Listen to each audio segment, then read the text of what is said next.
Whoa! Whoa! Whoa!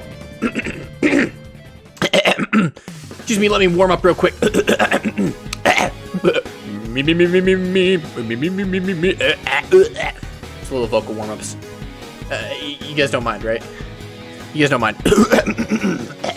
Ollie stinky. Ollie stinky. Oh, don't worry about that, Ollie. I wasn't making fun of you. That's just part of the warm-up.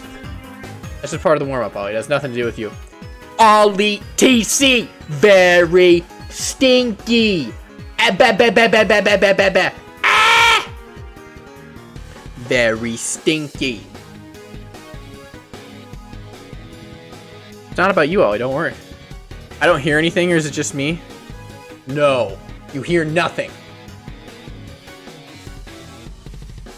Ollie TC, very stinky.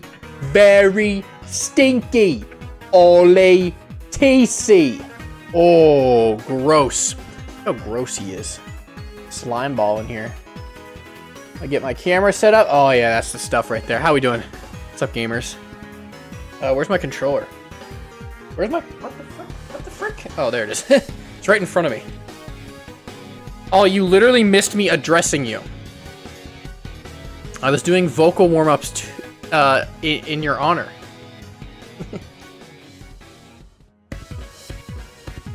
Yeah, I was saying Ollie TC smells really nice. Ollie, smelly good time. Go back and look in the VOD, you'll see. Trust me. Let's do it. Alright, guys. Oh. Ooh, wait, what is this? I'm looking at my sound effects right now. What is this?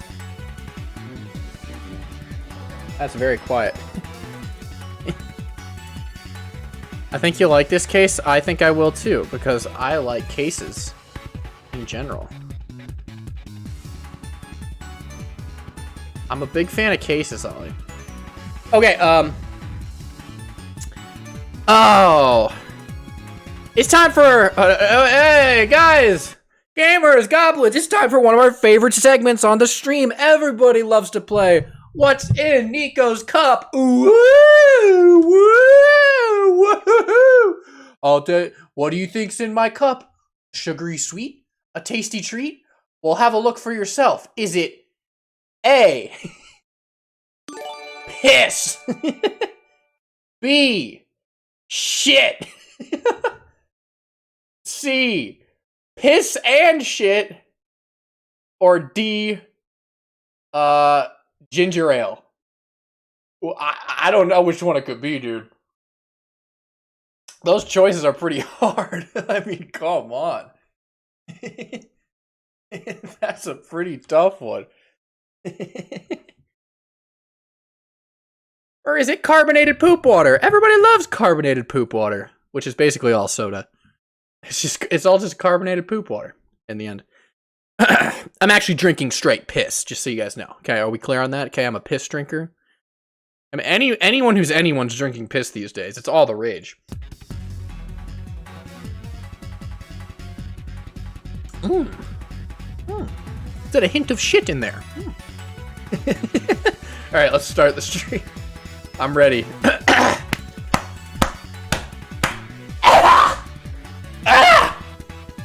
Ugh, I'm feeling great. How are you guys? Feel like a winner.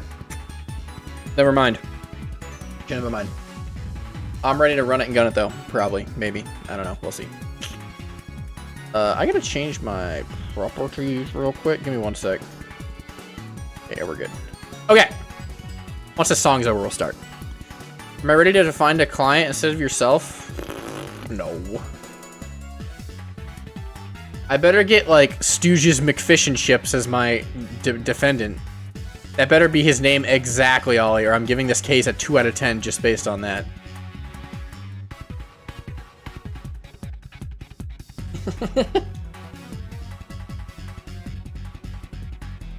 Not far off. Stooges McFish and Chips is not far off.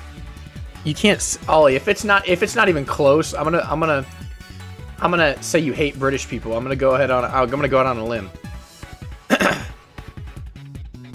Which maybe you do. I don't know. Ollie, is there something you gotta tell us? There's something you gotta tell us that you're not telling us? You've been hiding for too long?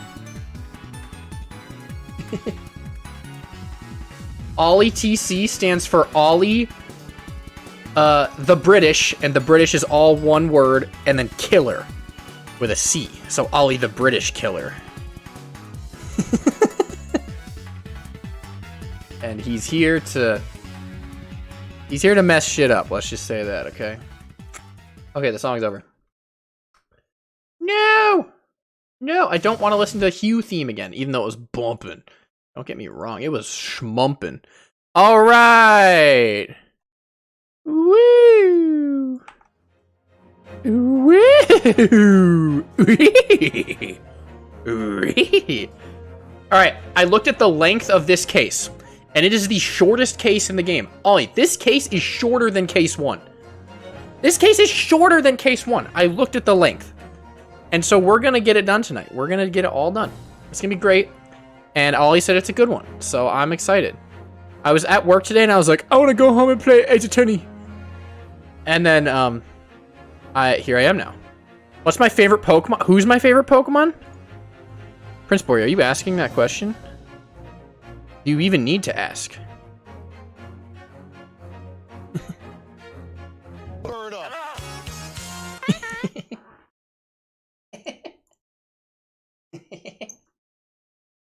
Ollie birthday, celebration birthday, birthday, birthday, birthday. Ollie is your birthday.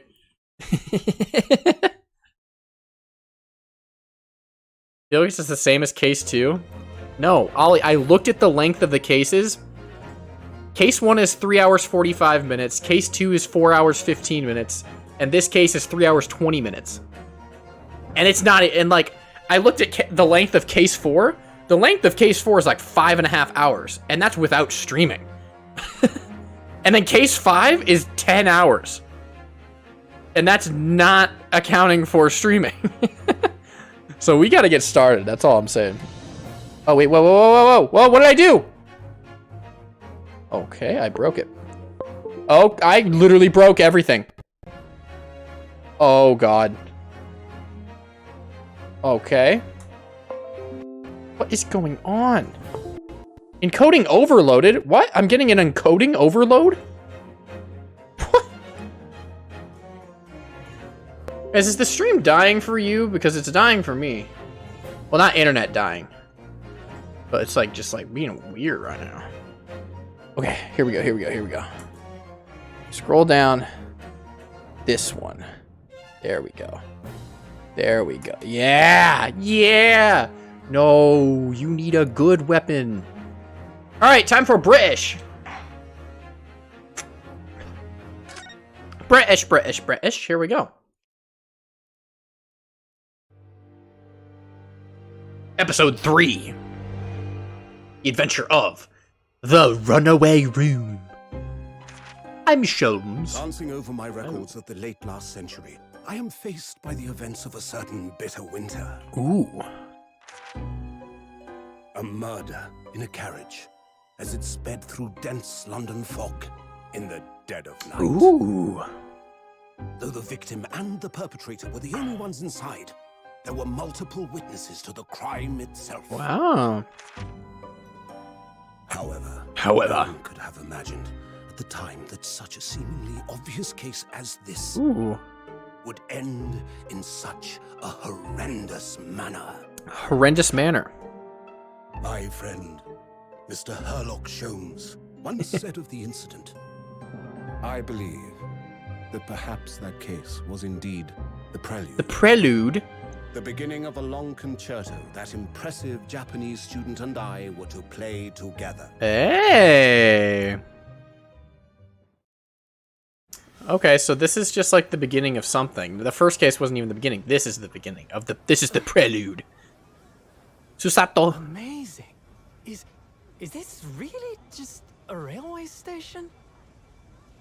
Railway station or not, I've never I really seen like such a Susato's large voice. building I feel like it before. fits her. And look at all the steam locomotives. Ryunosuke, I don't know yet. This country is incredible. Bri'ish. Brian's Coco. Classic. I mean, I like both, but I really like Susato's.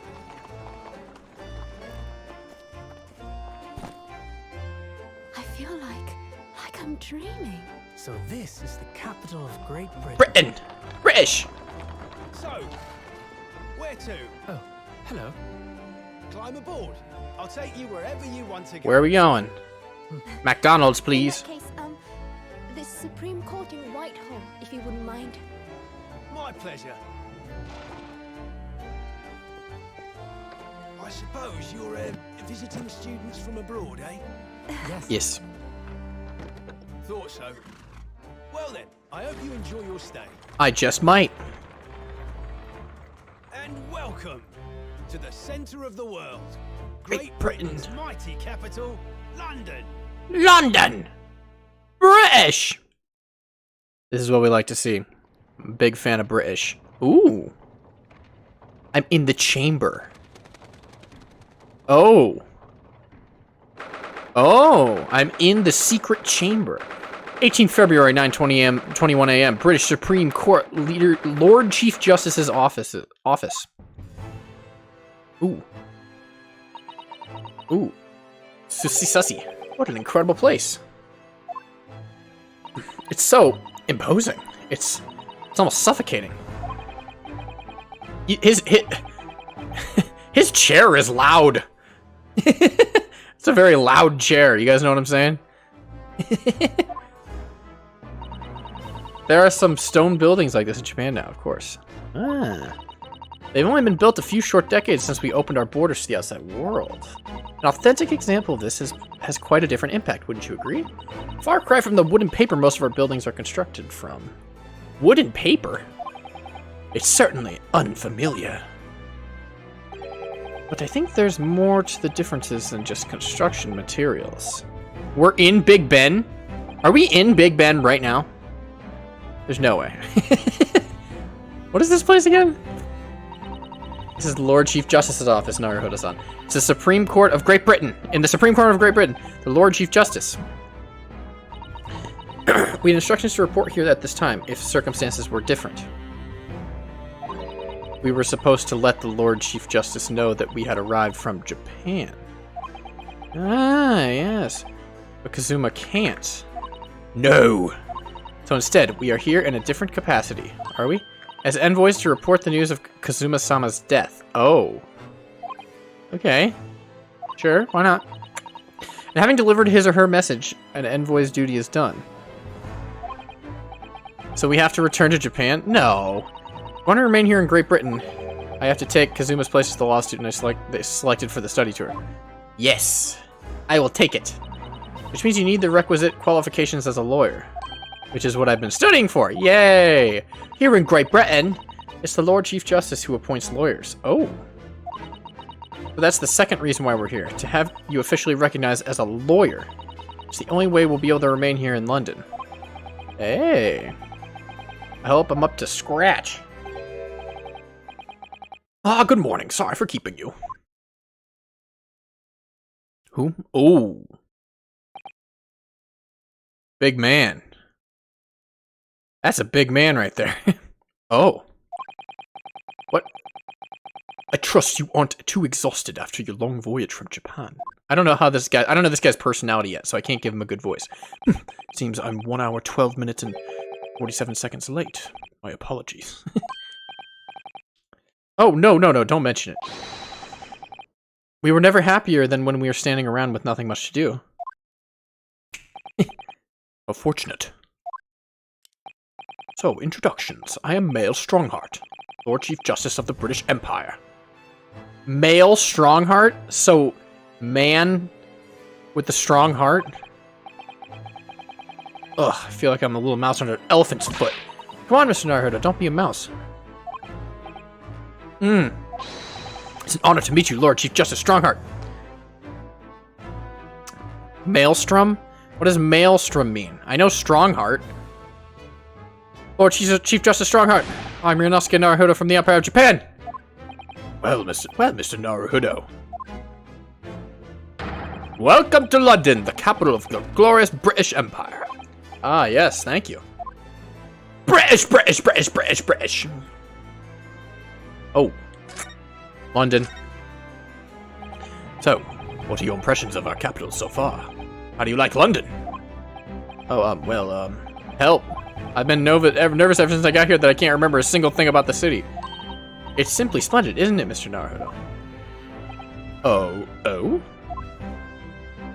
We had a wonderful view of some of London's streets from the carriage on the way here from the station. Everything is so impressive and grand. I must say, I'm almost lost for words. He's like, yeah, that's right. I'm glad to hear you like it. The city boasts tramways, piped water and gas, even cables supplying electricity. Wow, 1890s bitches got electricity, huh? Yeah? Well, guess what I got? Guess what I got, Maelstrom? Guess what I got? I got a dolphin that lights up. Okay. Okay, bud. I don't think. What do you got on that? I have a. I don't need to say anymore. Just look at it. Now, I'm gonna leave him on. He's gonna stay like that the rest of the night.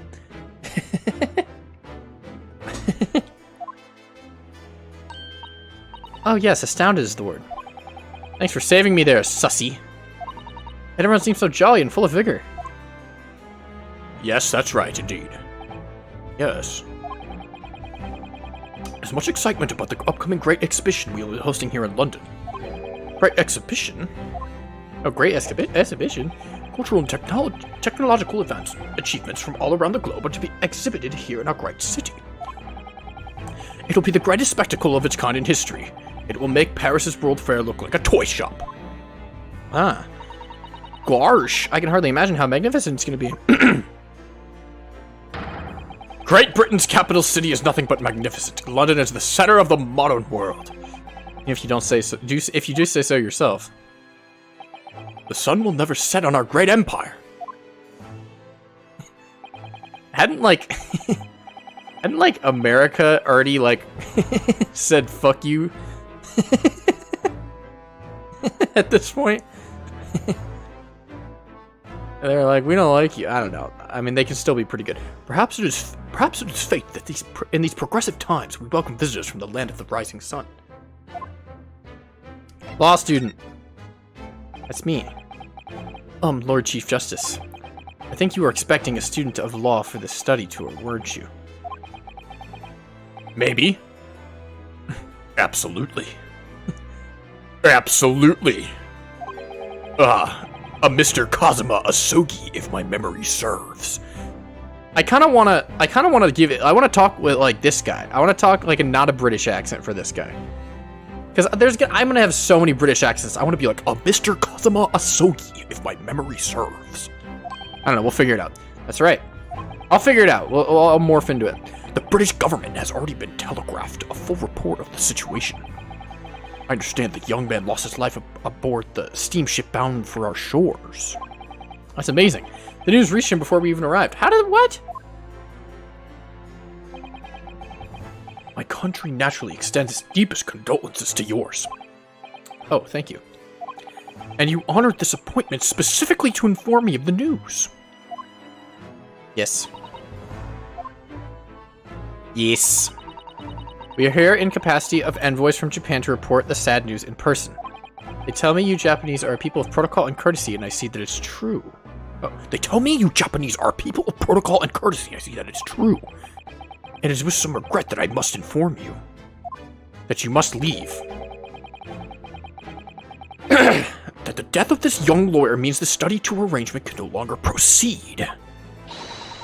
If you would hear us out, Lord Strongheart, please. Please! What do you have to say, madam? It's about the study tour.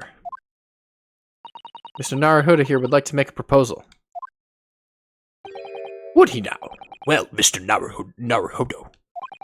This is it then. The moment of truth. The moment of gaming. Continuing the study tour. The thing is, Lord Justice, or Lord Strongheart, I was wondering if perhaps you would consider allowing the study tour to go ahead? Don't misunderstand me. Britain would ideally like to see the tour go ahead. But without a lawyer from your country, there's nothing to be done. Well, in that case, what if there was someone else? Another lawyer from Japan, I mean. Ooh. Is there something I don't know, Mr. Naruto? Only a single lawyer was invited to Great Britain from your country. And that was Mr. Isogi. At least that's what I've been led to understand. Well, the thing is, this really isn't going well. He's just a big man. I can't even find the right words to say this to this man. You can do it, Ryunosuke. Mr. Naruto! Ruin here things if I'm not careful. What am I gonna say? Do I get to choose? If there's someone else here from Japan who could be just... It's... Miss Sussy. I mean, she is the most qualified, but he would probably be like, "What? Bitch!" And yeah, it's me. Miss Sussy is an excellent lawyer.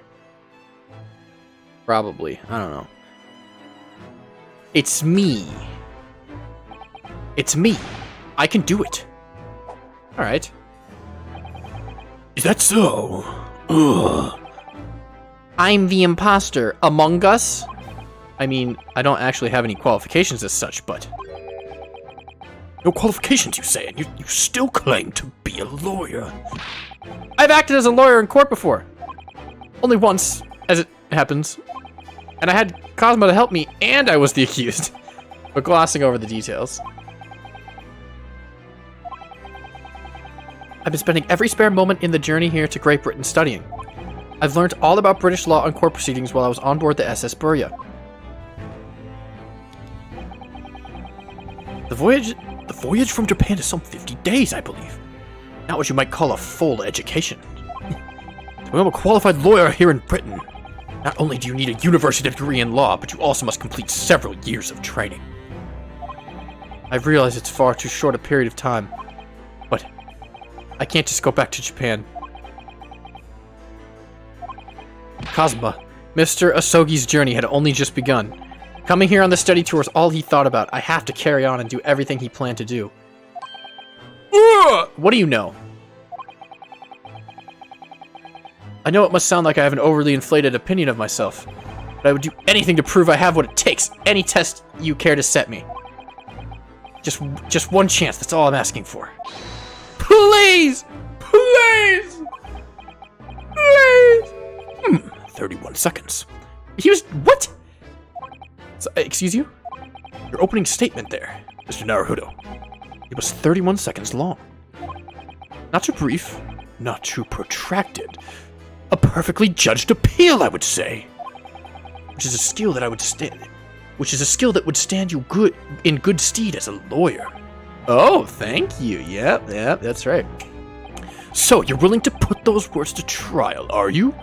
Well, after all, I'm all for entertainment. Huh? Well, let me ask you one thing first. Sir. Excuse me, sir. Yes. Sir. What's up, strongman? You say you intend to do everything Mr. Asogi planned to do. Are you firmly set on that path? I don't know. Well, yes, that's my intention. I see. Am I imagining things? Or did his expression just alter a fraction there all of a sudden? Very well. You have your wish. I'll give you a chance. A test to become a specially certified lawyer. Whether you pass or fail is entirely down to you. Really? Oh my god! Wow, I get to take a special test from Lord Strongheart. Oh my god, this is awesome. I'm like saying this out loud, like to his face. So what form of the test will it take exactly? Tell me, Mr. Naruto, what do you consider the role of a lawyer to be? Well, defending people, of course. Well said. So, Let's have you defend someone. Huh? Huh? Excuse you? Your timing is perfect, in fact. There's an apt trial about to begin later today. No advocate has been appointed for the defense yet, so this will be welcome news. Today? Straight away? Uh-oh. Whoa. If you manage to secure a verdict of not guilty, you have passed my test.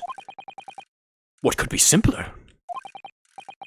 How do I get myself into these situations? Well, could I ask, what sort of trial is it, Lord Strongheart? Yes, good question. Yes, I remember. Verily, ergo, yes, indeed. Murder!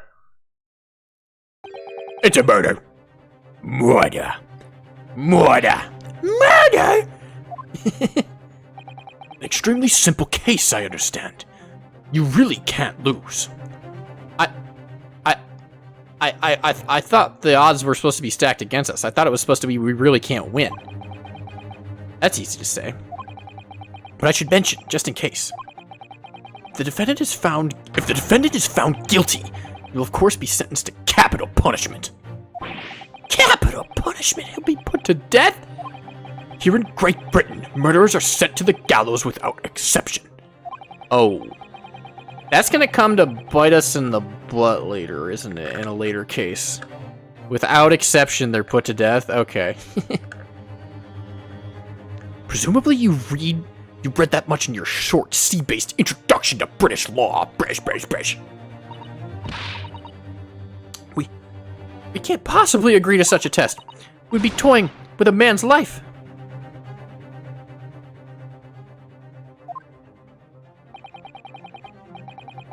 I am the Lord Chief Justice, and I've decided it's acceptable.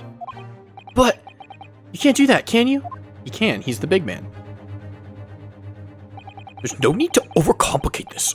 All you have to do is ensure that you don't lose. Okay. I feel like I'm morphing this guy's voice slowly over time into what I feel like he is, but I don't know what his voice is yet. The defendant may live or die depending on how well I perform in court. If I lose, he'll be hanged. Mr. Naruhodo, you've come to me claiming to be a lawyer. Yes. If you want me to take you seriously, you need to prove you're willing to do a lawyer's job. And you say you intend to see through the will of your compatriot, Mr. Asogi. I would like to understand just how far you're willing to go in order to make that happen. He's testing my resolve. That's the subtitle of the second game. What's the matter? You've grown silent. Silent Baka. I'm sorry, but time is pressing. The trial begins shortly. What? We're just going straight to trial? I need an answer from you now. What is it to be? Gun it. Gun it. If it's hype, you gun it. That's my rule.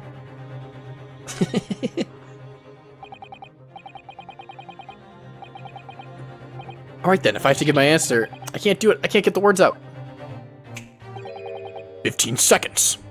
Your decision-making needs work if you want to be a lawyer. That was too slow. Payne, don't give me that. Payne, I'm literally a lawyer boy, Detective Nico Man on the case. Okay. So, it's as I suspected, is it? Sorry? You have noble intentions, but lack the resolve to see them through.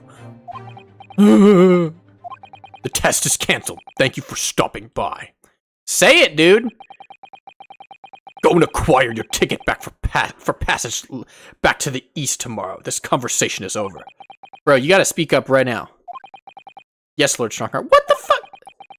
Thank you for offering me a chance. Mr. Naruhodo. Sorry, Mr. Sassy. But what could I do? It's alright, I understand. You do?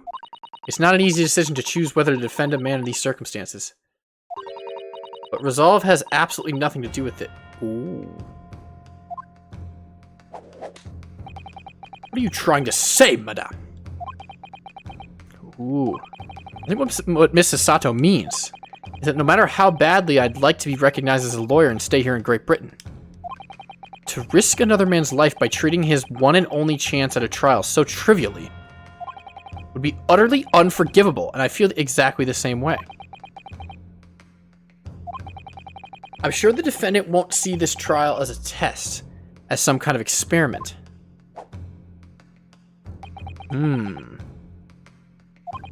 A lawyer may fight for his clients in court day after day, but for each one of those clients, the particular day they stand in the dock may be the only chance they have to fight and to prove their innocence.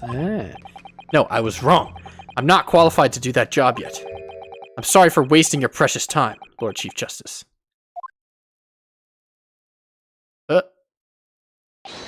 Wait, Mr. Naruhodo! I kind of want to give this guy, like, All Might's voice from the English dub of My Hero Academia.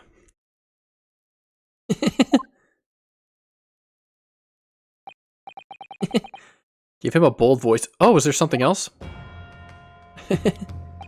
It's approximately 20 minutes by carriage to the Old Bailey from here. If you leave immediately, you should still be there in time. But I just said that I was quite serious in what I told you. The defendant in this case has literally no one to advocate for him. Huh? At this point, he can't hope to find someone to represent him. The trial will begin without defense. If that happens, there's only one possible outcome. Guilty, guilty, guilty, guilty. He will receive the most severe sentence the judge can pass down. But that's awful. But that is the truth. Why does it have to be like this? I don't know. Please don't expect an answer to every question. The cold, hard truth of the matter is that there's only one person now with a chance to save this man from a very miserable end. You, Mr. Naruhodo Sassi. And that is you. I'm really his only hope. So, what do you say now, madame? Me? What do you mean, Lord Stormheart? You said it wasn't an easy decision to choose whether to defend a man in these circumstances, and I agree. But in my estimation, it's purely and simply a matter of resolve. Oh, okay. Our time is up here. I have a meeting to attend. I must leave in 2 minutes and 16 seconds. So, venture into our great city and enjoy yourselves. Okay. Bye-bye. Hello, Sussy. He's gone. The Old Bailey. Let's go. It's gamer time. If we're going to do this, Mr. Naruhodo, we must leave at once. Let's go.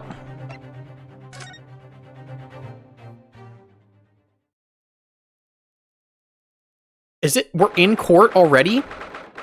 We're at the courtroom? Or is this jail? The Old Bailey Defendant's Antechamber. Okay, we're in court. Okay. Oh, thank goodness, we're in time. There's still 15 minutes until the trial begins. I never knew a horse-drawn carriage could go so fast. I thought my teeth were gonna rattle loose. I know what that feels like. Did you hear what I said to the driver when we climbed aboard? Get us to our destination in 5 minutes, driver, and there's a guinea in it for you? What? What's that? Is that money? It's one of my favorite lines from the Herlock Sholmes stories, and it worked quite perfectly. I'm not sure why you're so pleased. I thought we were gonna die, and we had to pay the gold for the privilege. Well, at least we arrived here before the trial started. Girl among us? Her name is Sussy, yeah. Yes, I suppose that there's that. Anyway, I don't understand it. The court clerk said that the defendant should be here, but there's no sign of him at all.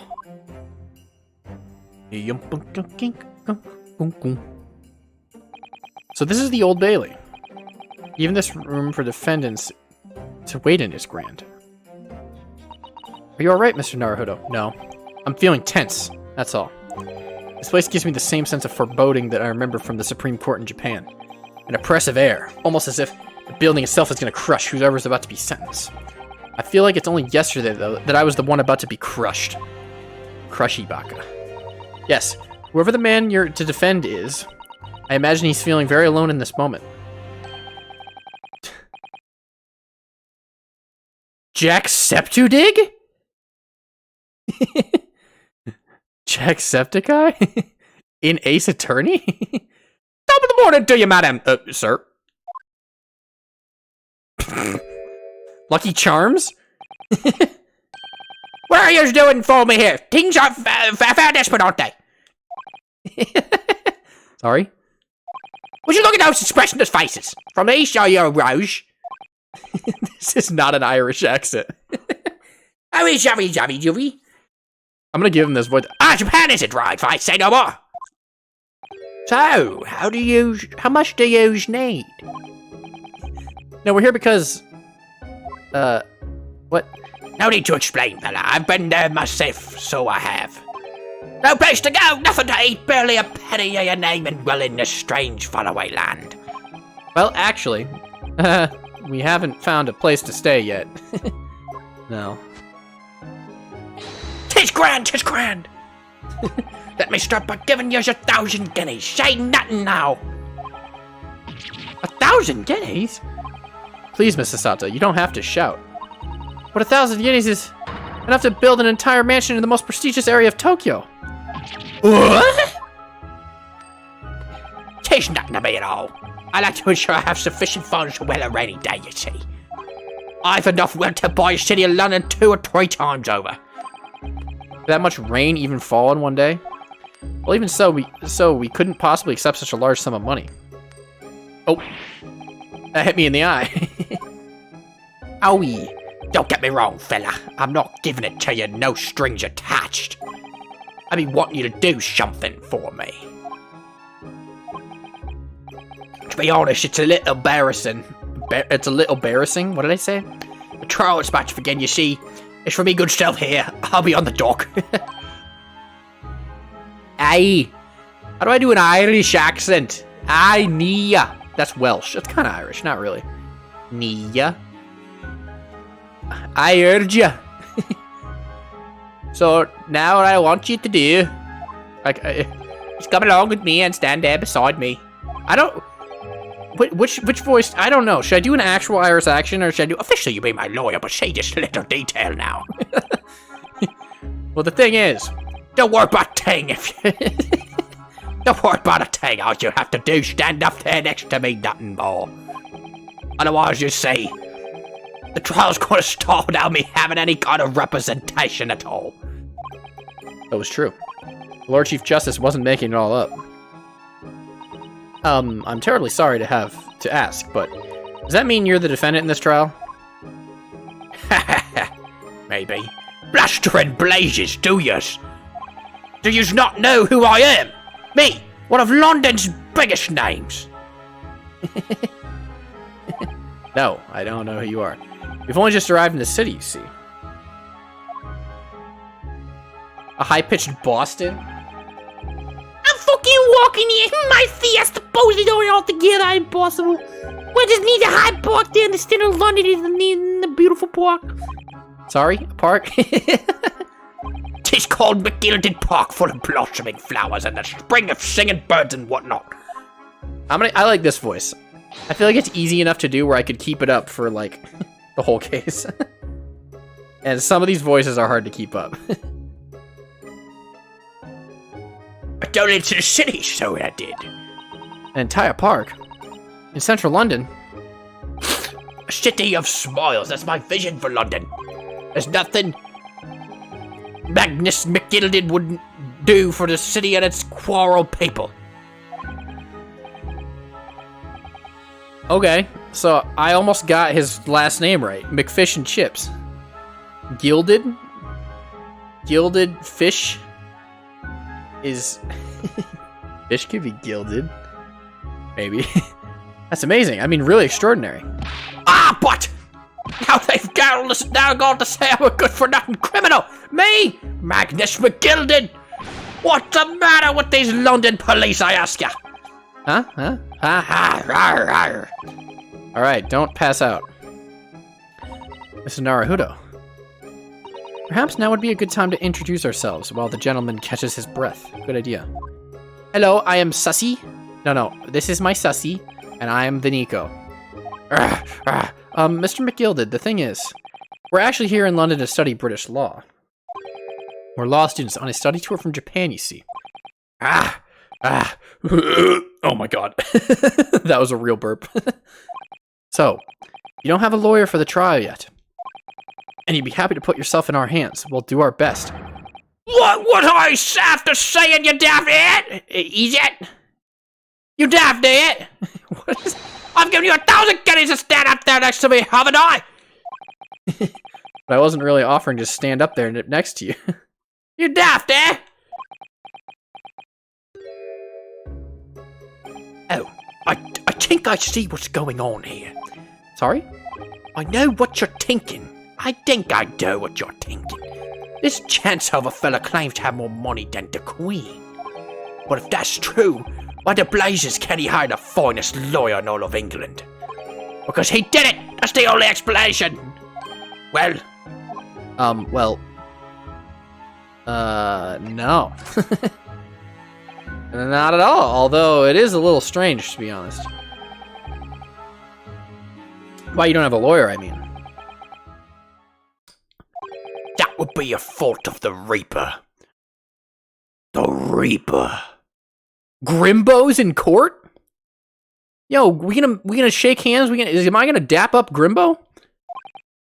Sorry, did he just say Reaper? The Reaper. I, the Grim Reaper of the Bailey. Lord Barack von Zykes, he's the prosecutor. Uh-oh. The prosecutor is the Grim Reaper? Can I dap him up? When Van Zykes stands up for the prosecution, they call the accused his sacrificial lambs. Oh, that's good. And to this day, in every single trial in which he's been the prosecutor, the accused has been damned. What? So it's reached a desperate situation, where there's no one willing to stand in defense against a fella at all. You could say he's a living legend of the Old Bailey. Goodness. Lord Barack von Zykes. He must be an exceptionally talented prosecutor then. No, this is just like Edgeworth in case 2. He's like, I've never lost a case. And I'm like, bitch! And he's like, I lost a case. And that's how it goes. Talented isn't the word you're thinking for, madam. That's not the right word, but you know, whatever. It's cursed. Cursed! What on earth? The defendant is summoned! And his counsel! Please make our way into the courtroom. The trial's about to begin. His counsel? That would be me. I'm the counsel. Oh, 'tis time. Well then, fella, don't let me down. What? But I don't know anything about the case. You haven't told me what happened. Oh. Till you showed your face here. I made up me mind, so I had. Sorry? I decided to have to defend myself in there. Ah! How'd that have worked? But then you made an appearance, a student of law, wouldn't you know? 'Tis no accident I can assure you of that. 'Tis fate. So don't get cold feet now, please. My feet are amply temperature, at an ample temperature. They're good. They're good. I literally know nothing about the case or about this man who stands accused. In fact, the only thing I do know is that I can't just turn my back on him. Ooh, that's a line right there. All right, Sussy, let's go. Mr. Naruhodo. The man has no one. He'll have to stand alone in that courtroom, armed with nothing to defend himself. Yes, something that Kazuma would never have allowed to happen. So the setup of this case is that you're just thrown straight in? Yes. The setup of this case is you got to Britain, and the grand, chief master of law in Britain was like, "You're not a lawyer, but I'll give you a test. Go. You're defending a trial right now. You have 15 minutes. Go." Irish. Top of the morning to you. If you're late for the start of the trial, you will lose your right to stand. go. I'll be right there. British. It's happening then. My first trial is in a British court. I hope you're watching over me, Kazuma.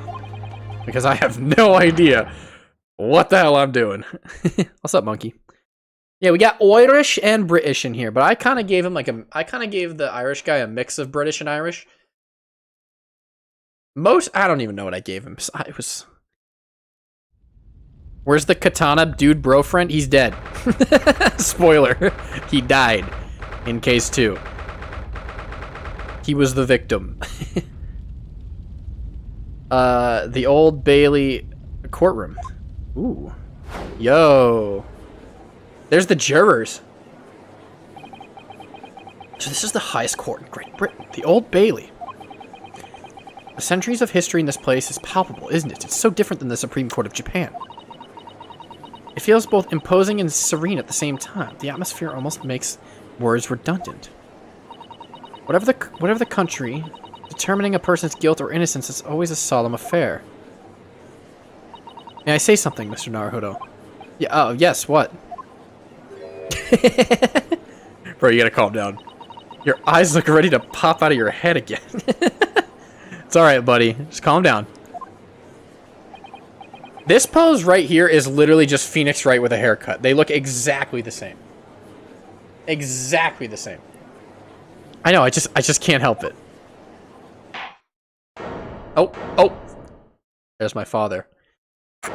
Oh, Santa Claus? What is this, like, Goodnight Moon, like, Humpty Dumpty looking judge? In the name of Her Majesty the Queen, I hereby declare this court to be in session. We are today to determine the guilt or innocence of Mr. Magnus McGilden. I now call upon the counsels of the prosecution and defense to declare their willingness to proceed. Oh god, how should I... We're gonna see a lot of this guy. What voice do I do? The prosecution is fully prepared. No. Give him a vampire voice? What does that mean, though? What does a vampire sound like?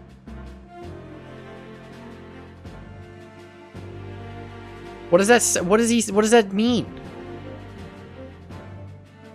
The prosecution is fully prepared. Oh, like the Count from Sesame Street? You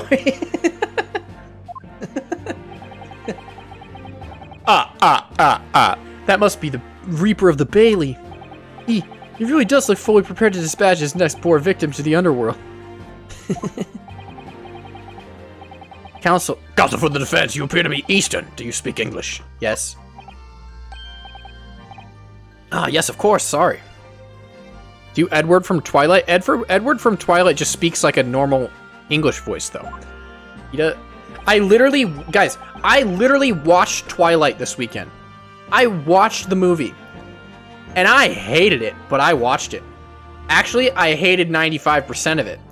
I loved one scene. That was the baseball scene. I love the baseball scene. Other than that, that movie sucks, dude. That movie sucks so bad. And Edward just talks like a normal, like, I'm really breathy, and I'm really pale. Ugh. But he asked if the defense was ready, and I couldn't be further from ready if I tried. Oh. I want to suck your blood, those eyes please me, Nipponese. I don't know, do you guys like this one? Like, kind of, no, that's like Russian. Those eyes please me, Nipponese. Okay.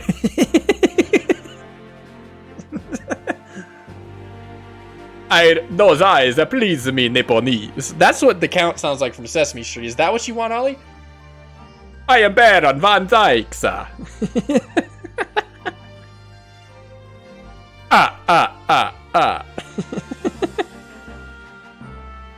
Dude, German? Well, he is, I mean, it's like Dutch. The van is like Dutch. German? How do I do a German accent? I don't even know. Those eyes please me, Nipponese. I can't. I don't know. I'll figure it out as we go. Huh? They shroud your fear, your doubts, your trepidation. They run wild, clinging to some phantom notion of courage.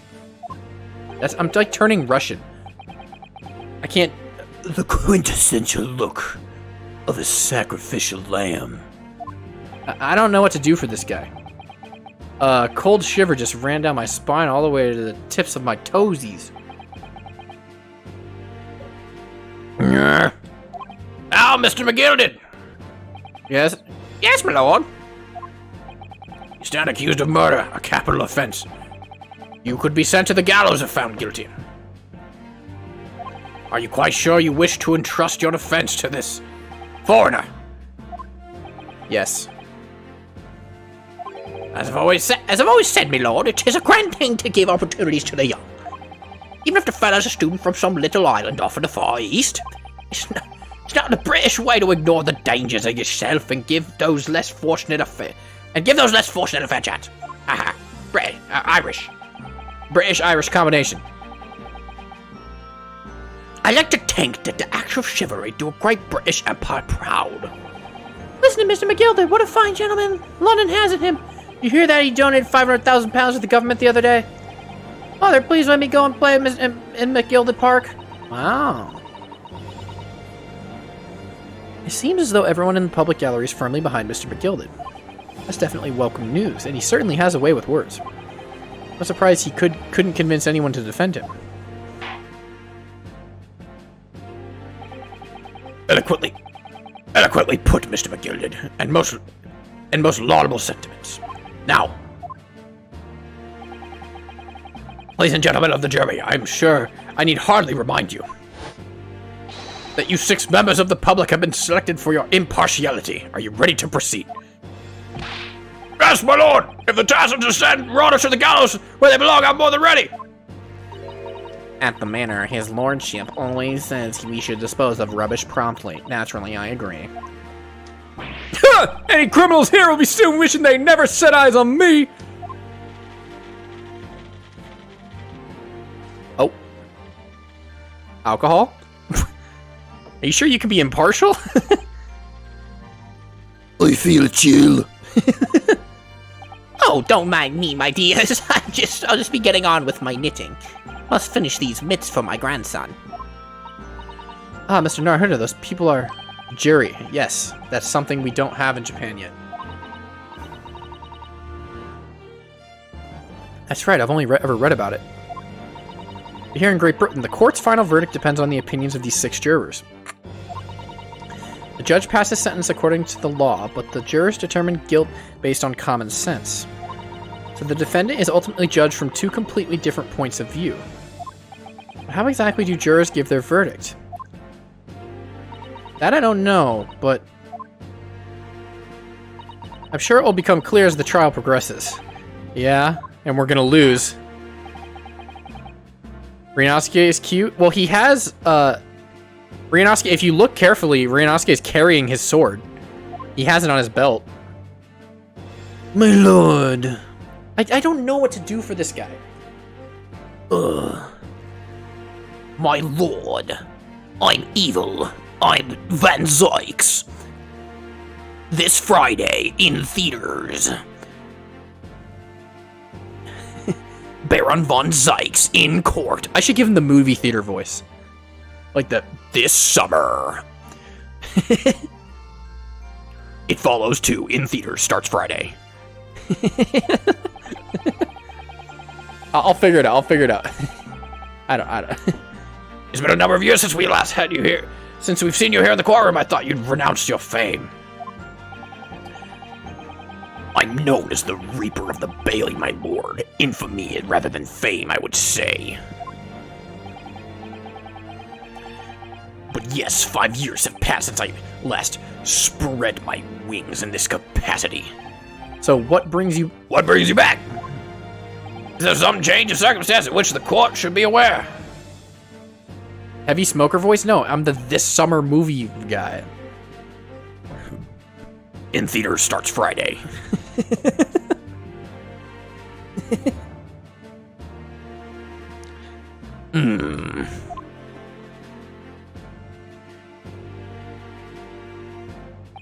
I leave that to your imagination, my lord. So the Reaper has been out of action for 5 years. What?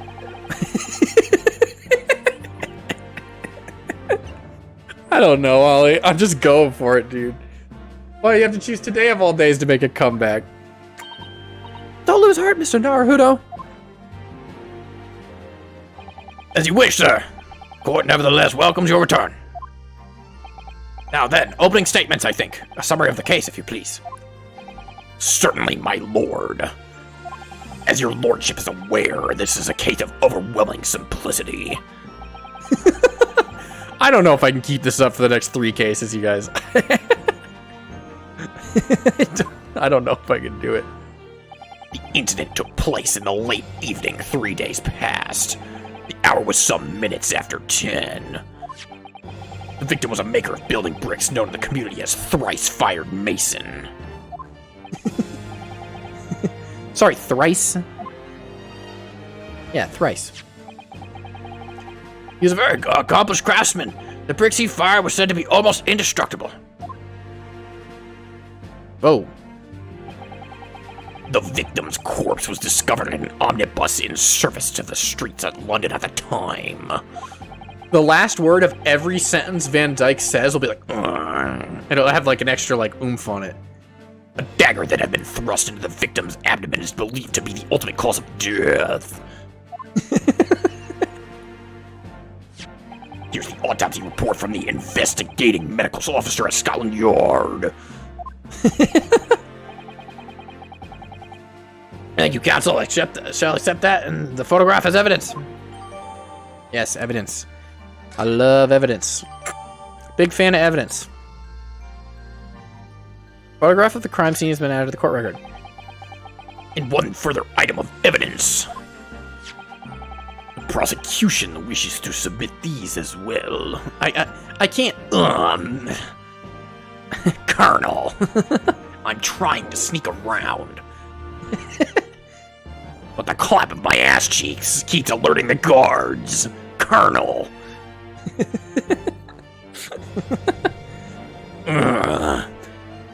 Prosecution wishes to submit these as well. And these are... Good lord! That blood, counsel!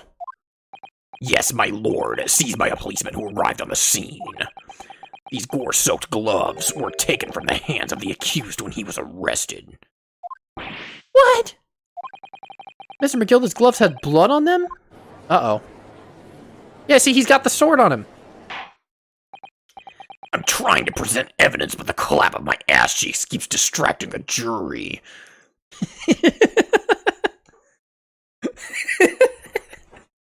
Thank you for that, Swiley. Yes, I'll accept this as evidence as well. The defendant's leather gloves have been entered into the court record. How did I get into this? I'm back into a corner before I even started. Continuing. According to the driver of the omnibus, there were only 2 passengers traveling in his vehicle at the time. Only 2? Obviously, one of these passengers was the deceased brickmaker, Mr. Mason. The other is my finger. Was the accused Magnus McGilded?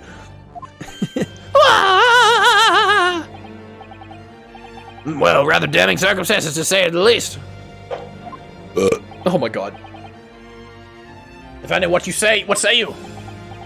I didn't do it. Well, of course, I have no recollection of such a thing. Mr. McGill did. To be sure, I rode the omnibus that evening. But whenever I'm in a carriage, I'm taken with a fierce tiredness, and I always succumb to it. Are you claiming to have been asleep? 'Tis the motion of the carriage. 'Tis the motion of a carriage, my lord. Lilton. So it is, and when I opened my eyes again, 'twas a desperate sight before me. The body of a man I'd never laid my eyes on before in my life. Now I ask you, what good-hearted soul wouldn't rush to help a fella bleeding in his stomach? I wasn't about to start worrying about me gloves now, was I?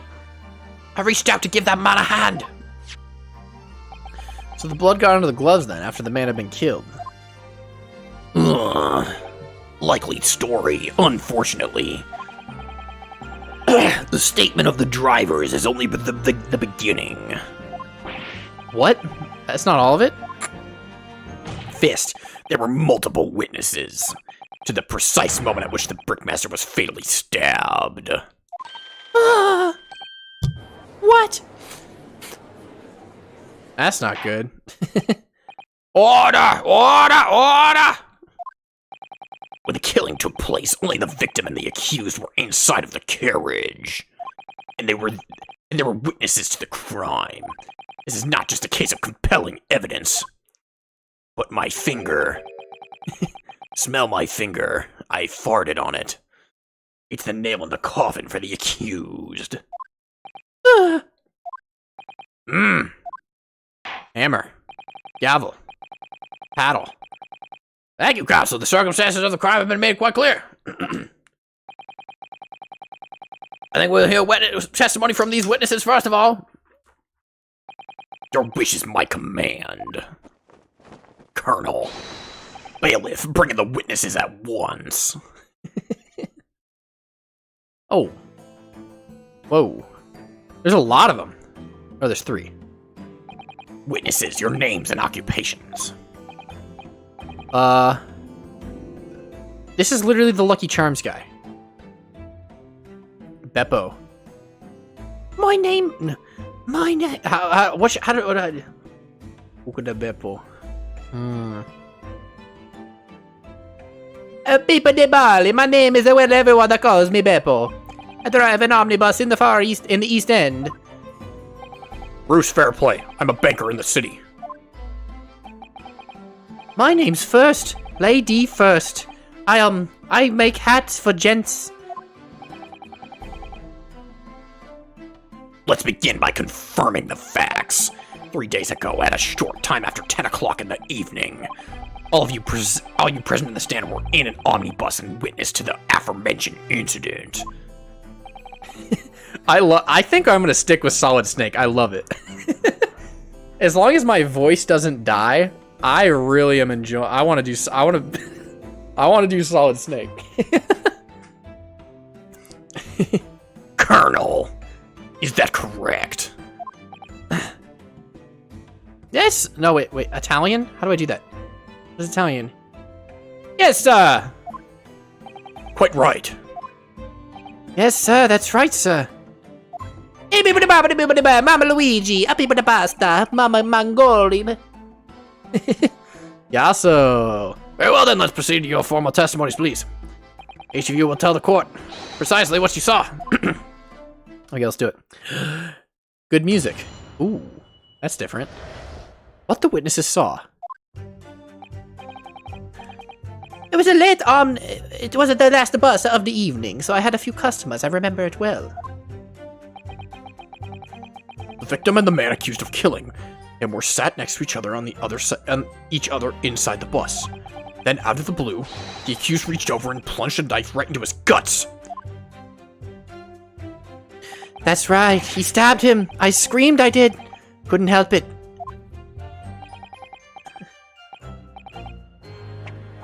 As soon as I heard the scream, I stopped my bus, and then I saw it too.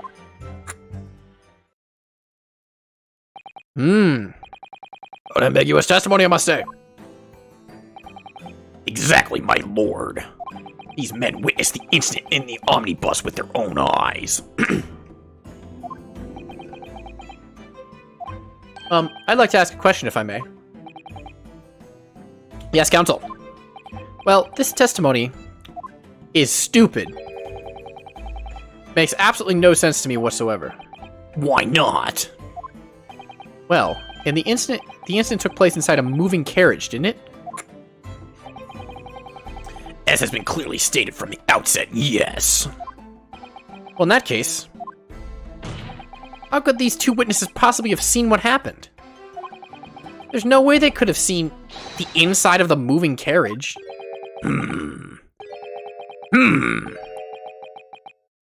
They're like, you idiot. How quaint. read that civilization in the Eastern Island nations was a good century behind our own. But you're here in London yourself. Are you really so ignorant about our omnibuses? Huh? Tell me, my Nipponese friend, have you ever even traveled in an omnibus? No. Why would I do that? I'm not from here. We, only arrived in London this morning. No matter. I've arranged for us all to see for ourselves the actual scene of the crime, that is. What? What do you mean? The actual scene? How? A carriage is designed to be moved, after all. Presumably you understand that much. Yes. The omnibus in which this bloody crime took place is here today in this very building. Here? What? The entire carriage? Bailiff. My ass cheeks, they're clapping. Get my diaper, bailiff. Bring forth the stricken omnibus. Ooh. Job masters. Okay. Beautiful. I have no idea. Absolute buffoon. So that's an omnibus. The omnibus. I can't believe they could bring something in so enormous in here. In Great Britain's courtrooms are amazing. As you can see, the omnibus is pulled by 2 horses and can carry up to 8 passengers.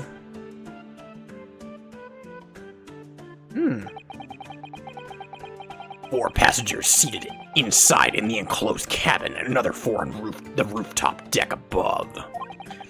Every Londoner knows that the best views of the city and city's architecture and sights are to be had from the top of an omnibus. Everybody knows that. And I should point out to our foreign guests that there was a skylight in the roof, allowing a view of the interior from the seats above. Ah, skylight. Oh! A penny drops at last, I see.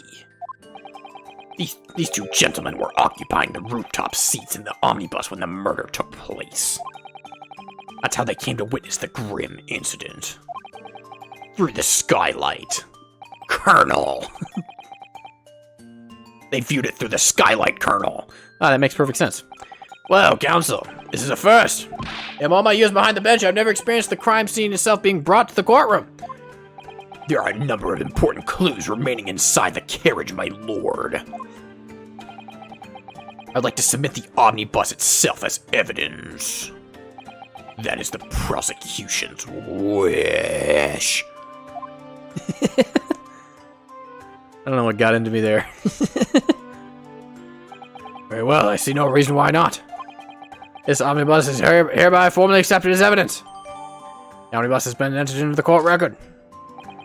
I can't believe it. The entire crime scene entered as evidence. Yes, Great Britain is simply extraordinary. I could help myself a lot by giving that omnibus a thorough examination, seeing as it's here. Nope. Let's continue with the proceedings then. Your cross-examination, Counsel. Pray don't expect this Nipponese stray to understand the intricacies of a British court cross-examination rights. Bro, I know. Breathe, buddy, breathe. Yeah, now it's gamer time. Alright, my first cross-examination in a British court. Oh, there it is. Schmacky! Focus, Ryunosuke, focus. Gaming time. Ooh, that's cool. What the witness saw. It was the last bus of the evening. I had a few customers. I remember it well. So he's the driver. Okay, nothing wrong with that. The victim and the man accused of killing him were sat next to each other inside on the bus. That's not right. But out of the blue, the accused just reached over and plunged a knife right into his guts. That's right, he stabbed him. I screamed, I did, couldn't help it. As soon as I heard a scream, I stepped on my bus. And then I saw it too. It's this second one. Right? Oh, I should probably press them all. I forgot I could press. Hold it! Hold it! Yes, I think it was sometime after 10, wasn't it? Oh, yes, sir. That's right, sir. Oh, I forgot about this. We have to pursue people. Oh, yes, sir. That's all right. Right, sir. Yes, ever so cold it was. Sir, freezing, in fact. So I have to look and see if they're doing anything different when that happens. Okay. That's a cool mechanic. I assume in like the last case we'll get like we're gonna get like 7 people on the stand. And you had 4 passengers on board at the time, is that correct? Yes, that's all right, yes, sir. Not all traveling in the same part of the bus, of course, though, no. There were no other passengers when the incident took place. No one alighted, for example. Forgot about one of the main game mechanics. Okay, to be fair, we only saw it one time in case 1, and it's not in any other Phoenix Wright game. This is the only game it's in. You're quite alright with that, sir. No other passengers like that, none. But nobody fled the scene of the crime, then. I have to say, the boss insists on it running. He does. Every day. The last bus of the day. But I do wonder sometimes if it's altogether worthwhile. Yes, sorry. Wait, that wasn't the accent. Whatever. What do you mean by that? Well, with that being so cold and everything, only to make 20 pence on the run, you see. Oh, pressing. Yeah. That, yeah. You got me there. Yes, I spent too much time at the pub on the way home. Just tried to warm up again. Cold. The victim and the man accused of killing him were sat next to each other inside the bus. They weren't, though, right? And you saw them through the skylight on the roof carriage. That's right. When you sit up on the top deck, the window's right there at your feet. There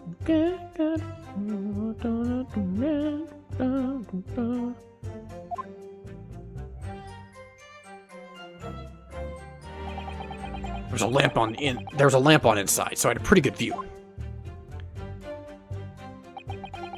The 2 of them were wearing hats, and I couldn't exactly make out their faces. Okay. There's not a shred of doubt in my mind that it was Mr. McGilded. Okay, so Mr. McGilded's on the left. Okay.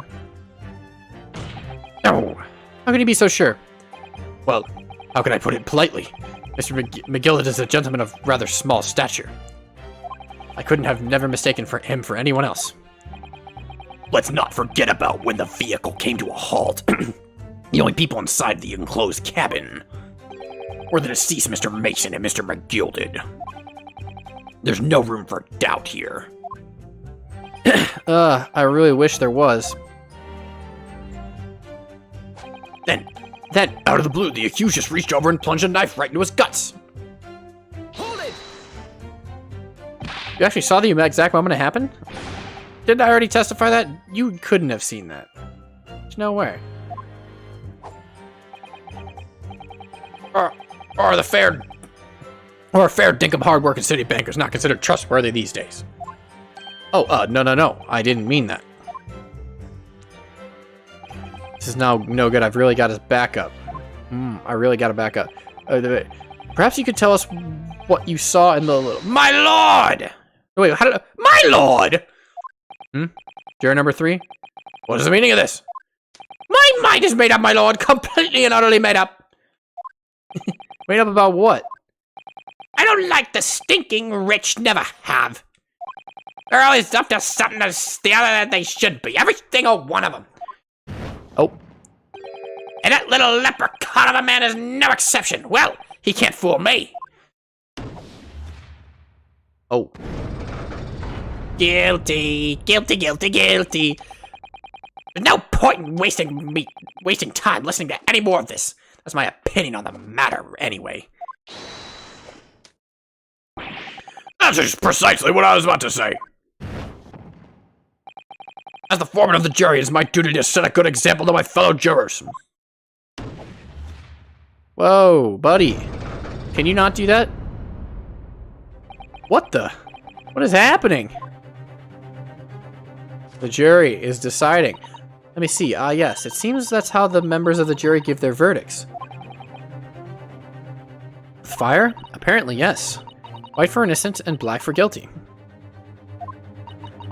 As for the 6 members of the jury make up their minds about the case, as the 6 members, one by one, they each cast a ball of fire to the great scales of justice, as we saw a moment ago. So if these enormous scales fall completely into the black side, does that mean? Guilty! Guilty, guilty, guilty, guilty. Bri'ish.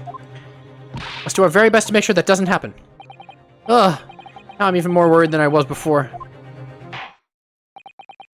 Very well, the court acknowledges the change in the jury's stance. Counsel for the defense, please continue with your cross-examination. This is a nightmare. We got it. Don't worry. Dude, this is gonna be easy. Watch. That's right. He stabbed him. I screamed. I did. Couldn't help it. Hold it! He stabbed him, you say, and you were sitting up on the roof deck, were you? Yes, that's right, sir. I was up on the roof seats.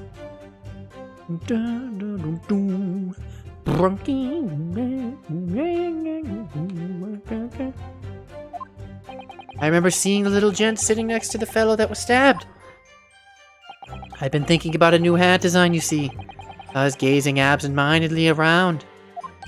But then, it happened, I happened to look down through the skylight. It was sticking out from his belly, that huge great knife. Grim sight indeed. That didn't help me at all. Clean. The jury look like they're even more. More convinced than my client did think than they were before. Oh boy. The jury's kind of funny, though. That appears to have made everyone even more dubious that Mr. Gilted is telling the truth. If only we had some evidence to counter their suspicions. I think I have an idea. Mr. First, Oh, yeah, yes, sir. is this the knife you saw? Oh, good grief, yes, that's it. The very one, sir. Is that... Yes, counsel. This is the blade that was driven into the victim's belly like a stake through the heart. It's a blade of considerable size, counsel. It is, and furthermore, the scabbard is emblazoned prominently with a certain initial. The letter M, which seems oddly familiar. Please no. M for Magnus, perhaps. Or McGilded, possibly. Take your pick. And my finger. It seems this particular big name in London made a magnificent mistake. Objection. Finger. But there are M's everywhere. Like yes. Like in Mason. Objection! Objection! So that's what he sounds like. This blade is far too extra. No, I don't like that. That's stupid. That's bad. That's not his voice. That's not his voice. The game's wrong. That's not his voice. This blade is far too extravagant for a poor brickmaster to have owned.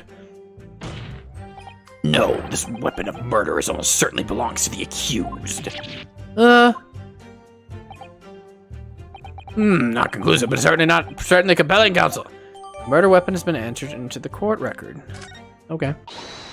My lord? My lord, if you'll forgive the interruption. Oh yeah, jury number 2, go on. Mr. McGilded is a pillar of society and a gentleman's word should be sacrosanct. However, those of us in service know we must accept hard truth. Wait, what are you about to do? Dispose of the rubbish. Go on. No! I don't wish to cause an offense, but I do like to eradicate all traces of filth and grime. Hold it! Oh, kissy. I have painstakingly typed every word uttered here today and cross-referenced all the facts. As such, I am now in a position to draw the only logical conclusion.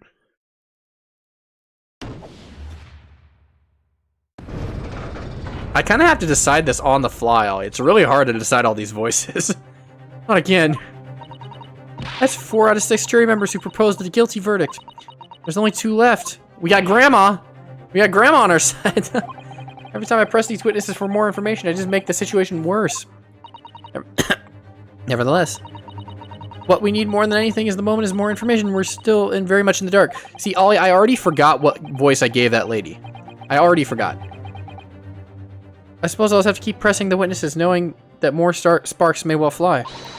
We mustn't give up hope that we'll uncover something that will give us a way to fight back. But... Alright, I'll keep trying. I can't give up. Don't give up! I just need to calm and listen to the witnesses' statements again. As soon as I heard a scream, I stopped my bus, and then I saw it too. What did you see? Hold it! What exactly did you see? Oh, well, sir, that would be the... Oh, sir, that would be the passenger, sir. Yeah, collapsed on the floor, he was. And by the passenger, obviously you're referencing to the victim, Mr. Mason the brickmaker. And the other passenger had the knife in his hand like a these. Like a me, Mario. By the other passenger, obviously you're referring to the accused, Mr. Magnus McGilded. And he plunged down like these. Stabbing the other passenger in the belly.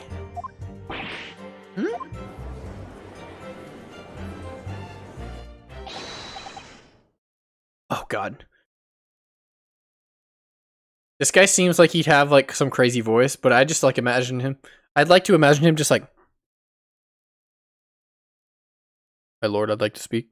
I was gonna give him, like, a tiny, like, voice. Yeah, jury number 5, do I take that to you? As a master of the London Guild of Coachmen, the idea of murder being committed as one of the city's carriage is utterly abhorrent. It wouldn't be right to make a decision before hearing all the facts, though, I said to myself. But I've heard enough now.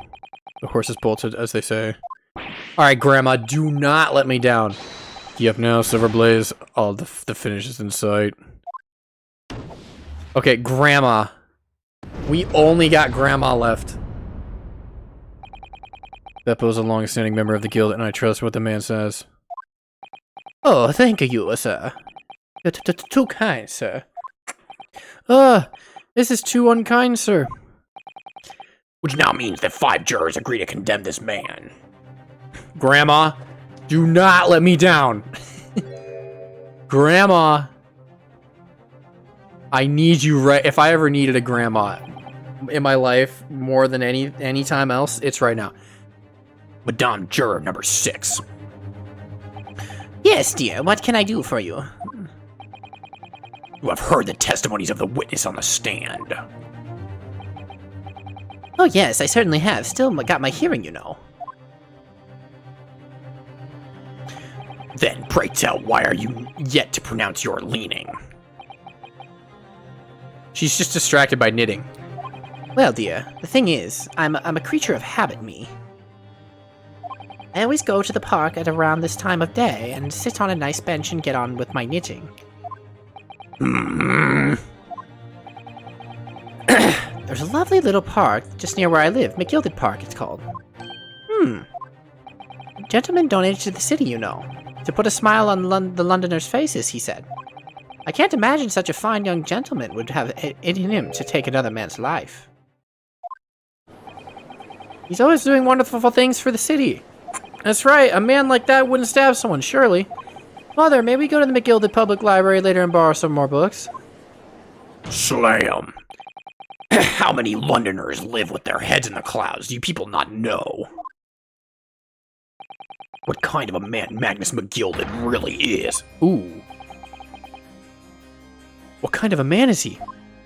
The philanthropist Magnus McGilded has enough wealth to purchase the entire city he claims to value so highly. But where did all that wealth come from? Your client is a Shylock, sir, and one with the very darkest of souls. What? Stone the crows! McGilded lends money at extortionate rates of interest, so his victims have no hope of repaying him. When they default, he takes possession of everything they own. He's a vulture that preys on the weak. I've never heard any mention of that before. Your faculties haven't deserted you, I'm sure, madame. Oh, has this thought not crossed your mind? Would a man wealthy enough to buy London in its entirety not have a carriage of his own? Huh?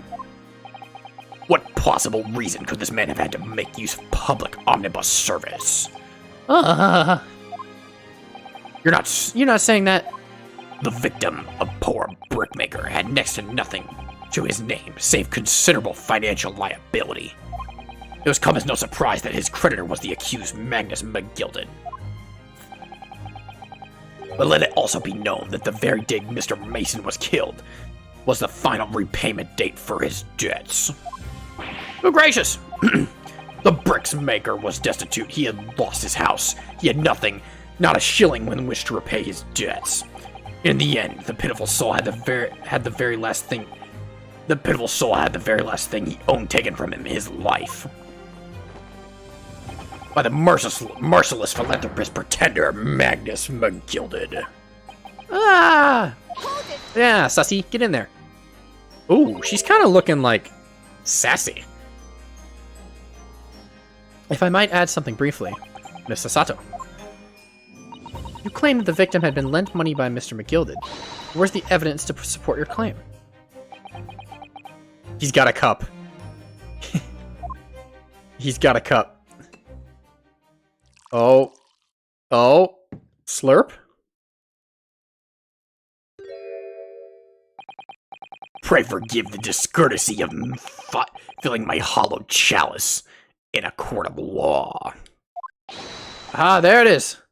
Or Van Zyke's hollowed chalice. He has a chalice? How can this be considered acceptable? But I find myself in an unexpectedly good humor. I've heard ladies from the Far East could show great courage, but I didn't expect to experience it myself. Ah!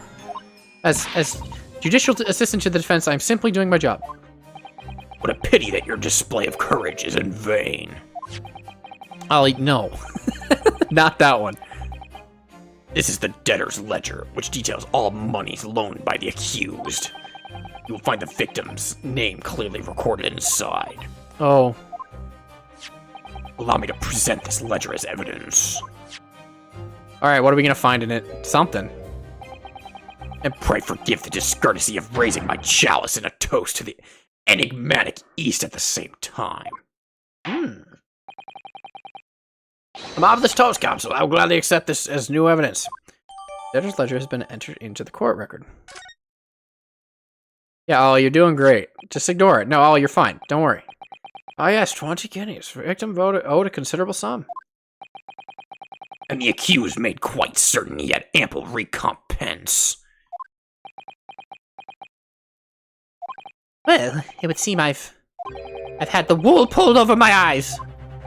Regrettably, madam, that is the modus operandi of the accused. Yo, he's speaking like Minecraft enchantment table. And it's such a pretty little part, too. What a scoundrel. Uh-oh. Still. Oh. Maybe it's all for the maybe it's all for the best. Ah, wait a minute. Let's think about this a little more before. I don't stand for nonsense. Okay. Dead. I lost.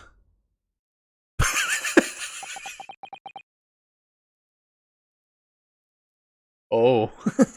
He's alright. He's literally dead. That was it. The last juror's decision. No, you have to count. The judge has to make a decision, too. The judge has to make a decision. I did not lose Ollie. Oh, she's flipping. Holy shit. Ah, according to this encyclopedia of British law, when all members of the jury have concluded that the defendant is guilty, court proceedings are suspended, and the presiding judge will deliver the final verdict and sentence. That's what it says here. The final verdict. It's over then. Oh. Closing arguments. Right? There's a footnote, though. A footnote. However, the defense... All 6 members of the jury have now in agreement on this case. We didn't even look inside the omnibus, dude. Allow me to convey my respect for your swift and righteous decision. According to the laws of this country, I will now conclude the trial by delivering my final verdict. I trust there are no more objections. No. Why would I do that, Ollie? I can figure it out, Ollie. I can do it. I'm a big boy. Mrs. Sato, just tell me one thing. Oh, yes? You were in the middle of saying something before. A footnote in your Encyclopedia of British Law.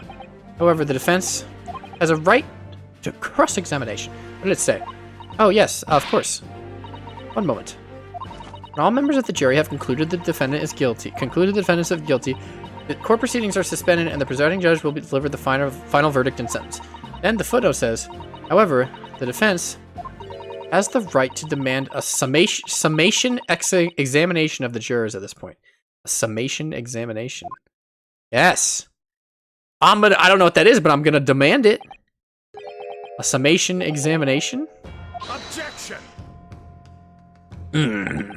A summation examination. From which century has that that tome you've been resurrected? Hey, we have a right. We have a right. You can't stop it. Judging from the binding, I would say the book is at least 50 years old. Any modern text on British law wouldn't even give such an antiquated procedure a mention. It's a relic long forgotten and certainly no longer practiced.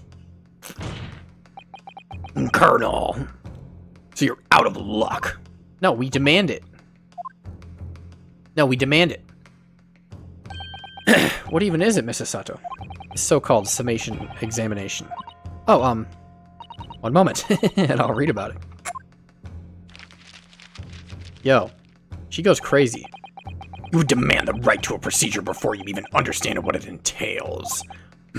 Typical Nipponese. Colonel. I think I understand.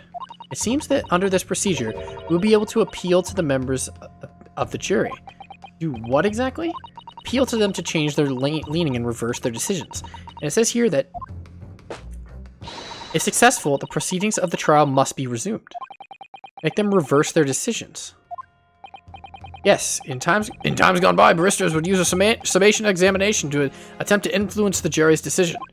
That procedure became something of a formality with no practical benefit, really. So it rather fell out of use. I wonder why. Because it was devoid of purpose.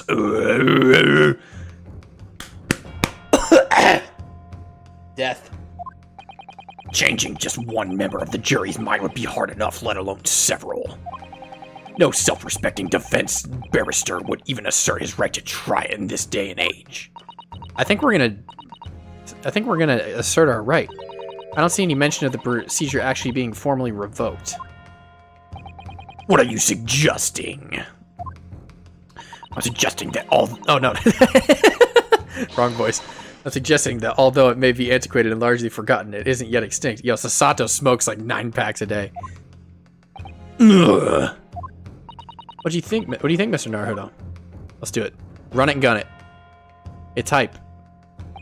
Summation examination, our last possible option. We assert our right to carry it out or admit defeat. I think we assert our right. Smack! The defense wishes to assert its right to a summation examination, my lord. Objection! No! London is the capital city of the most powerful nation on earth.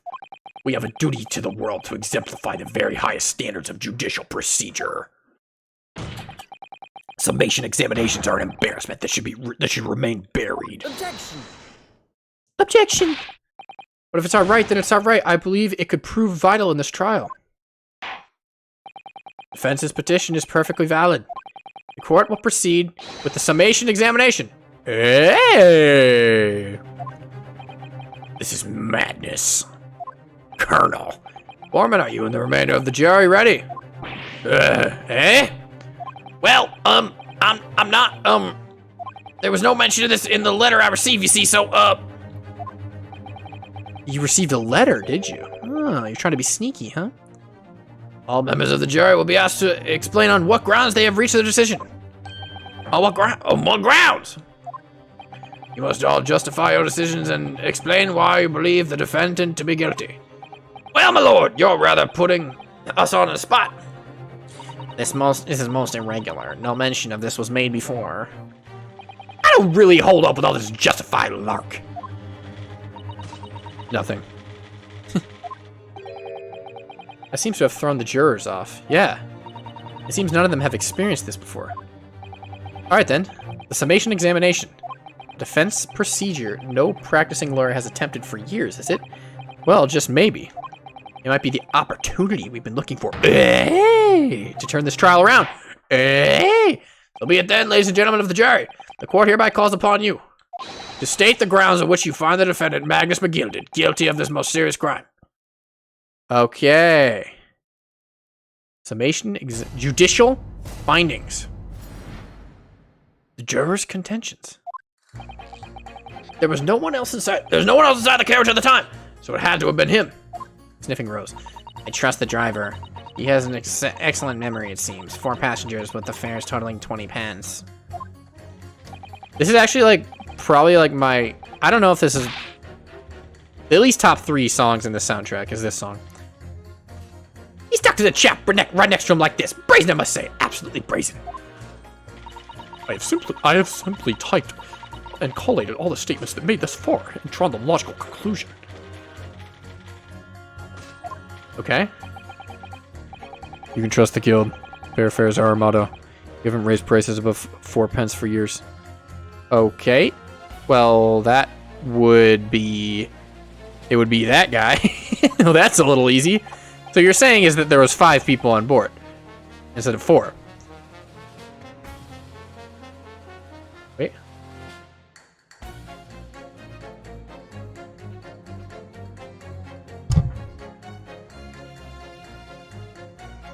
The scoundrel stabbing that poor man on the floor, it's beggar's belief.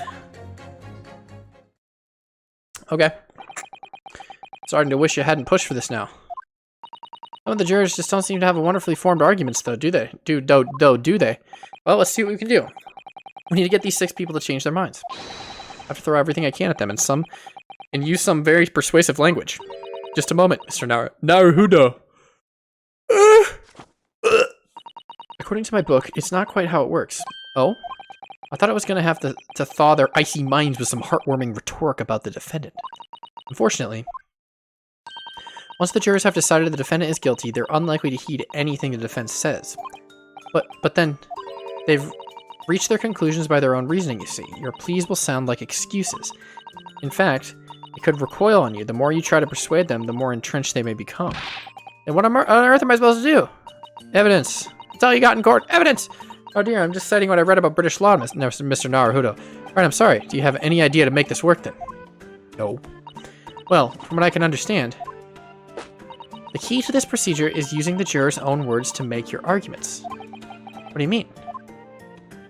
Well, 6 members of the jury are randomly selected members of the public.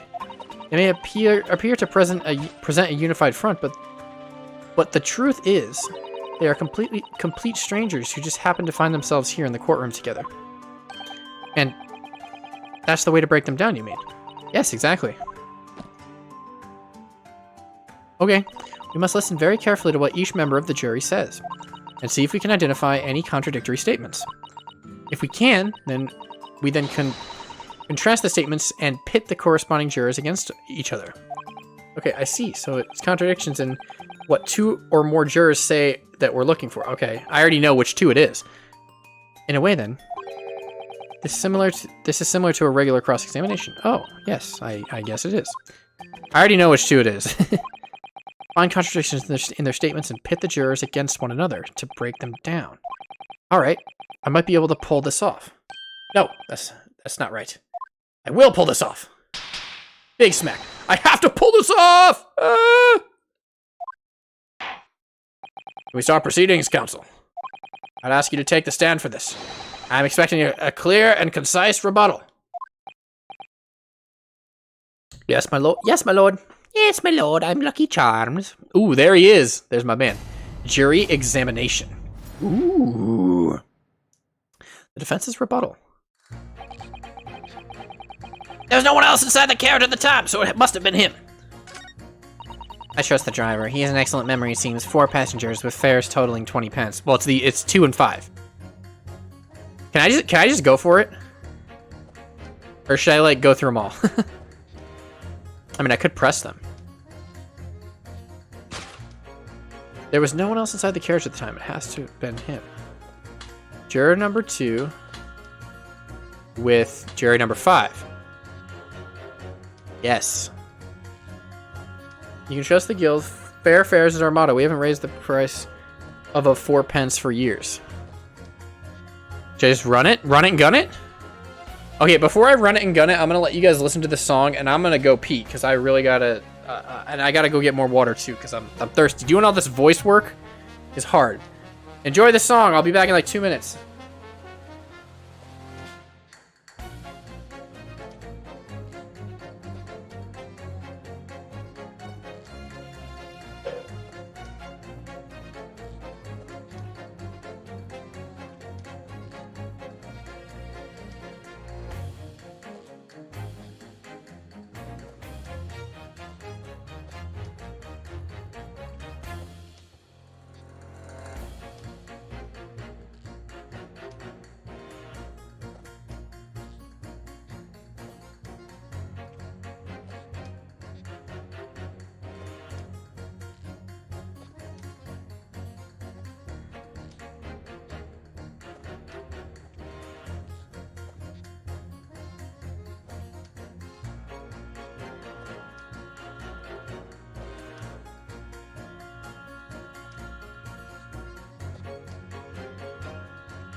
I tried to make it back for the hype part of the song.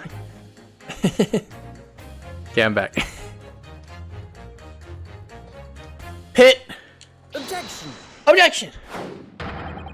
These two statements clearly contradict each other. They do? Explain yourself, counsel. Me? Oh dear, what have I said? I swear on Silver Blaze's maiden name. I haven't the first idea of what you're talking about. According to the group testimony we've heard so far, he's walking. There were 4 passengers on the omnibus on the night in question. And according to the coachman, Mr. Beppo, he took 20 pence in fares. Quite right. I have the precise details typed neatly here in front of me. And juror number 5 has also told us the following. The fare for the omnibus is always 4 pence. That it is. A fair and convenient single price. Just the way London's carriages should be operated. Oh, that's the wrong voice. That doesn't add up at all. In fact, it leaves a glaring discrepancy of the facts. Why, man, why? 4 passengers paying 4 pence each. You do the multiplication. It would be 16 pence. Exactly. Exactly. As I said, it doesn't add up. The figures are different. By 4 pence, in fact. Or precisely 1 person's fare. 1 person's fare! 1 person's fare! Yes! Foosh! Foosh! Foosh! Just do that. Yes, in other words, on the omnibus that night, it's distinctly possible there was another passenger we've heard nothing about. The judge has a wig. This can't be right. The coachmen of the guild are good, honest men, one and all. Trustworthiness is our watchword. The figures your coachman claims most certainly do not add up. Your watchword, good sir, is a fallacy. I beg your pardon. Mr. Guildmaster, I think you ought to consider if this trial were to end now, the news will surely spread all over London. The news that one of your coachmen tried to hide the fact that he lets nefarious characters ride his omnibus. Ah! We can't have that. Alright then, how do I make it so this miserable trial doesn't end, Hey! Well, according to my book here, you just say, don't end. You simply launch a ball of fire into the innocent side to the set of scales. Hey! Hold your horses there. Hold your horses there, coachman! We're all in agreement. Why do you have to go and... No! Wait till I get my hands on you, Beppo. Yeah. Hey, we did it! Well, we survived. We didn't do it, but we did survive. Ah, this is all very irritating. That guy is sweating. That guy is swimming over there. Beg your pardon, sir. I'm gonna do the same. Hey! Yes, sir. We got 2 of them? For the love of Mike! Mike and Ike? Not you as well. A penny can be the difference between a smile and a tear, after all. What? I certainly can't put my trust in someone who doesn't follow my exacting standards in financial matters. Okay. Oh, really? I, for one, think it's only proper that we hear from the witnesses again. Oh, well done, Mr. Naruhodo. You did it. If we can manage to change 2 or more jurors' minds, we can force the trial to continue. Wait, I have to force 2 jurors. It can't just be 1. 2 more, actually. We need to consider. Oh, we have to swing it all the way back to innocent. Oh, I thought we only had to get 1. Shit. There is something else that's bothering me about a couple of their assertions. And that's where you must strike next. So I need to pit 2 more jurors against each other and show there's another contradiction in their assertions. Exactly. You can do it. Alright, run it. Hi, Nico. I can't watch right now, but I gotta drop the homie lurk. I need to rewatch this VOD. It's pretty good so far, Lizzie. I recommend it.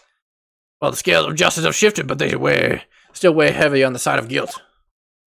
Counsel, do you have the floor again? Continue with your summation examination. I'm changing my leaning to innocent. I should like to hear what the slipshed bookkeeper has to say for himself. Yeah.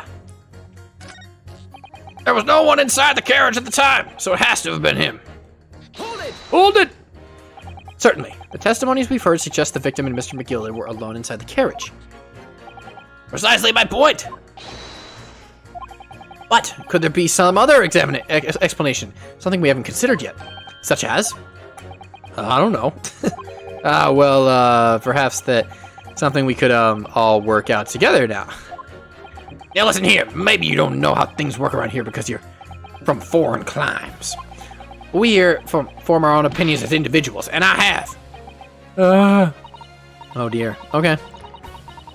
He doesn't be in the mood to consider an alternate point, does he? No, I think I'm gonna have to pit the jurors against one another, like Sasato-san said. Okay.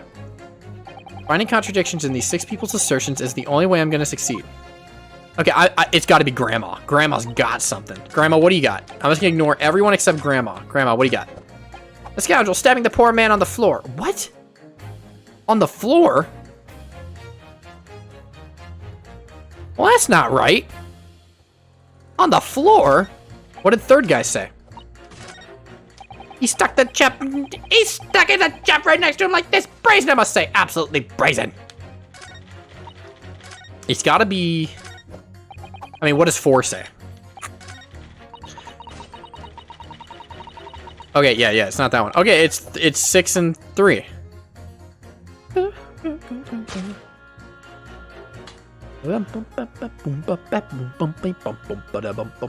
stuck the chap next to him and like this. Brazen, I must say. Absolutely brazen. Objection. Those 2 statements are completely contradictory. What? Explain, counsel. Post haste. Oh, dearie me, I was only knitting a jumper for my other half. What is all this claptrap? What does contradictory even mean, I ask you? We've heard from more than one witness that they allegedly saw the moment when the defendant stabbed the victim. Now, out of curiosity, juror number 3. What? Can't you see I'm busy here? Oh, he's got a knife. Oh. That could... Is he the murderer? How would you say the defendant stabbed the victim? What sort of motion was it? Ha! Want to test me, do ya? Wah! It was like this, stuck it in the fellow next to him without even getting up. Just like the prim banker said. Yes, that was Mr. Fairplay's testimony, quite true. Now then, jury number 6. Oh, is that me, is it? What can I do for you, young man? How would you say the defendant stabbed the victim, madam? Oh, well, dear, as far as I understand it. It was like this. He stabbed the poor man after he'd collapsed on the floor. The coachman said so. Now don't move. Take a look at these two jurors. He stuck the fellow next to him without even getting up. And he stabbed the poor man after he'd collapsed on the floor. Well, I never. They're stabbing in totally different directions. What? Eh? Bless my stitches, what a muddle. What this tells us is that there's a strong possibility one of the witnesses isn't telling the truth. Whoa! Oh! But why? Why the dickens would they lie? Because they're the murderer. They're the murderer. Also, Mercury, I didn't say hi, but hello. I don't know that yet, but what I do know is that if the trial ends at this point, we may never find out. We may never know the real truth. Ladies and gentlemen of the jury, can you really let that happen in all good conscience? Lies, you say? Oh, dearie me. I can't abide people telling lies. Hey! We're swinging it back! It's even. The scales. I don't believe it! Hey! Look, I got my katana. Well, it's not mine. Wait! Now hear this, my fellow jurors. I warn you, you cannot listen to this man. Look at him in his black suit. He's clearly some devious Eastern sorcerer using magic on all of us. Okay, so you're racist. I think most British people kind of are a little bit, but this guy especially. Answer me this, dark jinx. What? Huh? Me? What exactly is the problem? What of it if two witnesses have slightly different recollection of events? What of it? Let's say the Shylock did stab the victim as he sat next to him on the omnibus, and this young dandy saw him do it. And now let's say the victim collapsed on the floor, and the Shylock stabbed him again. This old lady saw him do it. Well, what's to say it didn't happen like that, Because there'd be two stab wounds. Who you calling dandy, sir? I should take this knife to you. Who you calling old? Why, I should take this needle to you. They're ready to kill each other now. Your Nakey Jakey question last stream? Yeah, there's like 4 people I take inspiration from when I make those videos about. Jakey's one of them though. There's the Sushi Dragon, and well, I wrote him down, but I could tell you if you really wanted to know. I'd have to go get the list. But could the foreman of the jury be right? Did the two witnesses see different moments of the same crime? Let's think about this.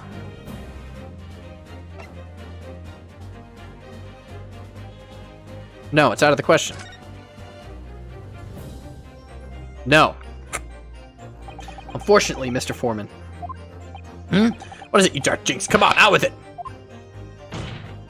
What you're suggesting is impossible. It's out of the question. What are you talking about, man? How could you possibly say that? You do realize that I'm only doing my job. As a foreman of the jury, I have a responsibility to steer everyone in the right direction. In the right direction? You're biased. So where's your evidence, man? That's what I want to see. Say the two witnesses saw 2 different moments of the same... I say the witnesses saw 2 different moments of the same crime. If you say that's out of the question, show me some proof. It's the autopsy report. Guarantee it. It looks like the only way I'm going to convince him is to present him with something he can't dismiss. Some irrefutable hard evidence, as you wish. What? I'll give you the proof. If it's out of the question that the 2 witnesses saw 2 different moments of the crime, as proven by an internal hemorrhaging, a single stab wound. Single stab wound. Single stab wound. Take that! Take that! This is the victim's autopsy report. According to what was written here, Mr. Mason was stabbed in the abdomen. Only once. Only once? It's quite simple. The victim was stabbed precisely 1 time. Which means the witnesses can't possibly have seen it happen at 2 different times. Oh. Alright, I concede defeat. Hey! That's what we like to see, gamers. We did it. Wait, that means 4 jurors are now leaning to not guilty. We've done it, Mr. Naruhodo. We've won. We have not won. We have definitely not won the case. I like how Vampire Edgeworth is just over there big chilling. What are you playing at, you dandy fool? Shut your trap, sir. No one deceives me. We had a consensus.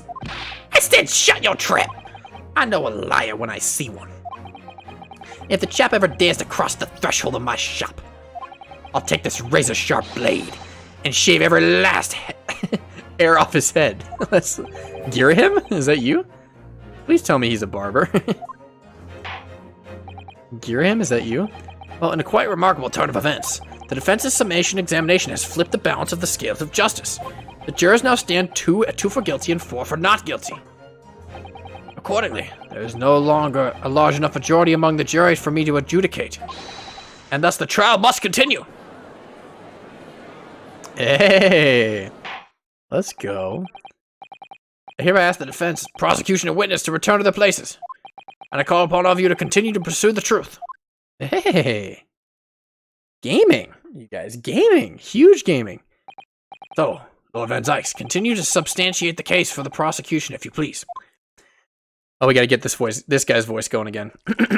Me. Okay, here we go. There we go. Wait for it. Oh!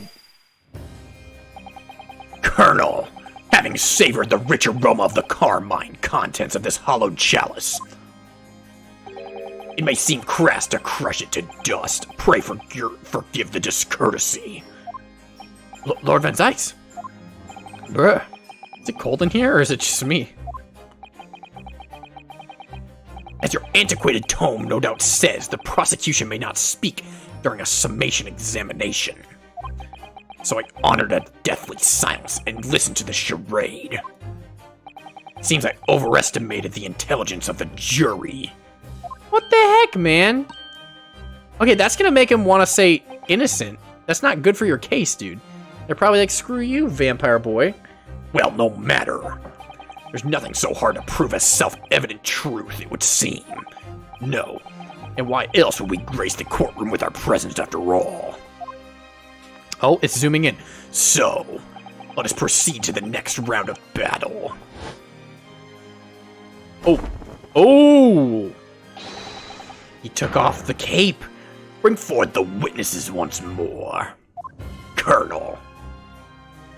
Clap of my ass cheeks is too loud. Witnesses. I trust you heard the summation examination we have just had to endure. Oh, yes, sir. I did, sir. Of course I heard it. Oh, yes, sir. I heard it. You saw in the end, the coachman. I believe it's Beppo? Yes, sir. My lord, sir. I didn't know Snake was in this game. Yeah, Snake's the prosecutor. Vampire Snake. It transpires that in your previous testimony, you were attempting to veil the presence of the 5th passenger in your omnibus. You'll be found guilty of perjury. You are advised to bear that in mind, sir. Oh, mio Dio. Now then, witnesses, I hereby call on you to testify before the court again. You will explain the various misgivings brought to our attention by the defense's summation examination. Hey, it's lawyer time. Witness testimony. Various misgivings. I only carried 4 passengers that night, I swear it, but, Oh, he's doing a different face. Oh, he's really scared. Why is the guy on the right scared? Well, I for one was told we had to pay 5 pence for the bus. He fiddled us on the fare, he did. And then I saw that blood-curdling sight as well. It's all too much. I tell you, I saw McGiddle stabbing that man. Everything I said before stands. Oh, yes, he stabbed him. Yes, he did. I think so, yes. Counsel, Make sense of this for me, please. the phantom fifth passenger conjured into existence by my learned Eastern friend never existed. It's not counsel. No, forget counsel. It's Colonel. The confusion has arisen from the coachman's sly little cousin. I don't even know how to pronounce that. Whatever that word is. Beppo, explain yourself. I'm terribly sorry, Guildmaster. The guild's fare is 4 pence across the board. You know that. Am I to understand that you've been overcharging our passengers by a penny a fare? Has he? It's so cold, and the last run of the day is always half empty. So he was. You have been dishonest, coachman. I'm sorry. Me, Mario. You're a disgrace, Beppo, a disgrace. And your selfless actions have been brought to dishonor on the entire guild. If I may, sir, I had to pay 10 pence on the bus just last week. What? What? 4 passengers at 5 pence each is, well, yes, 20 pence. I've done the arithmetic 10 times already, but I just can't make the result come out differently. No, that figures. Ooh. It would appear that one of the aforementioned misgivings has already been explained. So, counsel for the defense, your cross-examination, if you please. We've already had the pleasure of protracted summation examination today. I see you intend to continue the parlor games. That's right. Absolutely. Colonel. Hey. Various misgivings. I only carried the 4 passengers that night, I swear, but. Well, I, for one, was told we had to pay 5 pence for the bus. I'm trying to think what I actually should. He fiddled with us on the fare, he did, and I saw that blood-curdling sight as well. It's too much. I'm gonna try pressing the. I tell you, I saw McGilda stabbing that man. Everything I said before stands. I'm gonna try pressing the last statement first. Oh yes, he stabbed him. Yes, he did. I think so. Yes. Hold it! You think so? Earlier, you testified that you saw the moment when the defendant allegedly stabbed the victim, didn't you? Oh yes, that's right. You said that the victim was on the floor and described the assailant holding the knife in an ice pick grip. I suppose. I might have, yes, put the cart before the horse, maybe. What's this? I'm quite sure about most of it. It was I was driving the horses when I heard a scream from behind the seat on the roof. On the roof deck? Oh, I expected that was me, sir. Then when I turned around, yes, I saw it through the skylight. The gentleman was on the floor, and the knife was sticking up out of his midriff. That's right, yes. And the fellow holding the handle was the famous man, yes. So in short, you didn't see the moment when the victim was actually stabbed at all. I really thought I did, but when I go over it in my head, no, I suppose I didn't actually see the precise moment of the stabbing. Oh. He's biting his cane? My guy, you gotta calm down. Bro. Let me guess, you didn't see the precise moment of the stabbing either. Excuse me. Excuse me. You have something to say about that, Mr. Fairplay. Now you listen to me. I know what you're thinking. He didn't really see the exact moment the fellow was stabbed. What are the chances of that? Eh? Are you asking me or telling me? He's getting flustered. I might be able to extract some new information from him if I answer him cleverly. Could he have just happened to see the exact moment the crime was committed? It's just one of those days, baby. No chance. Well, it's a little hard to believe, certainly. Unless you spend your time peeping through a skylight on the top of an omnibus, that is. Peeping? I'm a respectable city banker, I'll have you know. I know what I saw. I remember it as clear as Ballarat Day. It was a grim scene, if I don't mind telling you. Alright, but whatever. Thank you, Mr. Fairplay. Oh, excuse me if I was getting a little hot under the collar there, my lord. I'd ask you to supplement your testimony with a clear statement about what exactly you saw. Oh, I can do that all right. I'll tell you just how grim it was. You think I forgot the sight of those blood-soaked hands after the butcher stabbed the man? Oh. Let's see what we got here. Let's see what we got.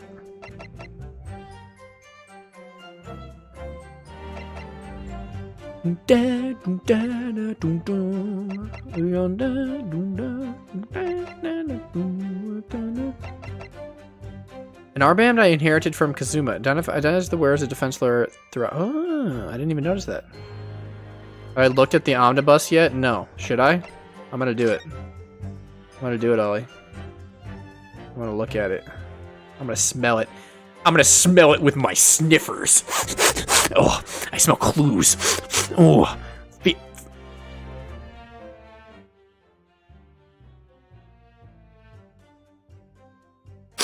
I smell a clue with my sniffers. What is this? Phoenix Wright Omnibus? Did Phoenix do the murder? What the heck? Can't find anything out of place. Okay, well, I'll come back to this later. There's a blood stain.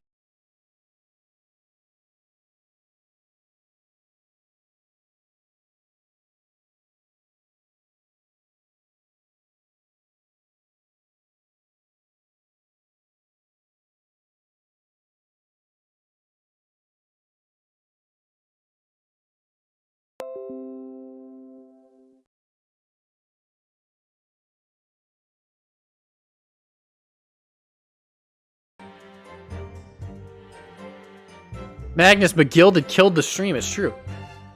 Returning from Jaiju and Timur Horjing referrals looking for the trauma. We're back! Okay, sorry about that. I don't know what that was. This portfolio must contain all sorts of secrets in London's gentry. Oh dear, you really think we ought to look inside? Well, it's not as though we know any of London's gentry personally, is it? Apart from our great detective friend, perhaps. Actually, I wonder. I assure we will not find Mr. Sholm's name inside. Well, let's see what we find. Yeah, let's see what we find. Sherlock Holmes. Everywhere. Or Sherlock Holmes. God, it's crammed full of gentlemen's names, isn't it? Well, I suppose they're probably not all gentlemen at all, are they? After all, not everyone in this country is well off. Ah, goodness, what is it? Look at this. Do you see the name here? Bruce Fairplay. Does that mean something to me? It does sound strangely familiar, actually. Bruce Fairplay, the witness testifying at this very moment? Oh.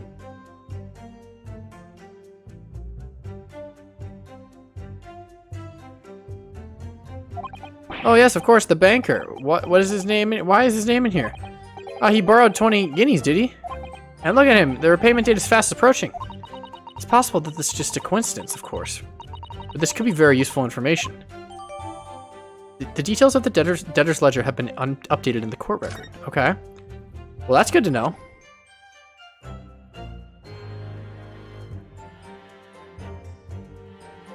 I'm gonna press him here again.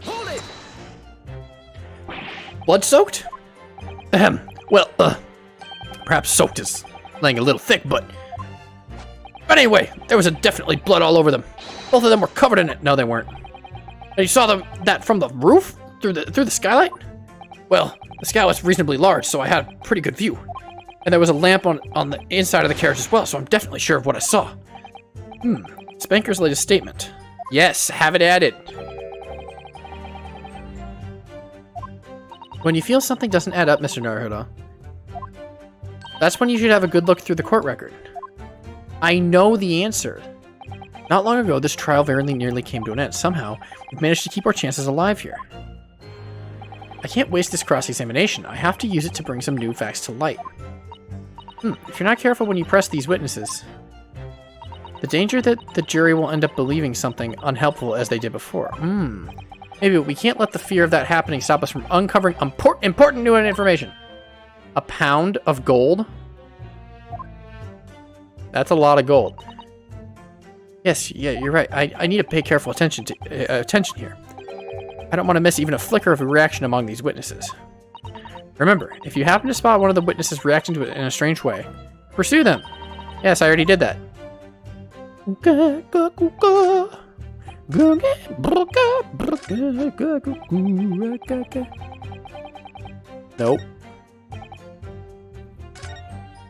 You think I'd forget the sight of those blood-soaked hands after? Okay, yeah. So it's just the gloves. Just making sure. There's only one glove. Baba boy. Objection. Blood-soaked hands. Well, I admit soaked might be a little laying it on the little thick, but anyway, there was definitely blood all over them. Both of them were covered in it. Oh, look how confident he looks here. He's like, yeah, I got a sword. Well, I'm very sorry to disagree, Mr. Fairplay, but that's more than a little peculiar. Eh? You're the gloves worn by the defendant, Mr. McGilded, on the night in question. Oh, yes, right. And there certainly does appear to be a sizable dark-colored stain here. But as I'm sure you can clearly see, it's only the right-hand glove. Ah! Arrgh! What are you, a chipmunk? Oh, okay. Alright. Me too. When I get nervous, I just start eating my own thumb, like that. Smack. In short, Mr. Fairplay, your testimony is inconsistent. Ah! But no, that can't be right. So you're the liar here, then. That's right. You were clear about it. You said it was both hands.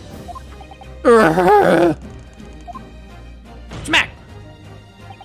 Mr. Fairplay, if your last statement was a lie, it calls your entire testimony into question.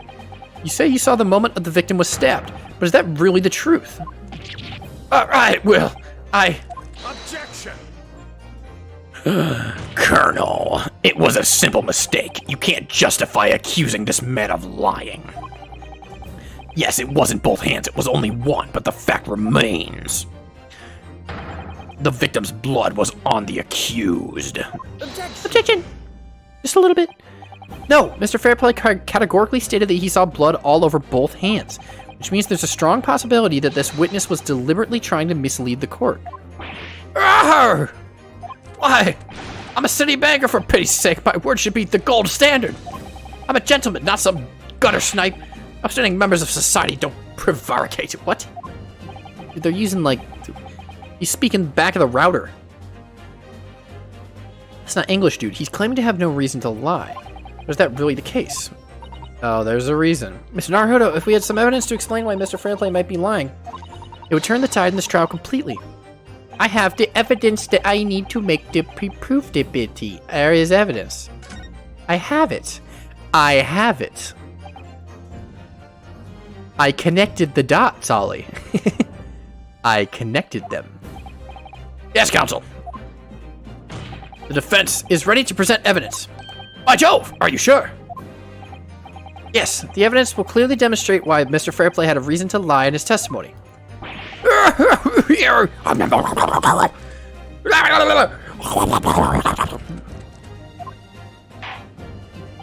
well. I hereby call upon the defense to present its evidence. Evidence that demonstrates a motive for the witness's alleged deception of the court. It's the little purple book. Just want to groove for a second. Take that! This is a list of the debtors who owe money to Mr. McGilded. Yes, a list of innocent victims crippled by the accused extortion. The point is, among the names of these debtors is your name, Mr. Bruce Fairplay. Ah! What? Mr. Fairplay, are you currently indebted financially to the accused? No, well, it's barely worth being called a debt. According to this ledger, you owe 20 guineas. Not an inconsiderable sum of money, wouldn't you say? Well, what of it? Let's suppose Mr. McGilda were to be found guilty of murder. What would become of your debt in that case? You'd be forgiven. Ah, I see. These documents state that the loan agreement is forged between two individual parties. Therefore, for the creditor, the defendant here, to be sentenced to a capital punishment, all outstanding debts which were owed to him would be annulled. They would cease to exist. So someone like robbed him of a ton of money and set him up to die so that they could not have to pay it back. Oh. Someone asked for like a huge loan and then killed him so they'd never have to pay it back. Probably. Cease to exist. Mr. Fairplay, is it not the case that you claimed in your testimony to have seen something you never in fact saw, in a devious attempt to annul your debt of 20 guineas to the defendant? Ah!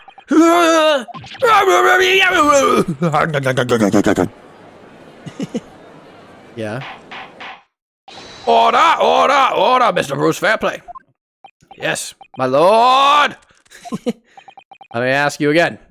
And be aware that your answer may have most serious implications upon your future, sir.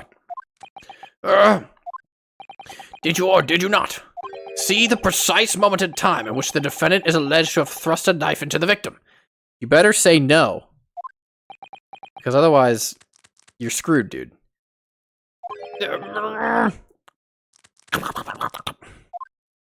Your silence speaks volumes. You did not tell the truth in your testimony. All right, let's not make a melodrama out of this. That's what Ace Attorney is, though. It's all melodrama. Perhaps I did overstate the truth a pinch. A pinch? But it makes no difference. I definitely remember seeing blood on Mr. McGilda's hands, both of them. Okay, so here's what we know. If they didn't get overcharged, there was another person on the omnibus. We just have to figure out how. And they had a second set of gloves, if this guy's telling the truth, which it sounds like at this point he might be. So that means... Okay, so our defendant was asleep. So he must have been dead, and then the defendant woke up and was like, oh, this guy next to me is dead, with a knife in his chest. So we just have to prove someone was in that thing with them, but that's going to be a little hard. Objection! And yet, only one of the defendant's gloves, which we have here as evidence, is stained. Yeah, why would only one be stained? Wouldn't the criminal have, like, stained the other ones? So you keep saying. I wonder if I might be allowed to speak, sir. Go ahead, Mr. First. Well, the thing is, I think I remember seeing it myself, as it happens. You think? Seeing what? The murder. The blood, sir, on the assailant's hands. I think, yes. I'm almost sure it was on both of his hands, not just one. What? Dead.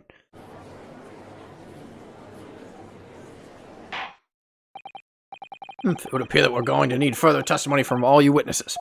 This time, I'd like to know precisely what you did and what you did not see. Yes. Do I make myself perfectly clear? Oopsies. Yes. Yars! Mr. Naruto, this is good news. The course of this trial seems to have shifted slightly at last. Yes. I might finally have a chance to turn things around here. Okay. Witness testimony. What the witnesses really saw. There was blood on both hands of the assailant.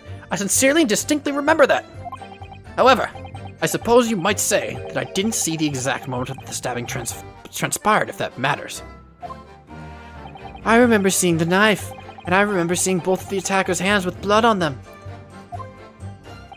I didn't actually see anything of myself. No, I not until I heard the scream. Anyway, the fact remains, there can't have been anyone else inside the carriage, or we all would have seen. Guys, we know who was in the carriage. Phoenix Wright was in the carriage. We know this. Phoenix Wright was in the carriage.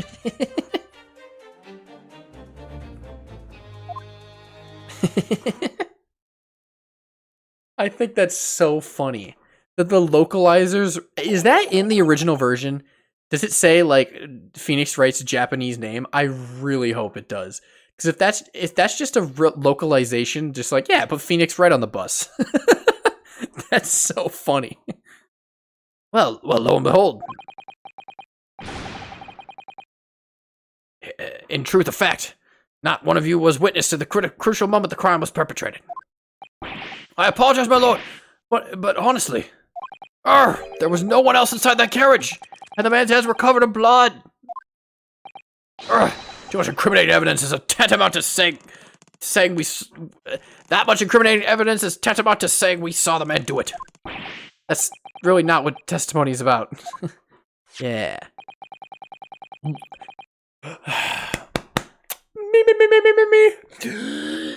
Colonel, let us examine the interior of the omnibus once more. Ooh, he farted. Like messy. The victim's fresh blood is clearly visible in the seat, corroborating the witness's accounts. You couldn't have showed this earlier, dude? In other words, there's no substantial nor significant change in the facts of this case. Very well. Your cross-examination, please, counsel. Yes, my lord. I will say that, like, when he's not nervous, Ryunosuke is, like, a very good lawyer. Which is kind of the point. When he's not, like, anxious. There was blood on both hands of the assailant. I sincerely and distinctly remember that. Okay. There's blood on both hands. However, I suppose you might say that I didn't see the exact moment of the stabbing transpired, if that matters. Okay. Did you ever examine the inside of the bus? I don't think I was able to. I remember seeing the knife, and I remember seeing both of the attacker's hands with blood on them. Okay. No, okay, well, in a second. You definitely saw that too. Blood on both hands. Yes, sir. I mean, I know what you're gonna say. Only one of Mr. McGilden's gloves has any signs of blood on it. That's right. That's right.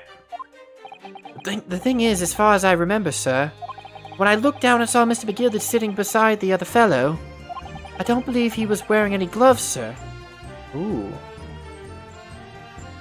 Okay. He wasn't wearing these gloves. That's correct, sir. And I saw the blood on both his bare hands quite clearly. What? It's true that the dark-colored stain on the leather gloves wouldn't have been easy to see. I should point out to the police that the police officer who apprehended the accused on the night in question reported that there was no trace of blood on Mr. McGilded's gloved hands. There wasn't blood on his hands. What? Huh. This is just puzzling. This is puzzling indeed. This must be significant somehow. I'm sure of it. Bum bum bum bum. Bum bum bum bum. Did you connect the dots? Did you connect the dots, Swiley? You didn't connect shit. Listen here, asswipe. You didn't connect shit. No. I didn't actually see anything myself. No, not until I heard of the scream. I'm gonna press it, because why not? You didn't see anything. Oh, yes, sir. That's to say, no, sir. No, sir, I didn't. Very sorry about what I said before, sir. Very sorry, yes. It was very wrong of me to make up a story, say I saw him stab the man. Ooh! Wouldn't you agree, sir? I know what you're insinuating, but I certainly wasn't making up stories. Still, to say you saw nothing isn't right either, is it? No, sir. I saw nothing at all. Mr. Beppo, you were driving your horses. At the very least, you must have enjoyed a good view of London streets, no?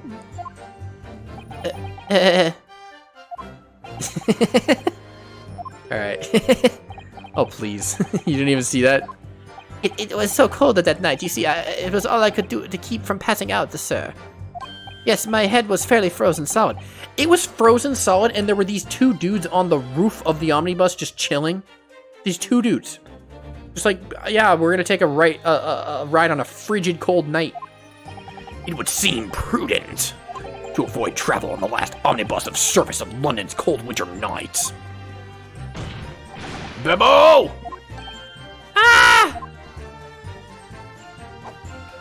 Anyway, the fact remains, it couldn't have been anyone else in that side of that carriage, or we all would have seen. Press. And everything you saw of the incident was through the skylight in the roof of the omnibus. That's right. It was fiercely cold that night, but the glass wasn't frosted over. Okay. Oh yes, I remember it was shivering. I was shivering. It was so bitter. Then why weren't you inside? There was room for 2 more people inside. Allegedly. Hey, what if there wasn't room for 2 more people inside? Which rather begs the question is why the pair of you were sitting on the roof deck in the first place. Exactly. Well, I don't know about this young fellow, but I couldn't enter the cabin. Oh, why not? It was locked from the inside. I tried knocking, but no one opened the door. It was locked? Well, that's suspicious. That's right. And it's a public bus service, for pity's sake. That's not what I call fair play. Yes, I had exactly the same experience. I tried knocking, but the gent inside just gestured at me to clear off. So I had no choice but to climb up to the roof deck and look down longingly into the warm cabin below. Well, I can assure you I wasn't just looking down. I was glaring long and hard. So you were looking. That's precisely why I can tell you with absolute confidence that if there was anyone at all in that cabin, I would have noticed. Bri'ish.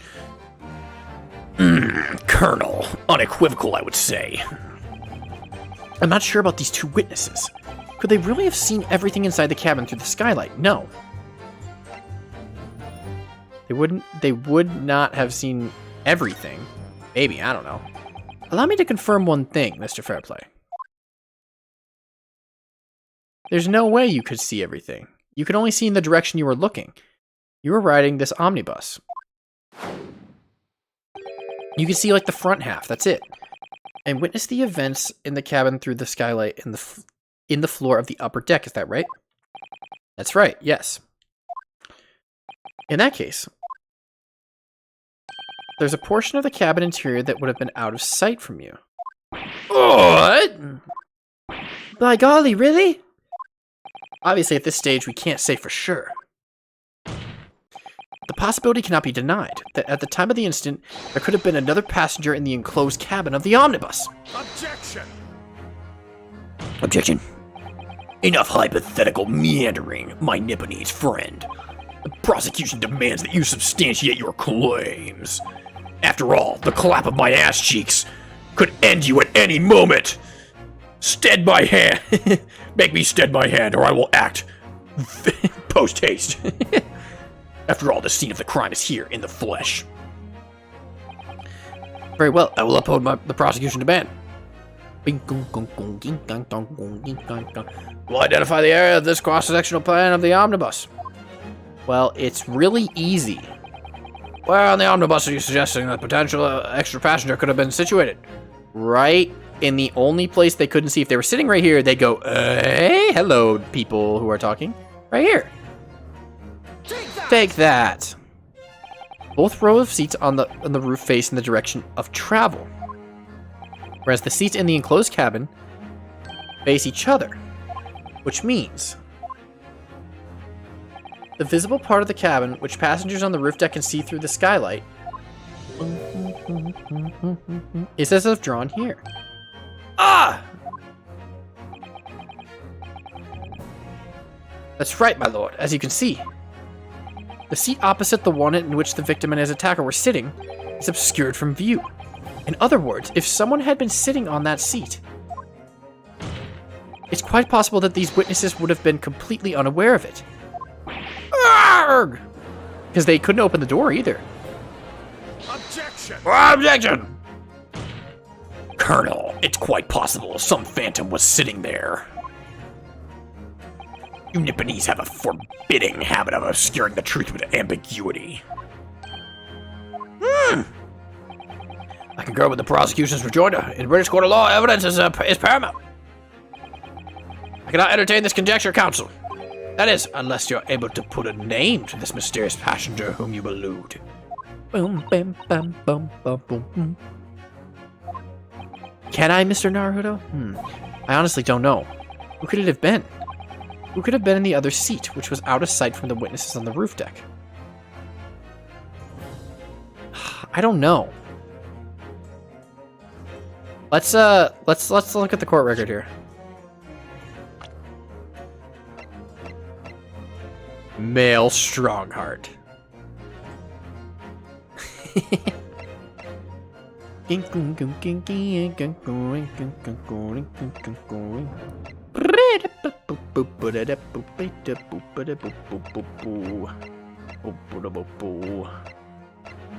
I don't know. Let me think about this. Because here's the thing. I don't know if I'm actually supposed to get this now. These two dudes were on the top. 100% they were not there. This dude was driving. He couldn't have been there. I mean, they saw what appeared to be him sitting next to him. It might not have. It could be this guy. And I don't think it was this guy, because this guy was passed out. And it's not male Strongheart. And it's not Sussy. So, let's just see. I really don't have an idea, though. I have no idea. But I have to say I have an inkling. I understand, my lord. The defense would like to put forward a name. I don't think this is the right choice. You're a fool. That response was a desperate attempt by a man who has no notion of his own limitations. A toast to hard lessons not yet learnt. Let us not delay, counsel. The defense is still not to name the passenger on the other seat. Think about it. This could be it. This could be the chance I've been waiting for to turn the trial in my favor. On that night, on the night of the murder, the person occupying the seat in the omnibus cabin that was obscured from view was...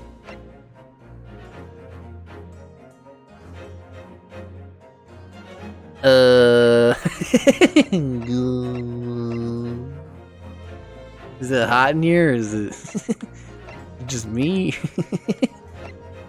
It's not any of these three, 100%, and it's not the... It's only between these two, and I think it's probably this guy. If I had to guess. Because they wouldn't have been able to see him get stabbed then. But I don't know.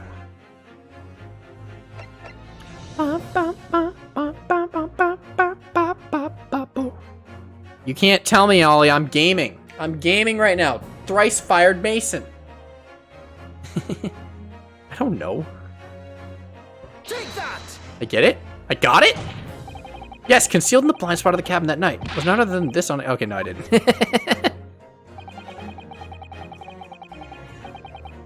Whatever so-called logic you used to arrive at that conclusion, it's a matter should go on.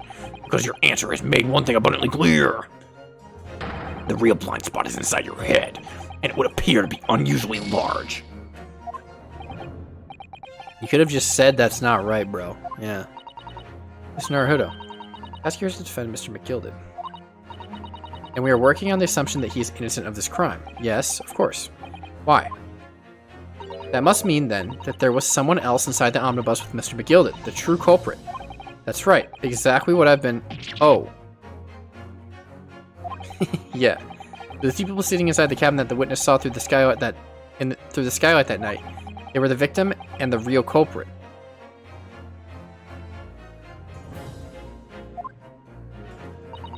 It does seem as though we've all been making a false assumption. The witnesses weren't looking at Mr. McGilded at all. Meaning he has to have been sitting somewhere else. Okay. Well, I mean, obviously, they were like sitting across from each other. It was just a 50-50 of who it was. Because the crime scene was already set up differently. On the night of the murder. Mr. Gildy. Take that! Gildy. Passenger in the enclosed cabin that the witness saw on the roof deck failed to see has to have been Mr. Magnus McGilded. Mick, Gilded? what are you talking about, counsel? That's the name of the defendant. That's right. Objection! What? If I desecrate this chamber by smashing my hollowed chalice, do forgive the discourtesy. Lord Van Zykes. Oh, no, wrong. Lord Van Zykes. People talk of those tiny island nations in the Far East as having a learning and culture of their own. But I see they use the terms of their terms ill-advisedly. What are you trying to say? Yeah, you little peanut. You're just a little peanut boy, aren't you, Van Zykes? You're just a little peanut boy. Let me explain in terms that even a student of an artless backwater such as yourself might understand. Boy, you racist! When the bloody scene unfolded, the victim and his assailant were sitting side by side. Multiple witnesses have attested to this fact as the very premise on which this case is built. Yeah, but they didn't see the faces. That's the premise. That premise may be wrong. What? The victim really was sitting beside Mr. McGilded. It creates an inconsistency that can't be reconciled in any way. What inconsistency, counsel? The defendant's gloves, my lord. Both witnesses made the same testimony. They claim that there was blood on both hands of the person sitting next to the victim. Objection! Boom. Yet we know the truth to be otherwise. Only one glove bears the gory remains. Objection! The point is, even in the face of irrefutable evidence, both witnesses have maintained their stance. You should look inside the omnibus. Ollie, don't tell me what to do when I'm gaming, like a gaming goblin, okay? Zuma Asogi. Now it's mine. Ollie, I'm literally gaming right now. Jeez. Come on. Job Master's London head office. Well, let's open the door, go inside, shall we? If Phoenix Wright's not in here, Ollie, I'm banning you right now. If Phoenix Wright is not inside the bus, you're banned, sir. Notice. Notice. Ah, that's a poster for the Great Expedition that's due to start 6 months from now. There's a lot of focus being drawn to the Crystal Tower, the centerpiece of the whole exposition. Oh, the Crystal Tower. It's under construction already, I believe. People all over London must be fizzing with excitement at the prospect of such a grand event. Wow. Blood. Blood. Oh no, the blood! That's blood that's soaked into the seat. The victims, obviously. Yes, and the seat would be clearly visible from the roof deck. Would you really stab someone in full view of the other passengers like that, I wonder? No, unless you were trying to set it up. Well, it was after dark, and there was a lamp on in here, so perhaps the culprit could see anything outside through the skylight. Whichever way you look at it, doesn't seem like it was a planned attack. But what's on the other side, I wonder. If I turn around and Phoenix Wright is sitting there like a good little boy, I will never stream again. That is on all of my ancestors that have ever lived, who have passed and have gone to greener pastures. If Phoenix Wright is here when I turn around, I'm gone. Nico will never come back.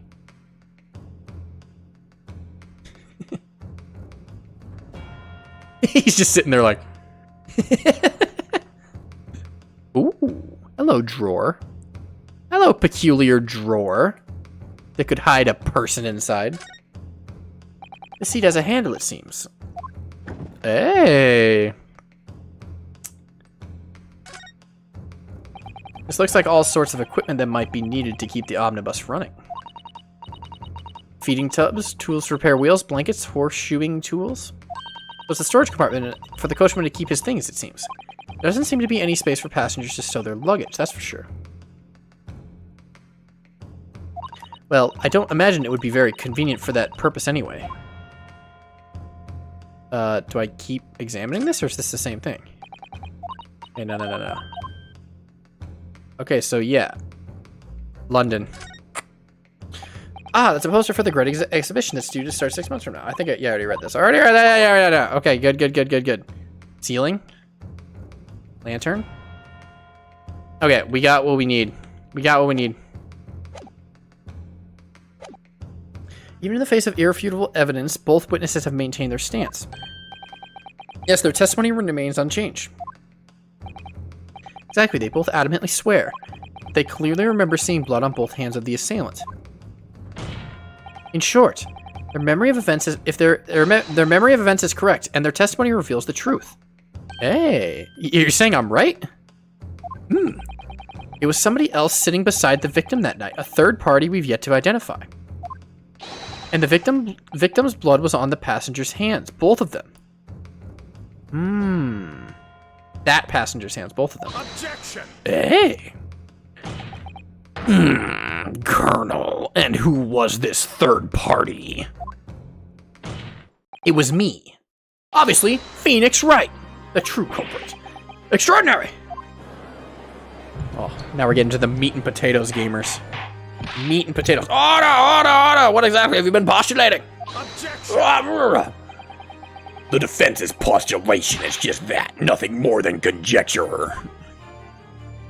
The witnesses have clearly stated that they saw the accused. Guys, I feel like I'm getting like slightly better and better at doing the Colonel Solid Snake voice because my voice is slowly destroying itself. Like I can actually feel my vocal cords breaking apart. And the more raspy it sounds, the harder my ass cheeks clap. You know what I'm saying? The witnesses have clearly stated that they saw the accused. Objection! But when elaborating on his testimony, I almost said territory, Mr. Fairplay said the two of them were there wearing hats and I couldn't exactly make out their faces. That's right. Yes. Tops of their heads were obscured by the roof. I could see the rest of them, though.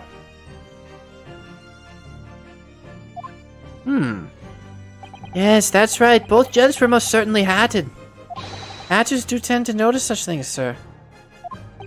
What particular styles of hat did the two gentlemen sport, Mr. First? I don't know. I'm afraid I don't remember. And you just called yourself a hatter. The style of hat makes no difference. There was no third passenger in that cabin. Colonel. How can you be so sure? Because if there had been, the accused, Mr. McGilded, would have undoubtedly have offered to dispose the fact. He was sleeping the whole time. Unless, that is, you are proposing an even more preposterous explanation. That the accused failed to even notice the presence of a true culprit in the very cabin which he traveled. Yes, he didn't. He didn't notice it. Because the culprit was hiding in the thingy, in the drawer, or whatever. Maybe. I don't know how this is going to turn out. If there was another person traveling in the enclosed cabin of the omnibus, it's inconceivable that Mr. McGilded would have been unaware of it. Is it? I don't know. We'll see. Order! There's clearly a simple solution to this problem. Bring the accused, Mr. McGilded, to the stand. Well, what say you, counsel? The prosecution objects, my lord. Now walk around. As for suspect, he will have already made a full statement to the police. And also, the prosecutor is Solid Snake, and the clap of his ass cheeks is gonna shake this courtroom to its very core. Let me just tell you that. Very. Colonel.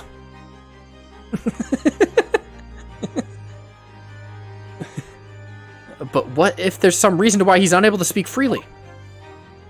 Also, Do and Viri, hello. At the same time, Magnus McGilded is no uneducated ruffian. I don't know, whatever that is. If it indeed turns out that the man has been withholding information, you can be sure it will have been a most deliberate act. Counsel for the defense, what is your opinion? My lord, should we ask Mr. McGilded to testify or not? Dude, yes. We need his testimony. Okay, thanks for this. Gotta go. Okay, Mercury, have fun. Going to bed or whatever you're doing. I don't know what you're doing, but I'm gaming right now. I think we're like, I'm not sure how far we are through this case, but I think we're definitely over halfway, I would say. I'd say we're just past halfway, probably. That'd be my guess. I don't know, though. I'm just going off, like, other, whatever you call it. Okay, so here's the mystery, Do. I'll sum it up for you very quickly. A guy got murdered in the middle of the night in a horse-drawn carriage, and there were only 2 passengers in the carriage. And so the whole prosecution premise is that there was literally no one else there. He had to have been killed by the other person in the horse carriage. Oh, by the way, there were 2 people on the roof. I forgot. Okay, so, name, thrice fired mason, male, age 54, brickmaster. Stabbed once in the abdomen with knives while journeying in an omnibus. Died due to internal hemorrhaging resulting from trauma. Here's a picture of him. Uh-oh. And our whole argument is we have to convince people that it is possible that there could have been a 3rd person in the cabin. Because right now there were only 2 people in that cabin, and it cannot be anyone other than our defendant. But we have to find a way to prove that there was a 3rd person in there somehow. Defendant's leather gloves got blood on them. The omnibus itself, murder weapon. Largest knife that was found lodged in the victim's abdomen. Its quality and fancy ornamentation suggests it must be quite valuable. Debtor's ledger. And this is just people who owed the defendant money. So basically, it all boils down to, like I said, we have to prove that there was another person in the cabin of an omnibus when it was 100% certain by all witnesses that there was only 2 people in there. You mean you and the victim, right? Yes. You're the defendant and the victim, yeah. There was no one else in there. We need to hear what he says to say in order to find out the truth. The defense would like to call Mr. McGilden to the stand. This is the defendant. This is the guy we're trying to get off the hook. In that case, I would like to hear the opinion of the jury. Also, there's a jury. Yes, I need a little time to consider this. If you ask me, I think we should hear what Mr. McGilden has to say. Get that man out of here, I say! It would be utterly illogical to not hear his testimony.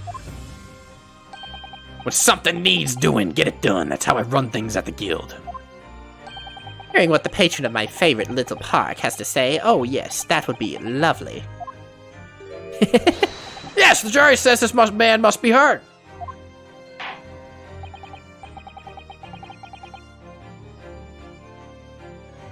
Very well. The court will hear the defendant's testimony.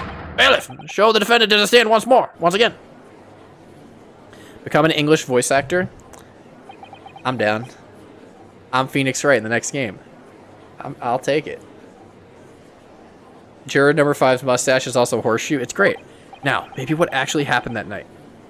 I love doing voices, though, but it hurts. Especially... Listen, guys, I'm going to wake up tomorrow and not be able to talk. Because of the clap of Baron's ass cheeks. It's so much vocal work to do his lines, but it's worth it, because it's funny. Now, what actually happened that night will finally become clear. Would it hurt less if you got paid for it? If someone paid me to dub this entire game, I would absolutely do it. That'd be the most fun thing I'd probably ever do. But I'm only good at like a couple characters, I think. The rest of them I'm just fine at. Okay, let proceedings be resumed. Mr. McGilden, have you been listening to the discourse of the day? Oh, by the way, this guy's Irish, and this is our defendant. To be sure, I have, my lord. There are now 2 matters that this court desires to hear from you. The first is whether or not there was a 3rd party with you in the omnibus cabin, as proposed by the defense. The second is that if such a person were indeed present, why did you conceal the fact from the police? Begad, no. 'Tis not in my nature to hide anything at all. Just answer the question, please. The truth of the matter is, I've been desperate about this all along. Do I tell you all, or keep your mouth shut? Tell us what, Mr. McGilden? The fine fellow representing me is absolutely right. In the carriage on the night with myself and the other man, there was another passenger. What? What? You didn't care to bring that up earlier? It's true. Aye, it was me who helped the little urchin get away after all that it all happened. What? It was me that helped the little urchin get away after it all. Why? You. Why?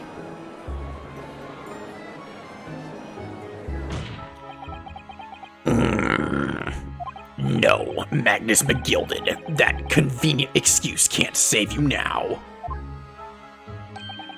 I'm truly sorry I am, Lord Van Dykes. I'm sure you'll be wanting to know why I said nothing when I was taken in by the police. I do be having a very good reason, I assure you. Which was? Well, a little child was just in the wrong place at the wrong time, and not in any way involved, you see. What? If the police had known the wee one was there, they have assumed she'd done it. That have hauled her into this courtroom just like myself. How much did I miss? I'd say like the first 60-70% of the case. We're getting to them into meat and potatoes really soon. We're getting to meatball like territory. I was only trying to spare her that. Young hearts and young minds are easily damaged, my lord.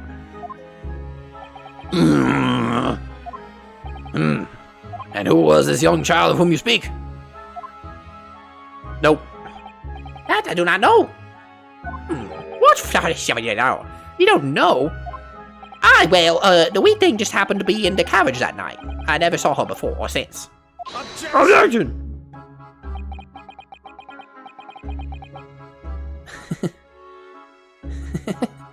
Yes, it's very summed it up right.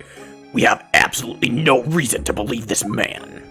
The prosecution calls for the witnesses' statements to be disregarded by the court. Oh, don't forget Sussy Baka. Yeah, don't forget about Sussy. You know, I wouldn't be surprised if the urchin here isn't in the courtroom as we speak, listening to the proceedings. Juror number 2. Oh! Ah, smoke! Ah, fire! There's a fire! What? Look, someone's trying to get away. Cough after them! After no use! What? I can't see anything through all the smoke. What is going on? Oh, shoot. Be careful, Mr. Naruhodo. Cover your face. Bailiff, don't let the accused escape. Secure the omnibus. I hereby call an emergency recess. Bailiff, ensure the defendant is in custody and clear the courtroom.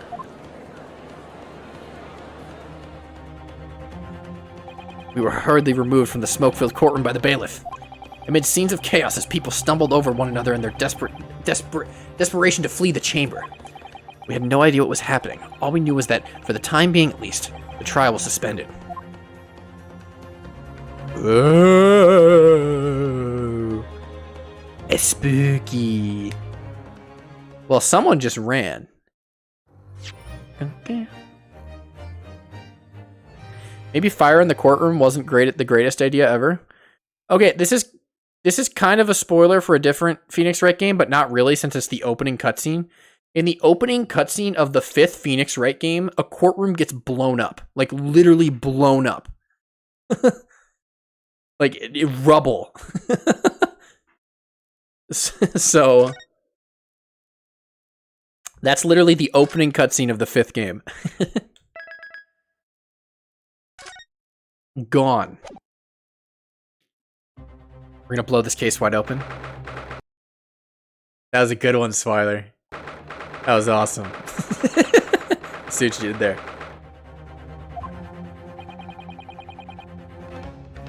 What on earth just happened in there? Mr. Naruhodo, I've managed to find out what happened. Mr. Sato! I was told it was an advanced form of smoke grenade. A type of exploding device that releases smoke. A smoke grenade? It sounds like the sort of thing ninjas use. Exactly. That's what I was thinking. They're just making sure everything is safe now. I think the trial will start again before long.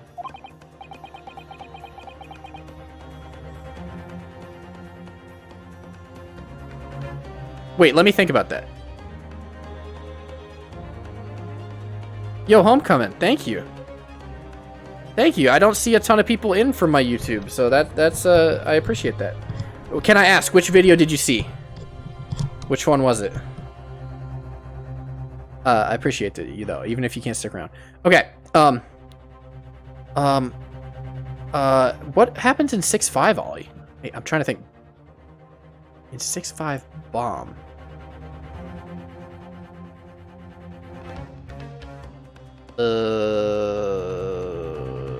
I don't even know. Who would have done something like that? Oh, guys, at the end of the stream, you know what, let's just do it right now. So you guys know how I started a second channel called Nicolini Deluxe, right? You know how I started a second channel, Nicolini Deluxe, aka the greatest channel on YouTube, second only to iNicolai5, the main channel, right? You guys are aware? Can I show you guys something? Hang on, I'm gonna send this to Ollie so I can pull it up in my browser. Ollie, I'm gonna send you the thumbnail of a video I put on Nicolini Deluxe yesterday. And just give me 1 second, you guys. Trust me, this is worth it. You gotta trust me. I gotta go to my Thumbos folder. Where is it? There it is. Okay, videos. Thumbnails. Yeah, that's good. That's good. Yeah, I'm gonna send this to Ollie. Don't spoil. Don't share. So I posted this video on wait, I gotta switch accounts. Oh crap. I gotta switch to Nicolini Deluxe. Sorry, this is a lot of setup, but it's worth it. I promise. Just trust me, okay? Go to Nicolini Deluxe right here. I posted a video called what a Nico video looks like behind the scenes, okay? Behind the scenes Nico video, okay? So give me 1 sec. Give me 1 sec. If you're not following Nicolini Deluxe, aka the greatest channel only on YouTube, second only to iNicolai5, here's what a Nico video looks like behind the scenes.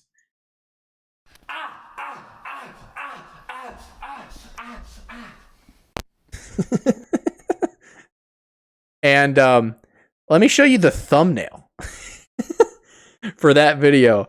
And let me just preface this, but before I show you this thumbnail, I got a notification at 3 a.m. last night on my phone that my video had been taken down for sexual content and nudity. This video.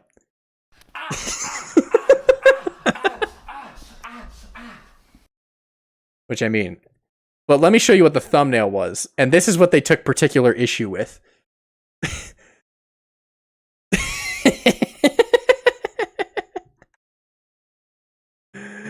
I don't see any problems. Team YouTube, what's going on over there? You can't just not let me have this. And they said, this is sexual content. This is bad. And I was like, no, it's not. And I peeled it and they said, oh, you're right. And then an hour later, I got another email saying, no, we changed our minds. This is, you can't have that. So here we are. Okay, back to the game. Okay, back to the game. We broke the tension a little bit. The Underground DS download, play Fire Emblem Fates, Pumpkin one all had me dying. Oh, thank you. Glad you enjoyed all those. Ollie, you did one of those. You did the pumpkin. Yeah, those videos are very fun to make, Homecoming, but they take me months. Alright, back to the game. Back to the game. The police managed to catch someone who was trying to flee the courtroom, apparently. Flee the courtroom? Why? Well, it's a young girl of around 15, I hear. Help the algorithm gives you your lucky break. I need to find a way to get more consistent at posting. Because even if I did have that, if I can't have anything for several months come out after that, it's still an issue. It wouldn't be very helpful still, you know what I mean? So I gotta find a way to shorten my content and make it come out more frequently. But yeah, once I finish my job this Friday, my internship, I'm ready to start on my next green screen video, and I'm excited for it. Because it's a shorter one, and I should be able to finish it. I say shorter, but it's still going to be like 10 minutes. It's just all my other green screen videos are like 20 minutes. So this one should take half as long, maybe, in theory. I don't know, we'll see. Okay, well, it's a young girl of around 15, I hear. A young girl? Then, is it going to be the Russian girl? Is it going to be the Russian girl from Case 2 who was 15? The other passenger that Mr. McGilda was just talking about. My thoughts exactly. Post Twitch VODs in 5-second fragments? What? Yo, what's up, Doc? So he wasn't lying. Oh, what's become of Mr. McGilda, actually? There are so many things I need to ask him about. But there are many things I need to ask him about. He's not here, but he's not here. I think he was summoned as to the prosecutor's antechamber to answer questions, along with the young girl. Who is she, I wonder? And what was she even doing here at the trial? She was taking a huge risk, and for what possible benefit to herself? There's another matter that's troubling me. What's that? The 20 pence. Hmm? Oh, he didn't pay it back. He still owed it. According to the coachman, Mr. Beppo... Chisato could flip like crazy. Said he took 4 passengers that night at a fare of 5 pence each. That comes to a total of 20 pence exactly. But now it seems there were in fact 5 passengers, which means the figures don't seem to add up again. She's right, that's strange.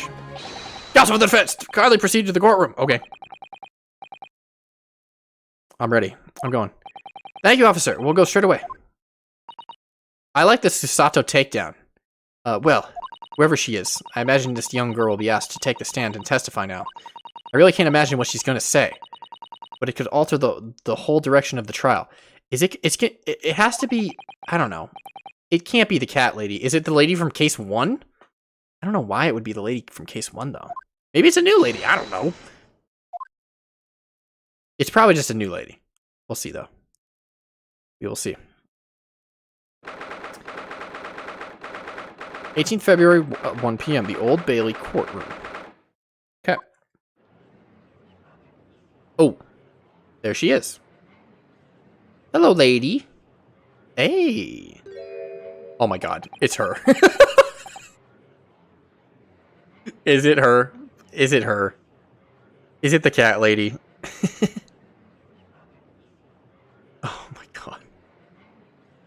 There's the young girl next to Mr. McGilded. Look. She must have been the one who caused the disturbance before. Oh no. Well, after that rather eventful recess, the court will now resume the trial of Magnus McGilded. Now then, Lord Van Zyx, I forgot to do voices. Okay, here we go. Colonel. I believe you have established the cause of the smoke which veiled proceedings earlier. It seems to have been an advanced form of smoke grenade, the sort typically employed by the army. Good gracious, the army. What in the devil's name? It was an elaborate attempt by a young girl to cloak her escape from the public gallery. Now occupies the stand. Your name, girl? What's your name, girl? Are you responsible for the smoke grenade which induced such a pandemonium here in my courtroom? Yes. What is the meaning of this deplorable behavior? If I may, my lord. Yes, Mr. McGilded. I think perhaps I ought to explain here. Why is it this wee lass here is in the...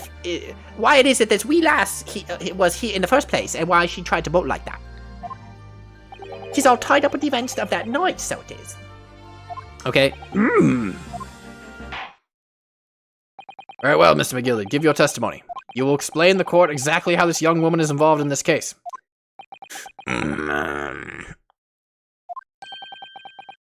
Just what did happen that night? Also, if you notice, look, I have the sword. I have it. What did happen that night? Let's see. It's not like a defense lawyer needs that information or anything. Witness testimony. The young girl. On the night in question, I took my backseat in the omnibus and promptly nodded off. Then Barara, a loud and thud and a wee scream woke me up with a fair start. There was a fella collapsed on the floor at my feet, so I sat him up and sat up in the seat across from me.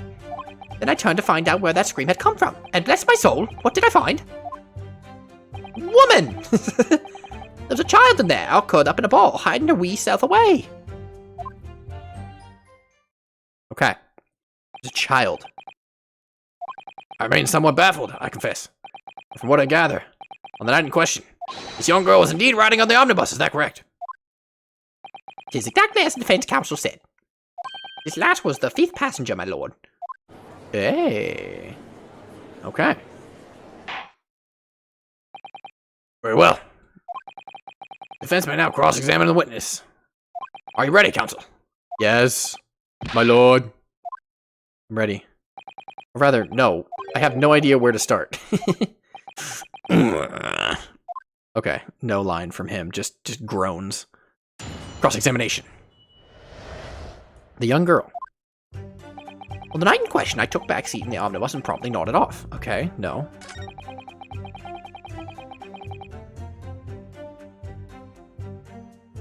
First said he let out a scream during one of his testimonies that is not relevant to anything and not brought up.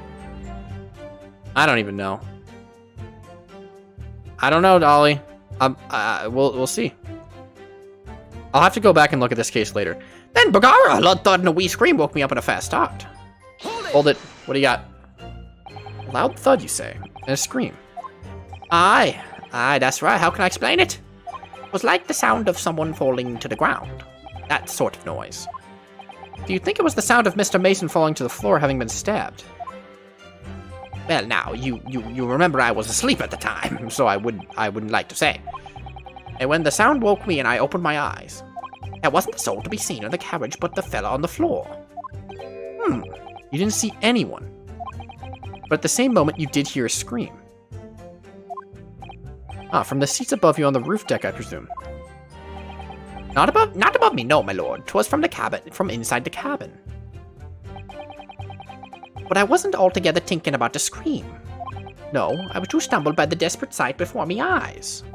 Whoa! There was a fella collapsed on the floor at me feet, so I sat him up on the seat across from me. Okay. So you touched the victim. You sat him up, the victim, you mean? That I did, on the seat across from me, as I said. I could plainly see the poor devil was already gone. And you wouldn't leave a dead man just lying on the floor now, would you? Well, if you don't want to get accused of murder, you would. But I mean, you do you, man. It's common courtesy, so it is. Oh wait.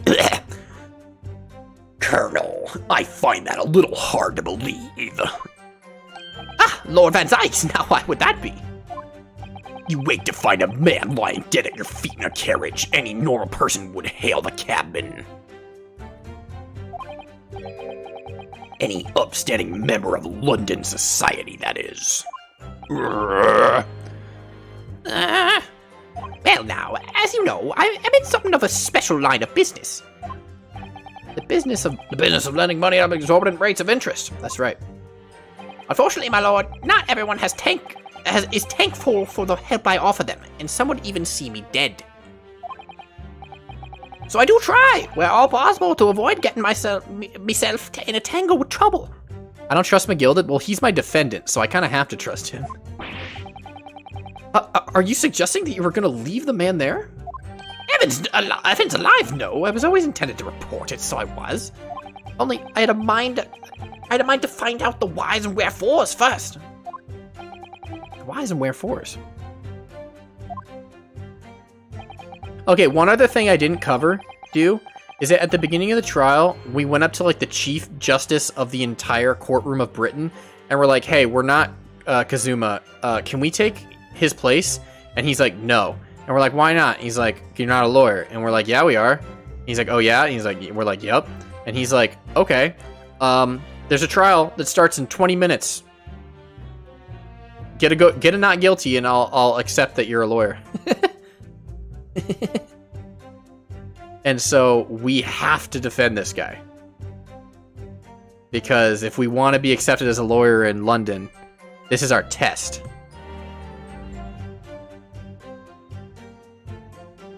So we literally showed up at the courtroom like 15 minutes after this case started.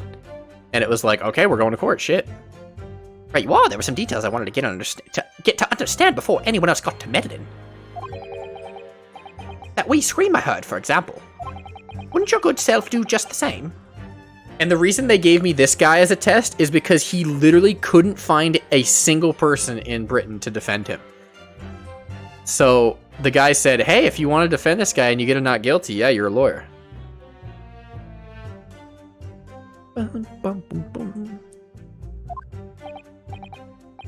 Yes, the scream he says he heard at the same time as the thud of the victim collapsing. Yeah, I gotta think about this. Then I turned to find out where the scream had come from, and bless my soul, what did I find? I don't think I need to press that. There was a child in there, all curled up in a ball, hiding her wee self away. Hold it! She's just right there next to us. What did Willy Wonka do? He's accused of killing someone in a bus, and there was no one else in the bus with him. And so everyone's like, it would have had to been him. Also, he's a loan shark, so everyone hates him. So no one wants to defend him. You say she was hiding herself. Aye, that's right. It was hard to see the dim lamplight, but she was all curled up in a wee ball. When our eyes met, well, my heart nearly stopped beating in my chest. Top of the morning to you. You're really overacting this. Still and all, I put her out from under there. This is not really an Irish accent. It's just the voice I chose for him. And sat her on the opposite so I could have a wee chin wag with her. What? Moving on. The seat opposite. That's right, just next to the dead gentleman there. You sat this young girl next to a corpse, sir? Well, as I'm sure I mentioned, a gentleman in my position can all too often find himself in mortal danger. So, I needed to find out just who this urchin was, you see. And while I was on the middle of talking with her, I heard another scream, a fella's voice this time. Presumably, that scream was Mr. First, who was sitting on the roof deck seats. Yes, St. Ollie, right there. Right? Or are you talking about a different scream? It's like, what are you talking about? Right you are again, I would say, sir. Looking down through the skylight. You must have seen this young girl and gentleman with the knife in his belly. In other words, the previous witness did not, in fact, see you at all, Mr. McGilded. What they believed to be yourself and the victim was in fact this girl and the late Mr. Mason.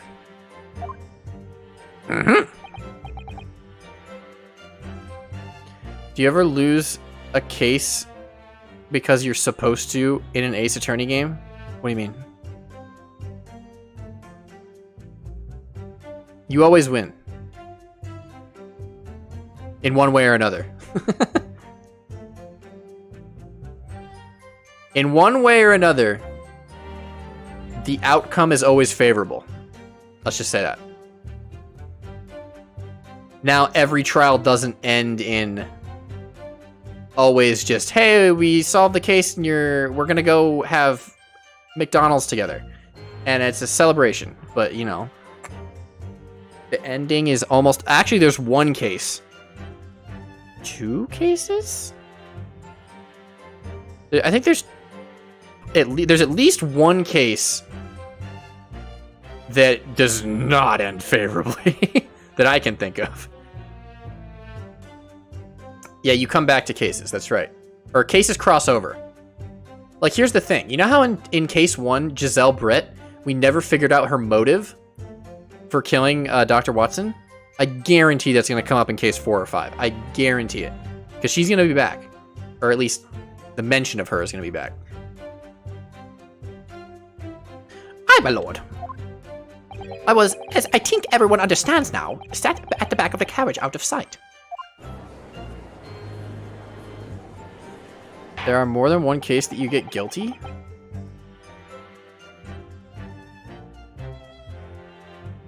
Yeah, I mean, the outcome is not always not guilty, but that doesn't mean the outcome isn't favorable. That makes sense. Certainly plausible. The defendant is somewhat diminutive in stature. And readily confused, perhaps, with this young girl. Why is she not talking? After that, of course.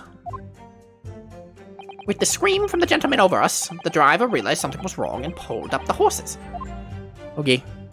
I do wonder how you must be feeling, Mr. Naruhodo. Being the defendant's lawyer and yet finding myself as stunned as everyone else and at his testimony.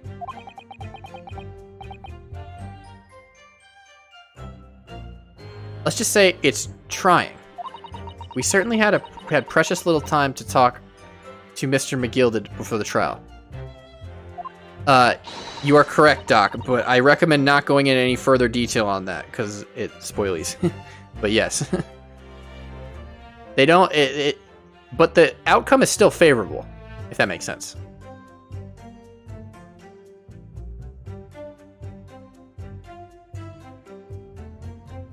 Yeah, good. But we mustn't be dispirited. We must try to learn all the facts we can. Ah, when we arrived in London this morning, I didn't see my day panning out like this. Mr. Naruhodo, no grumbling even in your head. How did she know? Sussy reads minds? She's a true imposter. On the night in question, I took the back seat in the omnibus and promptly nodded off. Okay, so I've pressed everything except this first one. And when you first got on the omnibus, were there any other passengers already on board? There were not. The cabin was empty, and there was no one on the roof deck either. You were the first passenger, as it were. I see. Aye, and that's why I took the backside as I did. 'Tis the most comfortable, so it is. Could you explain exactly what you mean by the back seat? By all means, 'tis how you already described it earlier. I'm talking about the seat opposite to the one in which the poor gentleman who was stabbed was sitting. Willy Wonka, British, Irish. Colonel. Okay, alright, focus. Like I said, 'tis the most comfortable and where I feel most at ease. And of course, I enjoy gazing through the skylight from time to time as well.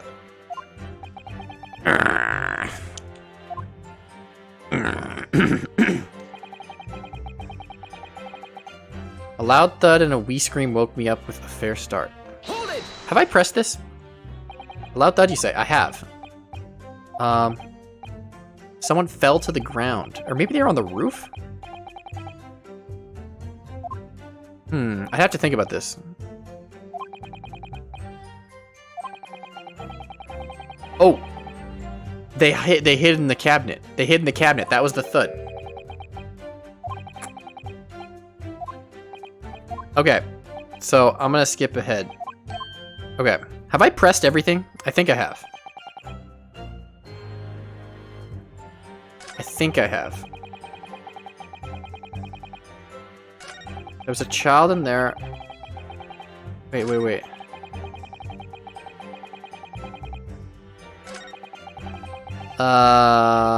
What evidence do I have?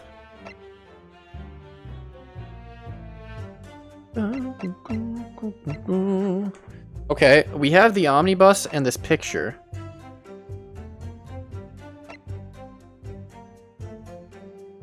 Stain on the right glove. Let's examine the omnibus real quick again. Well, let's open the door. Yes, the scene of a murder. It's horrible. Yes. Let's take a peek real quick. Okay, so this is where the guy was sitting when he died. This is where apparently the other guy was sitting. And there's a drawer right here. Like, look. Like, this is where she was apparently, like, stowing away or whatever. It's a handle. Yeah, there.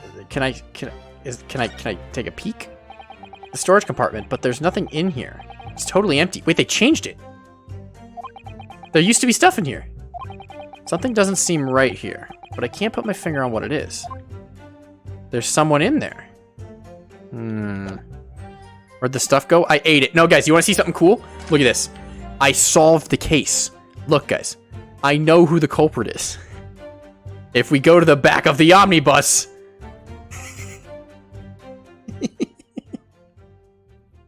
It was him all along. Phoenix Wright, Ace Attorney extraordinaire. Nico missed the giant bloodstain. Ollie, I already examined it like twice earlier. What do you mean? We already went in here.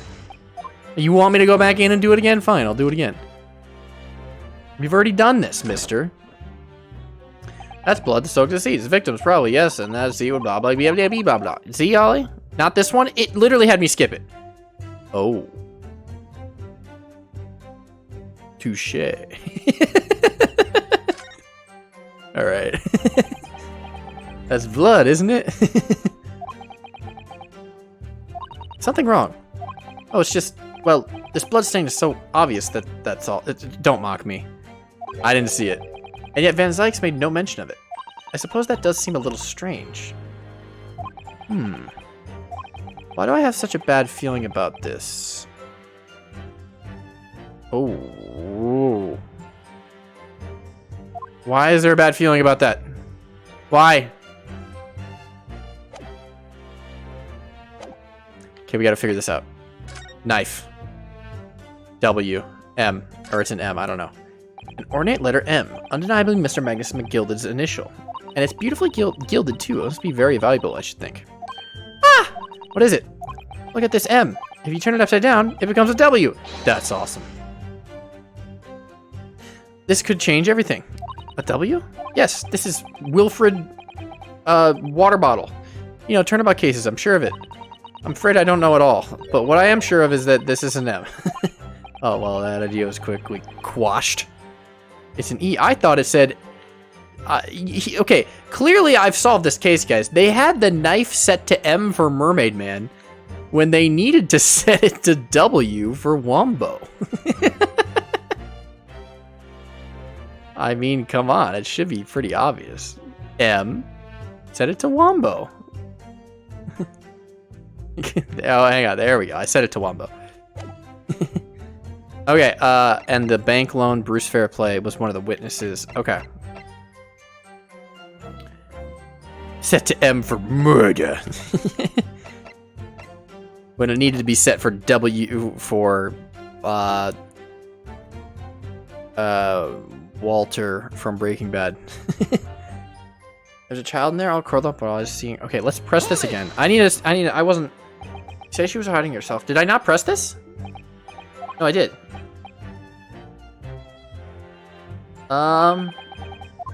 Okay.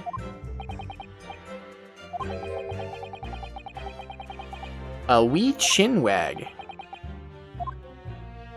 I don't get it. Why?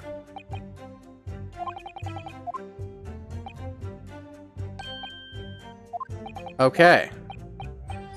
Another scream, a fella's voice this time. Okay, I was in the middle of talking with her. He was already dead, heard another scream. That's Mr. First. Yep. Yep. Yes. Wait, so let's check this. Let's check the picture. Wait, do we have the picture? No, they don't let us see it.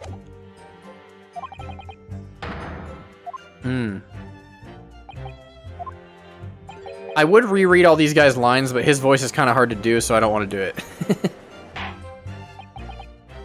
And plus, I already read them.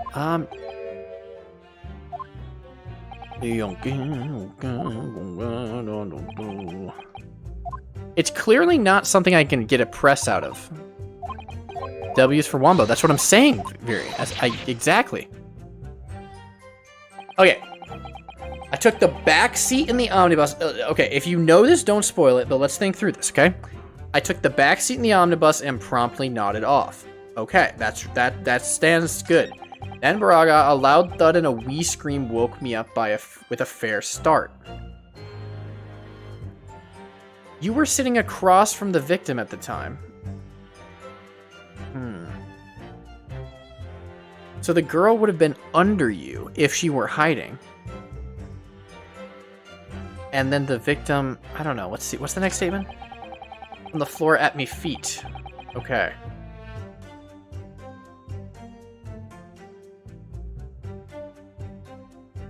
Does this have anything to do with the gloves and how he would have a ton of gloves on, or he would have a ton of blood on his gloves if he actually, with that much blood on the ground? Because he only had gloves, or blood on one glove. I'd have to think about this. Let's keep going. And I turned out to find where that scream had come from. Bless my soul, what did I find? Wait, what? A wee scream woke you up?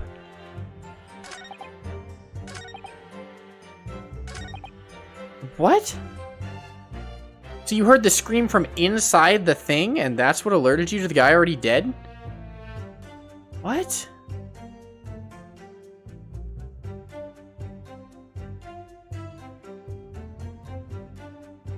Ollie, is this obvious? Because you've played this. Because I don't see where it is. I mean, I could see presenting the omnibus on this statement. Because does the rest of the court know that she was stowed away in the drawer there? Apparently. A snake. There's a fellow collapse. Okay. Loud thud and a wee scream broke me up with a fair start. There was a fellow collapse on the floor, so I sat him up on the seat across from me. Try the gloves thing. Like on this statement. Is that what you're saying, Ollie?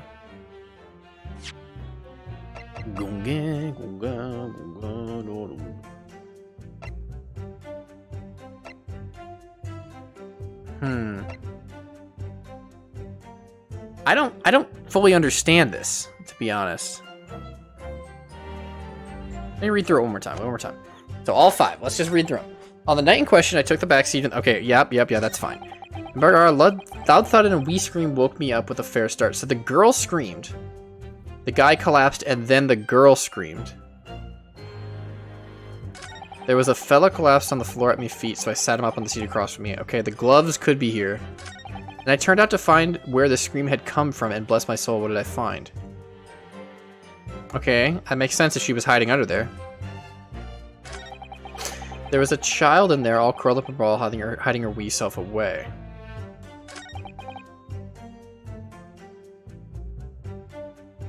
What evidence do I have that would...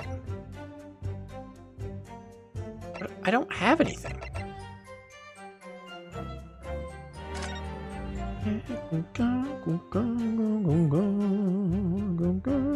Do we have an olden times equivalent of Phoenix Wright lawyer badge? Yeah, it's right here. It's armband, but it was Kazuma's. we took it from him. Yeah, because there it is. There's the badge. But it's an armband now.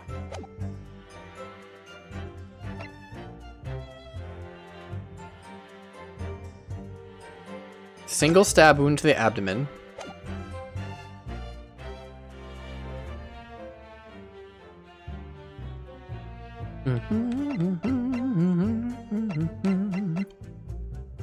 Oh, the bus did change. So she probably ran out with it and hid the stuff. Oh, Ollie. Oh, they robbed whatever was in there, maybe. What's the ledger thing you do? This was used earlier. This is not the answer, I'm positive. This was used earlier to prove that a witness had a tie to the defendant because he owed him money. That's not it, though. Murder weapon. Okay, let's do...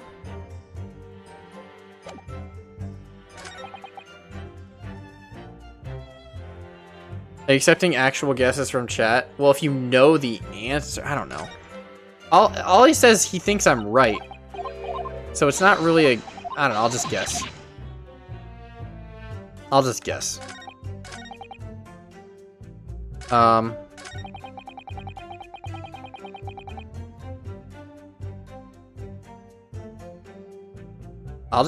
just do this. Objection. Okay, well that's not right. That is not right. I see no opening really, unless it's the gloves. I really do not see any opening.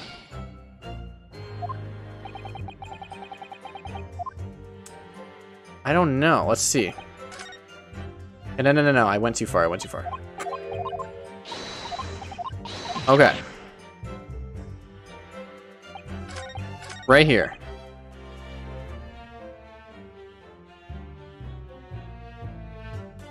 I have to present evidence that disagrees with the facts of what he's saying.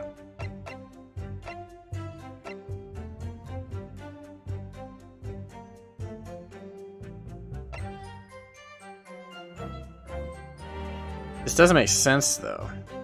But this guy's our client, yeah. Yeah, that's right. Oopsies. Just in case, I'm gonna do a quickie. Just a quick savey. Savey do. Oh, you beat this case and you don't remember? Really? Is it that obscure? Objection. That's not it.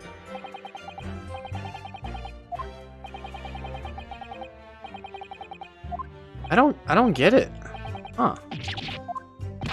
I don't see an opening really. Let's see. Let me go over it one more time and then you guys can tell me if you know the answer. But even Ollie doesn't know the answer, and he played it. So I don't know what to do.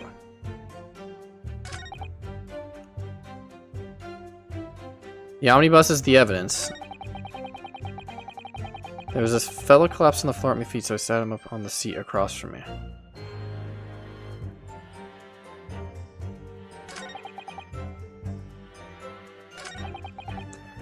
On the third one, it would be the omnibus, maybe?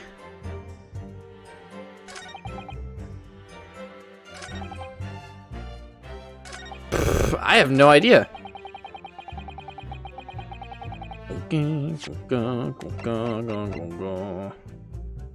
Objection! Okay, well, here's what we're gonna do.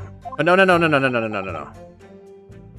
We're gonna load real quick, because this doesn't make any sense. I'm absolutely, completely lost.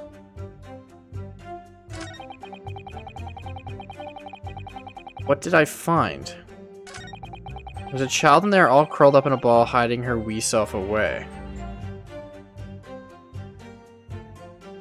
I don't understand. Because I already presented the omnibus here. I already tried the yeah, I'm positive I pressed everything. Positive, Ollie. I mean, I'll try the first statement. That might be the only one. No, I did this one. Which is why I'm very confusion. Let's just try the next one. Hold it! Hold it. Loud thud, you say? I already pressed this one. I'm so confused.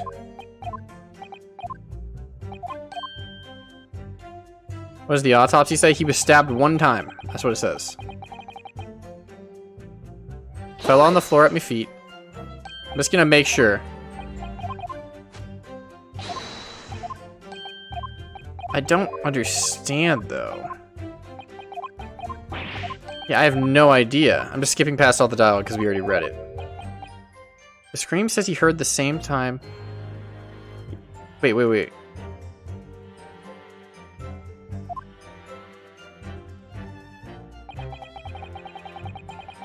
Okay, so it's got to be the third statement then. If I have pressed everything. Because that was a very long... Oh. I'm sure you told the court... Oh, never mind. Okay. Okay, well, I didn't press everything. Apparently, I swear I did. I'm sure you told the court there was no one else in the carriage except for yourself and the victim. So I did, sir. So I did. As far as I could see, that is. What do you mean by that? Well, now, 'tis a weird thing. 'Tis a wee scream I heard as I woke up. It came from, if you excuse the vulgar expression, under me backside. Under me buttocks. Good gracious. Under your backside? When I lifted the seat on which I'd been sitting, I found there was a wee cubbyhole there for storage. Mr. Naruhodo, we can examine the omnibus ourselves. I know. I already did. The whole bus was submitted as evidence. This would be a very good time to have the thoroughly look around the inside. And that's when I found her. Thank you, I've heard enough. The events as explained are clear in my mind. However, at least one conundrum remains. Who's this girl? Oh. Her name is Gina Lestrade, my lord. Gina Lestrade?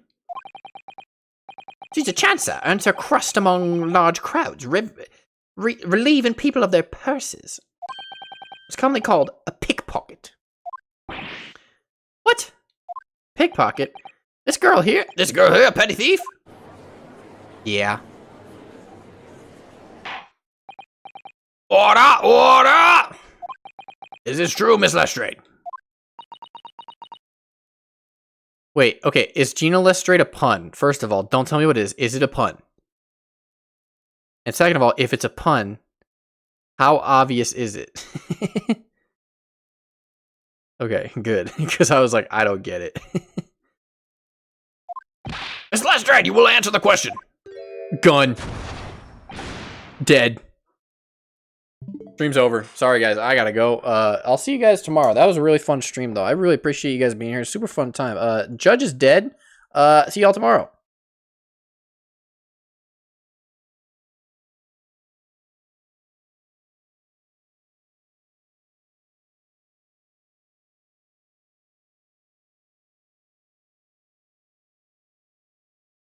I lied. It's me, Colonel. Back from the dead. With a sussy baka. Okay, no, let's go. Colonel. Okay, let's go. How dare you? What's the meaning of this? Girl, she's gone. Open your eyes, Nia. Open your eyes. I'm over here. Good gracious, how? What was the point in that little sidestep? I know what you lot are thinking. Grown-ups are all the same. What, is she Nia, literally? Also, she looks like the Russian girl, so don't tell me... This dirty little dipper, you say, slipped up and got caught on the job. She got herself backed into a corner, so she knifed the gent. Whoa, I can't do your voice, lady. Go on, that's what's in your head, ain't it? No, not at all. This is a court of law. We're here to determine the truth. No, not cast. Gun. Dead. Alright, guys, I can't do this. Dead. I just got farted on in Ace Attorney. I heard you. Look, knives are for cowards. Only thugs use weapons like that. I can't do I can't do this accent really. What if I give her like a slightly feminine voice? Look, knives are for cowards. Only thugs use weapons like that. All I need for is what to do with these fingers. I'm a professional, alright? Maybe not in your eyes, but I got pride in what I do. Ooh. Let me guess, you don't count smoke guns among weapons for thugs. Oh, these? Yeah, that was in my bag I listed the other day, down where they keep your four-wheel drags. It's nice, isn't it? No, wait, I'm I'm turning Russian. That was the last lady, unless this is the same lady. I'm Russian again? I know, Ollie. It's nice, isn't it? I like the pink best. I'll just give her British. I'll just make her British. Colonel. So, you admit that you were riding the omnibus on the night in question? Maybe. She's alright, lass. You can tell them the truth now. There's too many accents in this game, you guys. There's too many accents. I can't do them all. Alright, yeah. Just like the Irishman said. Irish. Court accepts it. Court accepts this girl, Miss Gina Lestrade, as a valid and significant witness to the crime. Court and a young lady will now hear your testimony, if you please. I heard you. You will tell the court exactly what happened in the omnibus on the night in question. Alright. If I have to. Alright. I kind of got it, but not really. I don't really got her accent. What the girl saw. So I snuck inside the carriage before they hooked up their horses, just like always. They hooked up their horses. But it was right.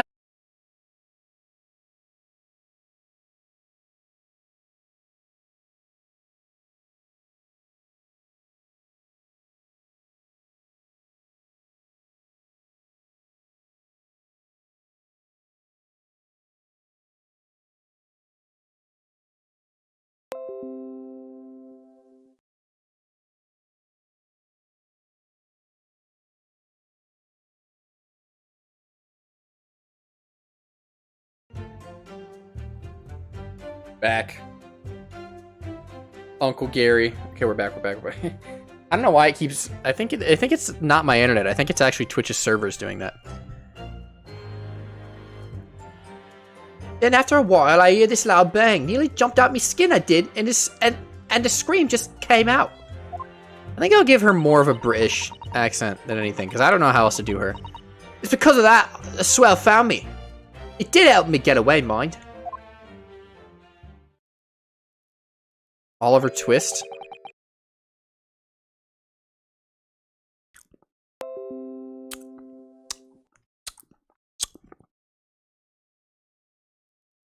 Well, hello?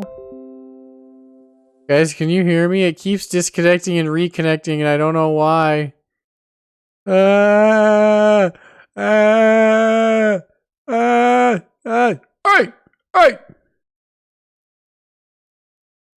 Have I returned to the promised loved land? No, where is my chat dead? Oh, wait, hold on. Guys, say something. Go. Say something. Return. He's here.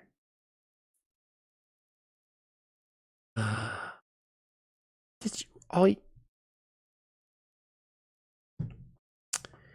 As I was saying before Jeff Bezos so rudely cut off my connection, Ollie was like, Oliver Twist.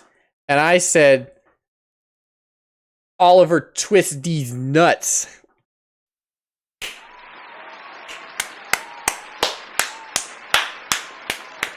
Thank you. I'll be here all night. Appreciate you guys. I know I'm very funny.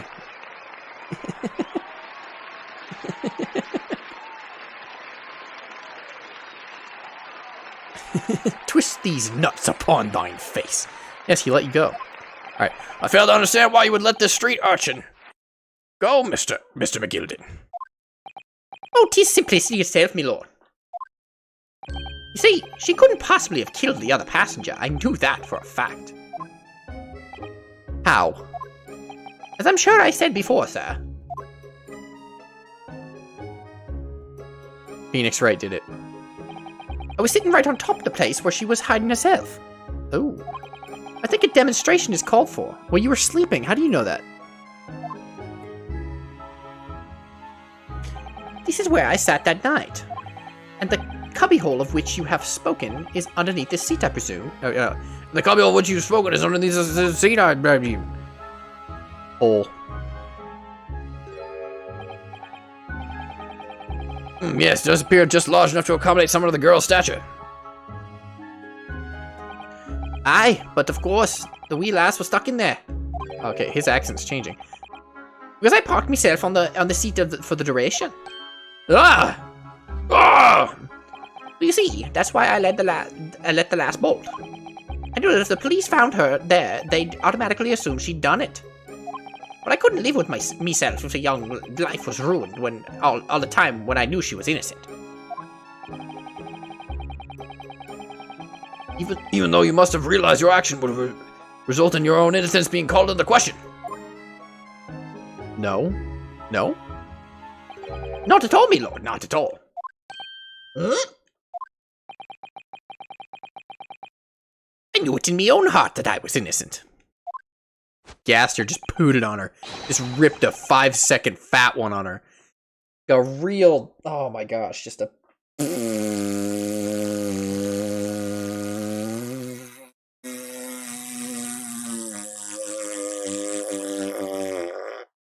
Oh, heavens, excuse me. And meanwhile, Gina is under the seat like... Okay, I gotta be zoomed in. Why am I so unzoomed? I thought it was worth taking a punt on my own good name for the sake of the less fortunate lass.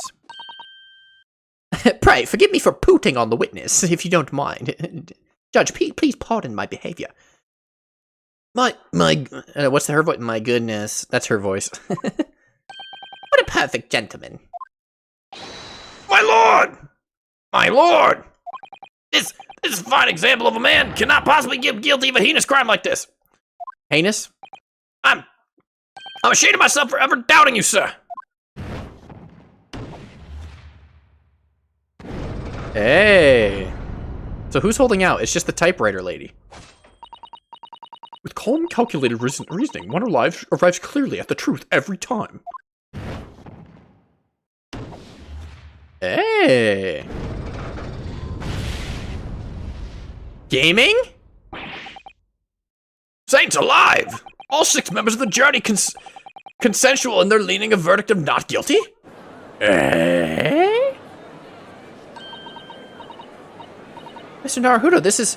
Well, it must mean... It must mean what? What? That we're victorious. I don't know. Something's about to happen. Cases don't end that easy. We've won? Are you sure? Oh.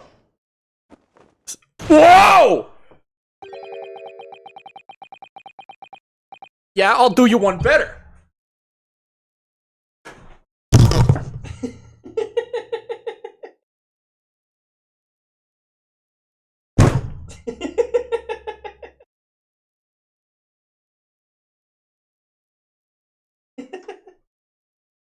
You can't even see it. Oh my god. Oh my god, my mic. I punted my mic. We can't even see it? Alright, bud. You think you're so cool, don't you?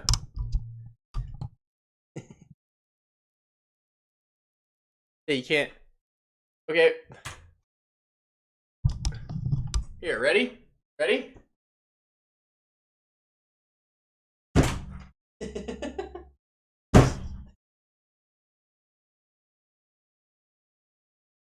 That's all you get. Any legumes in the chat? Me. Definitely me. Alright, let's run it. Here we go. If the sight of my iron here in Wellington offends, please do forgive the discourtesy. The Wellingtons, you say? You mean the best Ace Attorney character ever created? Richard Wellington?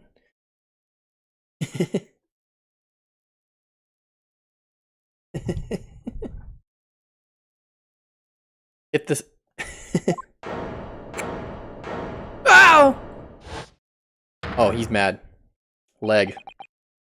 This really is a consummate example of the one monumental flaw in British judicial practices.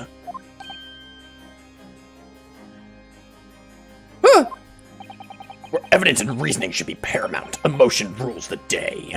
Colonel. Emotion. The witness's latest statement gives us clear insight into his true nature. What do you mean his true nature? Do you really think Scotland Yard would have made such a glaring omission? After the incident, the omnibus was comprehensively searched by officers and the police. Colonel, obviously, the interior of this cubbyhole, as the witness put it, was included in the investigation. Ah. The compartment under the posterior seat was full of the coachman's belongings. It's noted in black and white here on the police report. Good Lord! The evidence has been tampered with. In order to corroborate with Mr. McGilden's story, someone has unlawfully removed everything from under the seat. Whoa.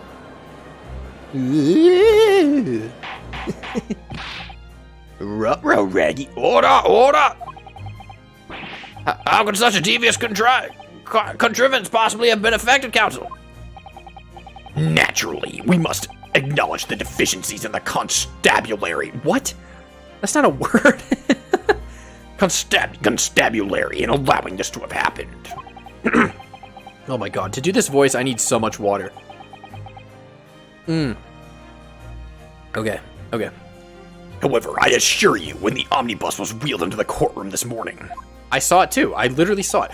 The compartment under the seat was not empty.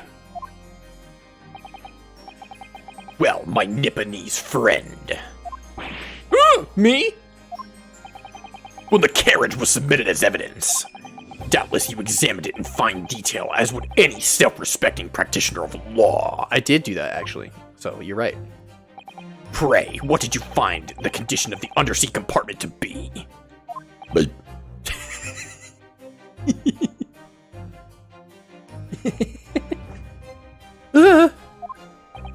Oh, to be sure, the young gentleman will be able to clear this up in a jiffy.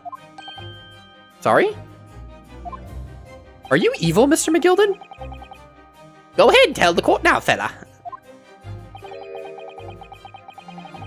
How this is all an elaborate excuse by the desperate Lord Van Zykes. Are you the bad guy? No. You're my defendant, though. Well, we don't know if he's the bad guy. We might know he might be manipulating, but that doesn't mean he's the bad guy.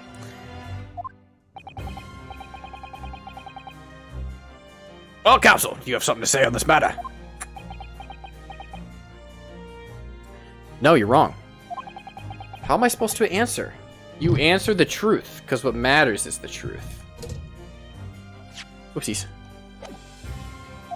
What can I say about the state of that little compartment under the seat in the omnibus? It wasn't empty. We need the truth. I really don't know if giving this answer is helping my cause as the counsel for the defense. But as far as I remember, at least, when I first examined the compartment, I'm fairly certain there were a number of articles inside it, yes. Are you sure, counsel? Yes. I'd be whist! What are you saying now, you deaf dog? I thought you were on my side here. No, I'm on the side of justice. Okay, I gotta zoom back in a little bit. There we go. There we go.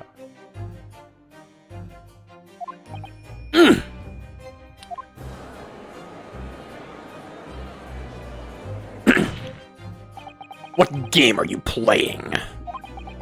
Your task is to defend the man on the stand. Why would you say something to compromise his position? Because it's true. Yeah, breathe, buddy, breathe. As the advocate for the defense in this trial, I confess I'm still not entirely sure where I stand. But it seems to me that I should state what facts I do know and as clearly and honestly as possible. Interesting, Colonel. He's not happy about that. 'Tis not altogether pleasing, fella. I'm simply telling the truth, Mr. McGilden. Well, don't forget who you're supposed to be representing in my best interest here, lad. Now then. A fella's memory is a curious thing, and not altogether reliable. No, the court must consider the facts. Bold strategy, Cotton. Let's see how it works out for him. It looks like the average Joes are forfeiting the match. Bold strategy, Naruhodo. Let's see how it works out for him. That there cubby hole under the seat is as empty as the devil's heart, so it is.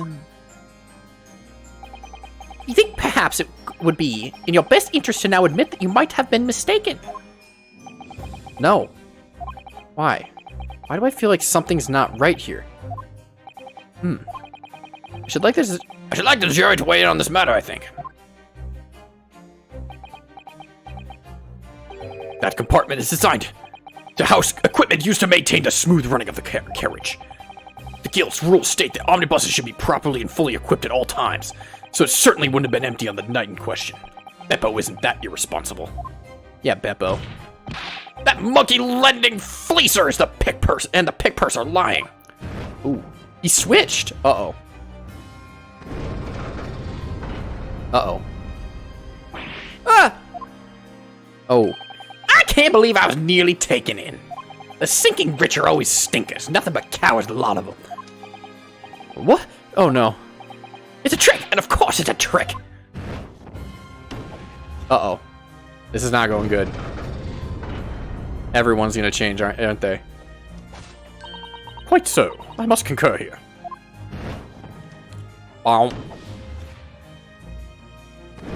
This is not good, probably.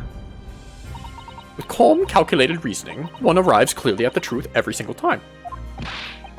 Yes, but every time a different truth, it seems. Oh, don't do the Edgeworth.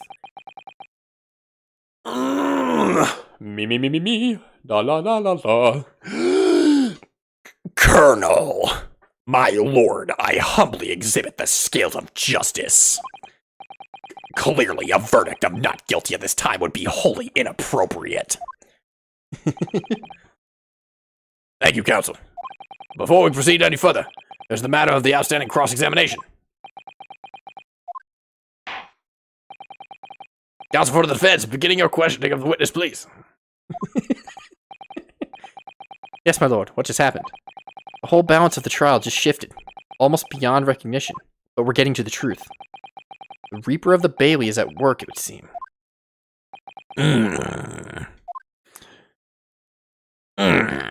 Examination. Okay, here we go. What the girl saw. So I snuck inside the carriage before they hooked up the horses, like always. It was a right old waste of time. I got nothing to show for me troubles that night. I'm telling you, you can't see a blind thing in that hiding place. It's pitch in there. And then after a while, I heard this loud bang. Nearly jumped out my skin, I did, and scream just kind of came out. It's because of that. Swell found me. It did help me get away, mind. Okay. All 6 members of the jury have decided the defendant was innocent. For one brief shining moment, yes. It's clear they were all still very unsure. If we could just find some conclusive piece of evidence among this new testimony, I'm sure we could find the verdict we want. Yes, I think we will. Don't, if you know it, Viri, don't say it. Don't say it. Something's bothering me, but I just can't quite put my finger on it. I haven't, really, read it yet. But I snuck inside the carriage before they hooked me up on the horses. It's like always. Okay. Okay. A waste of time. Why is that? Well, most nights I'm out on my own in the guard permit at least some of the time. I beg your pardon, did you say guard permit? Oh yeah. Well, it's not what my kind called it. We called it omnibus, suppose. The point is, any normal run, the carriage ain't got no one in it for a while. And that's when you come out of your hiding place and get away. That's it. Only that night. This cove was sat in me seat from the start. And he didn't budge the whole way, did he? Not an inch! I was totally stuck. You mean to tell us that you were present in the carriage for the duration?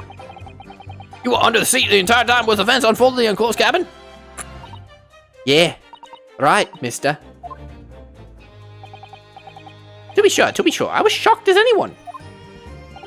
You don't expect to lift the cushion you've been sat on and find a child now, do you? So this Miss Lestrade couldn't possibly be the culprit then. I'll tell ya. You can hear a blind thing in that hiding place. It's pitch in there. You can't see a blind thing, not here. Okay, let's press everything. So you couldn't see out into the cabin at all? Not a jot. Most days I push the cushion up with me head and look out a crack. I can have a butcher's, then I can have a butcher's at who I'm gonna fiddle. I don't like that. I can have a butcher's at who I'm gonna fiddle. I thought you were a pickpocket, not a butcher. I mean, I can't have a look. The seat I get on ain't as plush as the other one, see? Most of the time, the passengers plant themselves opposite. For some reason that night, this Irishman spent the whole journey over my head. And for that reason you weren't able to push the cushion up to peek out, I see. Truth is, I ain't too happy in the small dark places. Feels too much like I've been thrown in the clink. It's the only place to hide in them carriages, so it's Obson's choice. What does that mean? Why doesn't she just stick to picking people's pockets in the open then? Say there's some reason that she's not letting on, judging from her demeanor. So anyways, I was a bit scared, but I just had to stick it out and under there. Nothing else for it. Okay. But then after a while, I hear this loud bang. Nearly jumped out my skin, I did, and the scream just came out. Okay. What do you got? When you say a loud bang, do you mean the noise of someone falling to the floor? No. Maybe? Could have been, suppose. I don't remember so well. I don't know how to do her voice still. Point is, made me jump. And you let out and you let out a scream involuntarily. That's right. And by then I felt a cushion over my head got lighter all of a sudden. Presumably that's when the defendant got up in order to help the victim, yes. Or not. It could have equally been the moment the accused stood in order to stab the victim, could it not? Well, girl, what'd you see happen at the crucial moment? Yeah, I saw it. pushed up the cushion and had a quick butcher's while I had the chance, didn't I? The Irishman was sitting up to bloke what had fallen on the floor on the seat opposite. God, her voice. She has a crazy accent. That matches Mr. McGill's account, of course. But then the fella suddenly turns around and looks right at me. I sunk back down again, but it was too late by then. I should have never risked looking. It's because of that this swell found me. It did help me get away, mind. Hold it! Okay. And when Mr. McGowan discovered you, pulled you out from your hiding place. I was scared stiff, I was. He dragged me out and sat me down on the seat and all. Next to the victim, Mr. Mason. Yeah, the bloke had a knife in his guts. He was still bleeding. Then the carriage lurched a bit and he ended up falling onto me. He did? Do you not have blood on you? Ugh, how awful. Both me hands got covered in blood. It made me feel sick as a dog. Both her hands covered in blood. That must be what the rooftop passengers saw. Yep, we covered that earlier. After that, I believe you talked to the Mr. McGilded for a while. Is that correct? He asked me some stuff. Want to know my name and what I was up to and that. Then I heard something from above. Someone screamed. Yeah, Mr. First on the roof deck, one would presume. But I didn't want to see me face, so I didn't look up. Then the horses were drawn up smartish, and this here Irishman says to me, "Get back under the seat. I see you can get away later."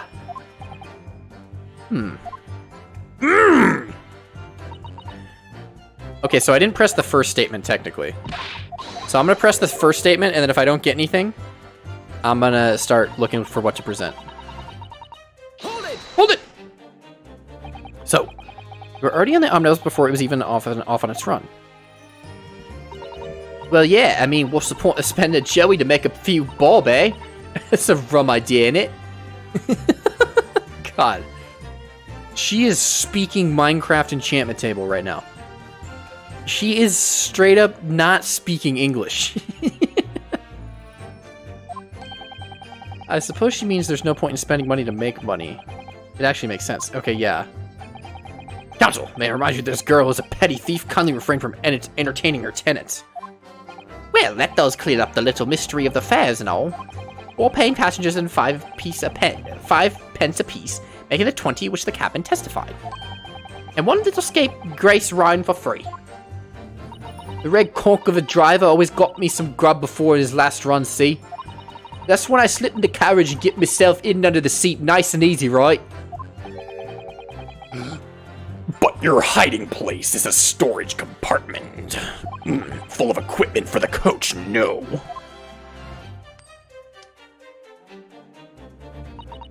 Gina, what are you gonna say?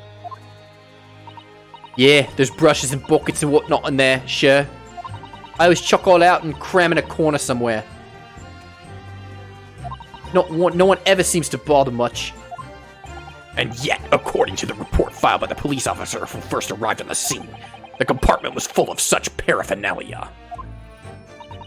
Well, I don't know nothing about that. Like I said, moved all this stuff out so I could hide under this. So I could hide under the seat. That's all I could tell ya. Seems we've reached into that line of inquiry. Continue. Okay, so we have to present something. Okay, not that.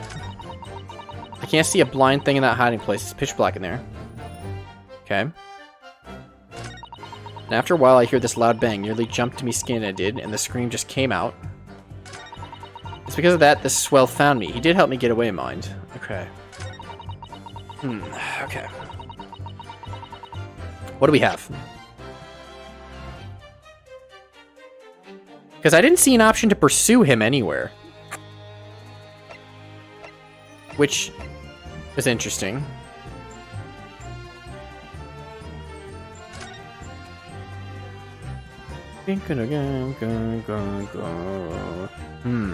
Okay. Okay.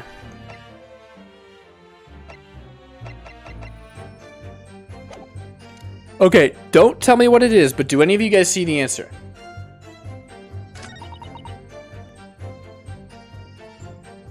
It's pitching there. I jumped on my skin, I did, and the scream just came out. Did help me get away.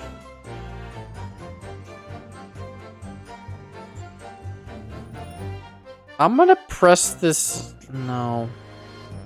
Let me just see if I can get. I'm gonna actually read this without focusing on doing the voice. Yep. I'm scared stiff.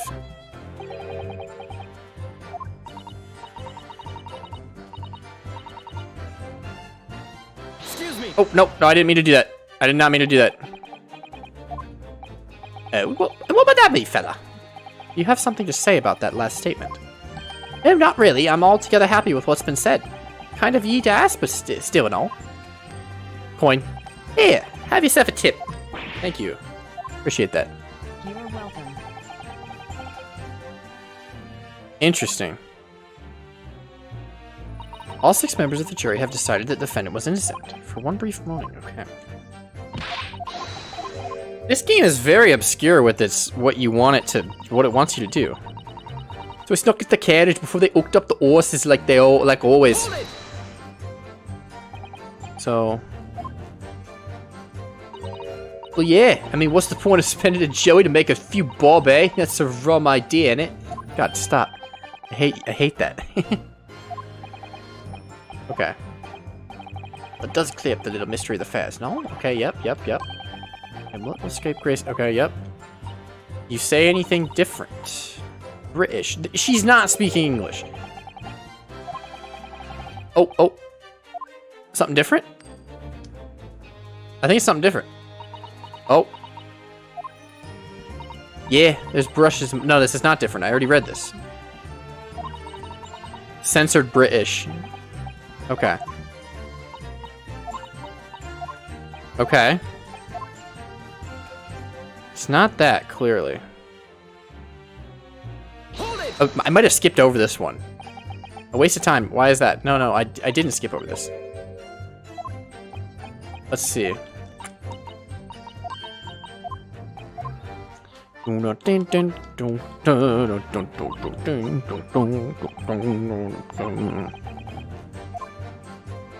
Okay, I don't see. I'm looking at his face to make sure it doesn't make he moves without the pursue thing going off. I'm just making sure. Okay, what was the history? I actually want to read that last part. Couldn't possibly be the culprit. Yeah, okay, she couldn't be the culprit. Couldn't see out of the cabin. Not a job most days.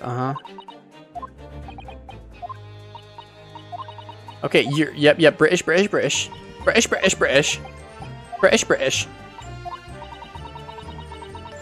Well, no. Oh.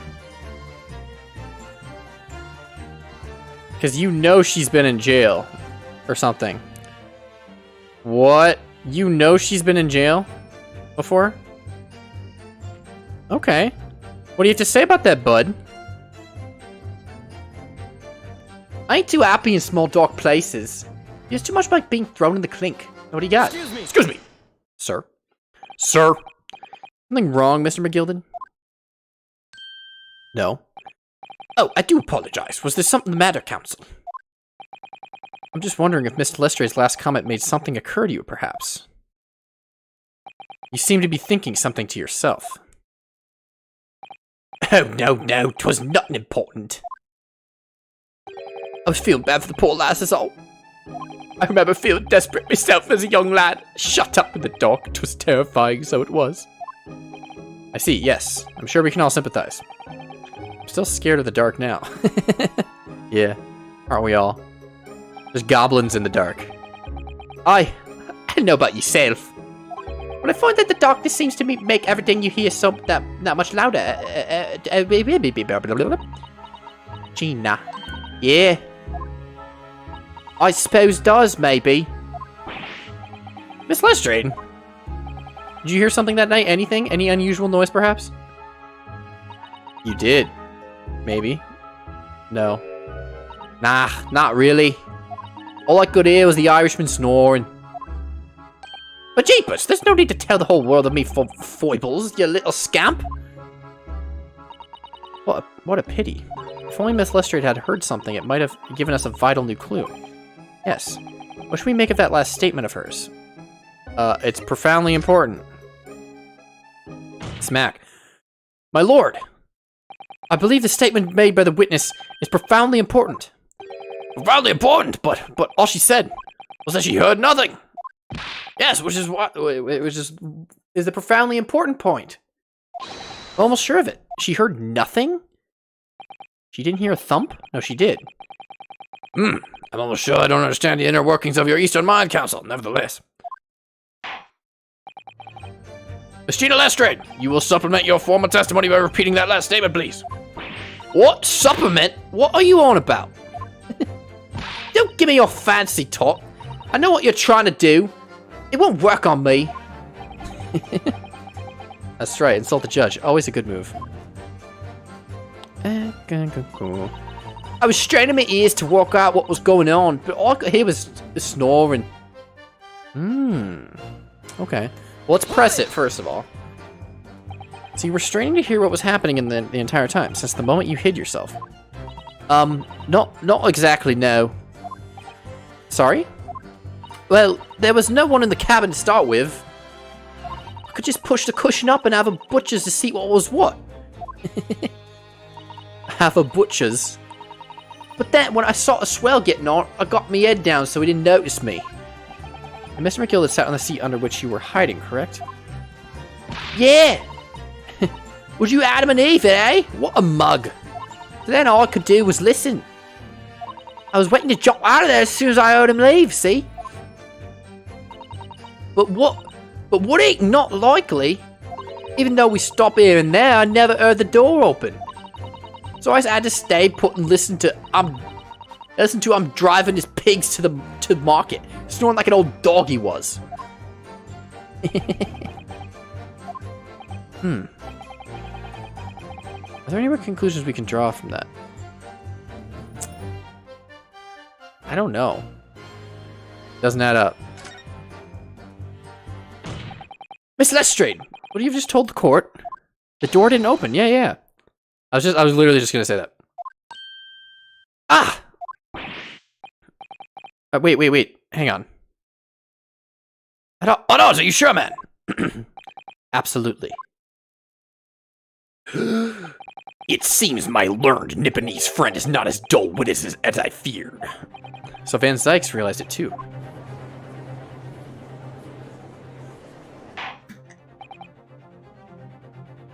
The door didn't open. Counsel, I must insist that you bolster your claim with evidence, or some complicit party's name at very least. Yes, my lord. I expect you to demonstrate this alleged contradiction to the court. According to Miss Lestrade, while she was hiding in the omnibus that night, she heard nothing but the sound of Mr. McGillicud's snoring. But think, Renoske, think. There's something else she should have heard.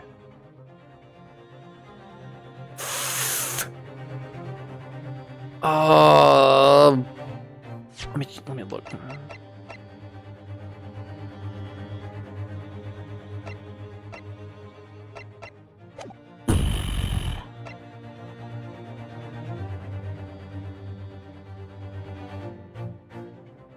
If you know, don't say it.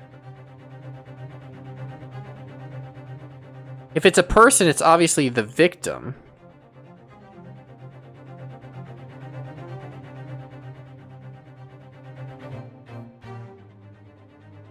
Let me read the history. Let me read the history real quick.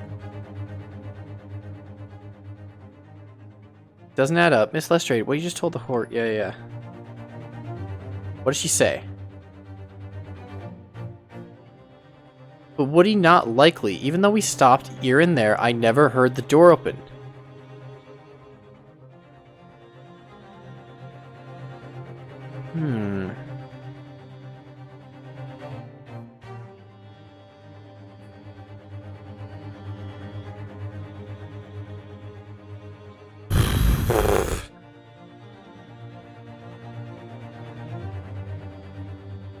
Think, Ryunosuke.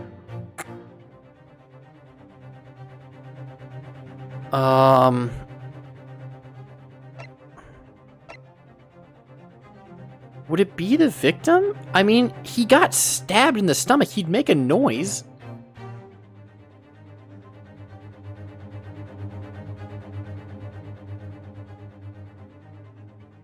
I'm gonna go for person first. If not, it's the omnibus then. Well, very well then, my lord. Allow me to elaborate. On a particular sound that Miss Lestrade could not have failed to hear on the night in question. Sound very clearly explained by the presence of the following person.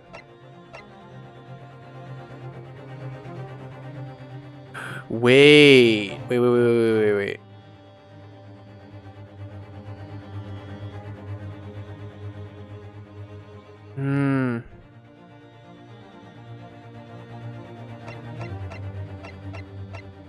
Oh, this is hard. I'm trying to remember the facts. When did this guy's scream happen?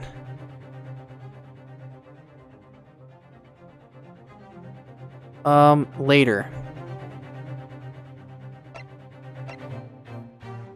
I don't even know if this is right either.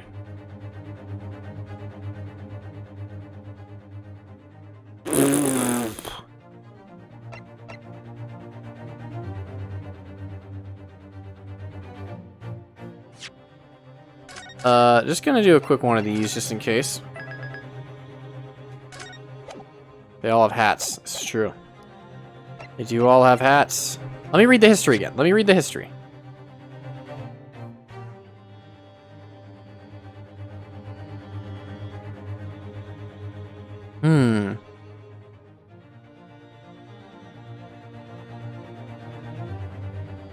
He fell to the floor. Can I do this guy? Okay, I got it right. Okay. Flash fired Mason? I was right! Smart band, Nico boy. Here we go. They would have heard him. Yes, my lord. The sound that Miss Lestrade could have not have failed to hear. She couldn't have failed to hear the clap of these ass cheeks.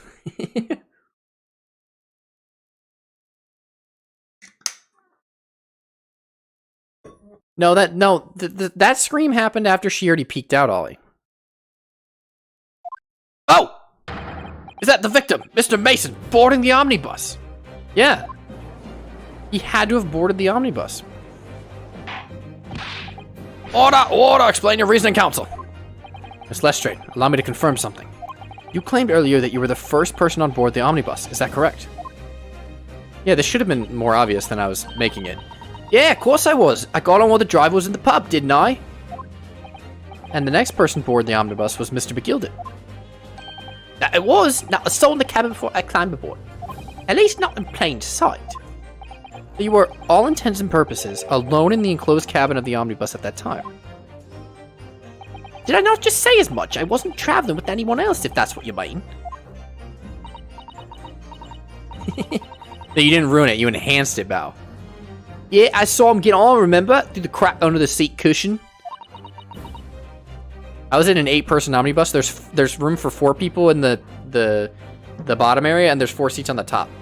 And that's where 2 witnesses were earlier, but they never entered the actual cabin. Or so we think. He was on his own for sure. And from what we've heard, the carriage made a number of stops on its onward journey. Okay. During which time you did not hear the door opening or closing at all. Nah, I never heard it. That's exactly what I was listening for, wasn't it? Waiting for this swell to leave. In which case, when and how did the victim end up in the carriage? Ah! We know that the victim collapsed inside the enclosed cabin of the omnibus. Therefore, he had to have come from the top. The window. Therefore, Miss Lestrade's statement about what she did or did not hear is at odds with the facts. Ah! He had come in from the top. Yes, this petty thief's statement was clearly flawed. Lord Van Dykes. Yes? He knew? He knew all too well that there was an inconsistency in Miss Lestrade's statement? What? Oh, Colonel. Unfortunately for you, the clap of my ass cheeks has grown too powerful. And now, you will pay the ultimate price. It would seem words of thanks are in order for my learned friend. What are you talking about, mister? You have demonstrated matters impeccably. This witness and her colorful statements are entirely unreliable. Her words are convenient untruths, nothing more. No, no, no. He's dead, right? How could that victim possibly not have boarded the omnibus? That makes no sense whatsoever. And this girl is a pickpocket. Let's not forget that. Grandma? Oh!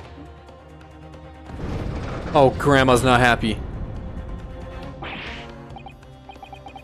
Ah, she didn't even say anything. I didn't want to judge the dear little mite just because she has some rather naughty ways. But I must say, I can't abide liars. Neither can I! But, Mr. Foreman! I didn't want to judge the girl just because she has some less than salubrious ways. Salubrious. Salubrious. Health giving. Okay, she has less than healthy ways. But I must say, I cannot abide liars! Oh, jeez. Okay, who do we have left on our side? Anyone? I don't think we have anyone. Is it time for another summation examination? Juror 2? I don't know. I thought she switched. Ah! Mr. Naruto, that's 5 jury members leaning toward guilty. Yummy. Well, your consideration for others is refreshing, my Nipponese friend.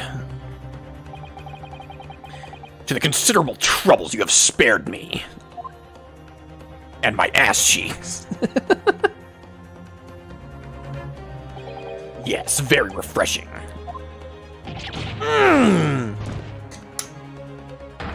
Ah, what are you playing at? Have you forgotten who you're working for, you useless Eastern Abaddon? Dude, I literally defended you for free and when no one else would. Don't call me that. Oh, gear him? This is carnage. It's perfect. Juror 3's gotta calm down, dude. Juror number 2's the only one left. Mr. Naruto, the way this is going, I know. If we can't find some way to convince everyone of Mr. McGilden's innocence, the judge will rule and we'll have lost. Oh. I very much wanted to believe the words of one of London's most respected gentlemen. But those of us in service know we must accept hard truths. Uh-oh. Hold, don't. Oh, hold. Nico Baka's got something to say. Yes, the witness's last statement seems to have revealed a critical inconsistency in her story. However, if we consider the possibility that her statement is in fact the truth. Yeah. If you eliminate the impossible, that's the truth. What is it possible? The window, the top window, that's all I can think of. It may shed an entirely new light on this whole case. What are you saying?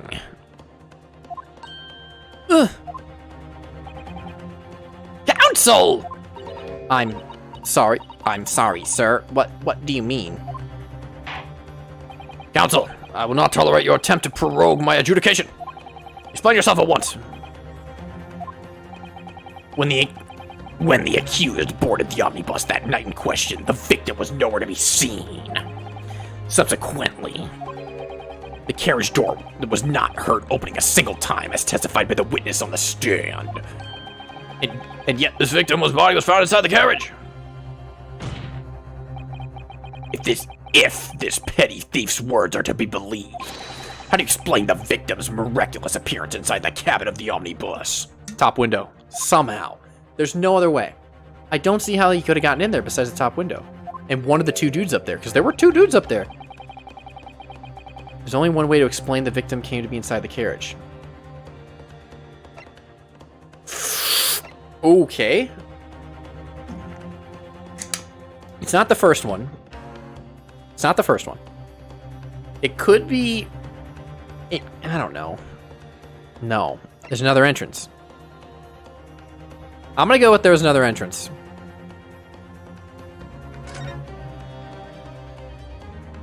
Ah! If the door wasn't opened even once, the only explanation is that the victim entered the enclosed cabin in some other way. Colonel. I wondered what this new fantasy you would come up with in your... I wondered what new fantasy you would come up with in your blind panic. Finger, but behold, the omnibus is still here for all to see. Only one side of the enclosed cabin is furnished with a door, the other has only windows. But, Oh god. fixed windows, which cannot possibly open, in short. There is no entrance to the cabin other than the door. Window. But there could be. There's one possibility you haven't considered. Oh, really? My ass cheeks cover every angle. I'd like to see you try to slip one by. Yes, one other way inside that isn't the door. Another opening, of which allowed the victim to appear inside the enclosed cabin. Alright, Counsel. Defense will identify the location for the court. Here's the omnibus on which the incident occurred. Where on earth is the entrance by which you propose the victim enter the cabin? They hear winder. Winder. That here winder right there. Take that! The answer's obvious. It could have only been the skylight. I say, the skylight! Objection! Your ludicrous proposal of almost lost me for words, however. Yeah, shut your butt cheeks. Close them. Seal them shut. The skylight may well be large enough for someone to pass through. Objection! So you claim, but do you have a shred of evidence to support your addle-brain theory?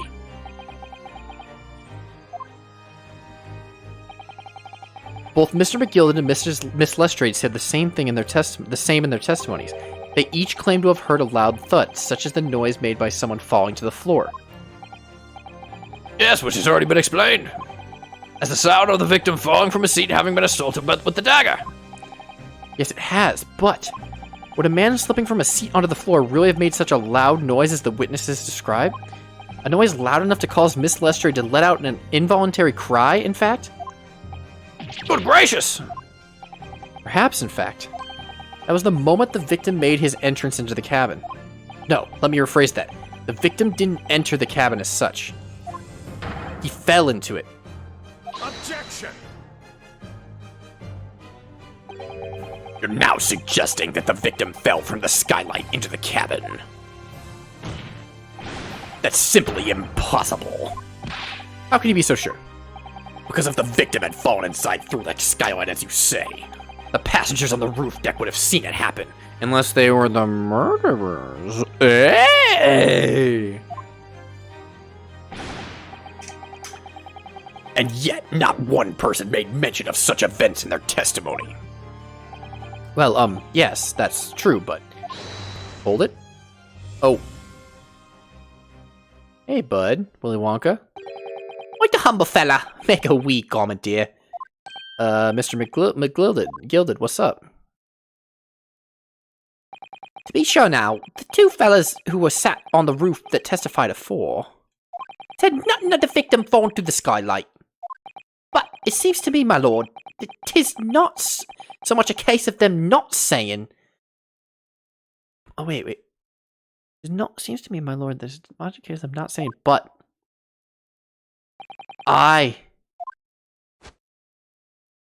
Tis a case of them being unable to say. Ooh. If you guys know, don't say it. They're unable to say. What? I think perhaps the two fellas do be having something of a compelling reason not to mention what happened. Would yous not agree, fine ladies and gentlemen of the jury? Oh my goodness. Surely not. Those two chaps on the roof? You mean the ones that stuck the knife in the man were?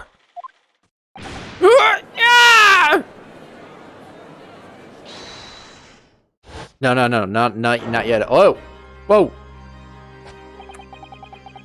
Just what exactly are you insinuating here, you blitherer? You rotter, he said. You rotter. What are you insinuating? This is a flaming outrage. I've got a good mind to give you a blinker in a minute.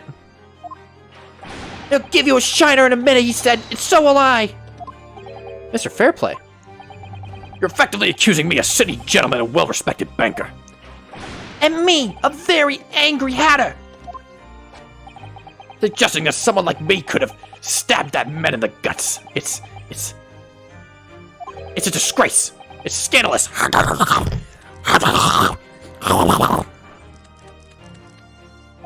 I protest the strongest possible terms.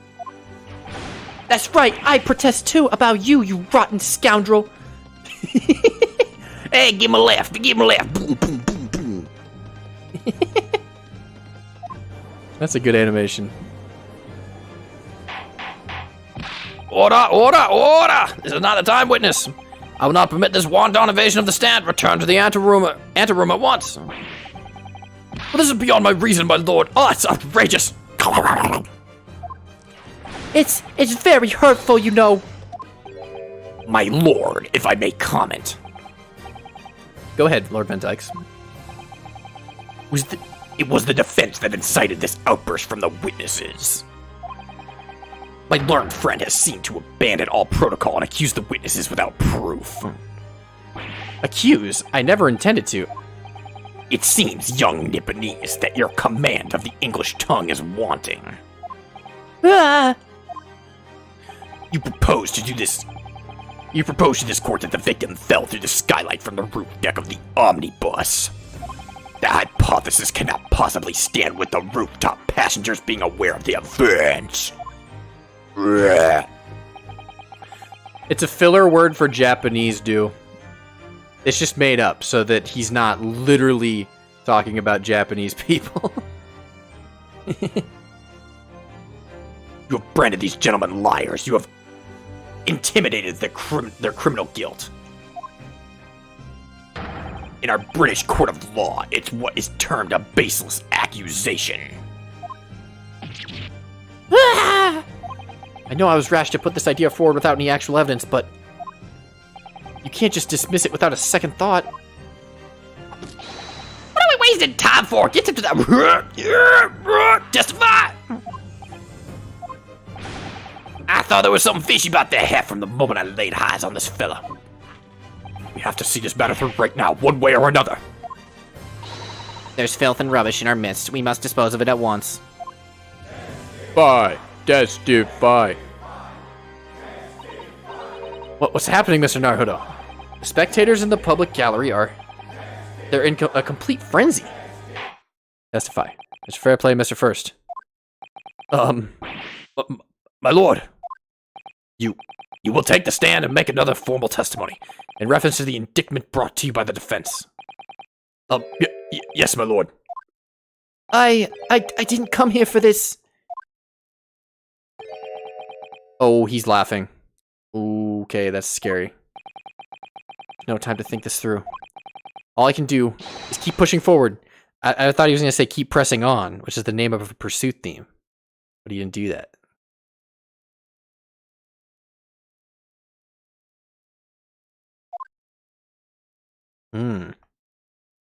Witness testimony. Okay. What do you got?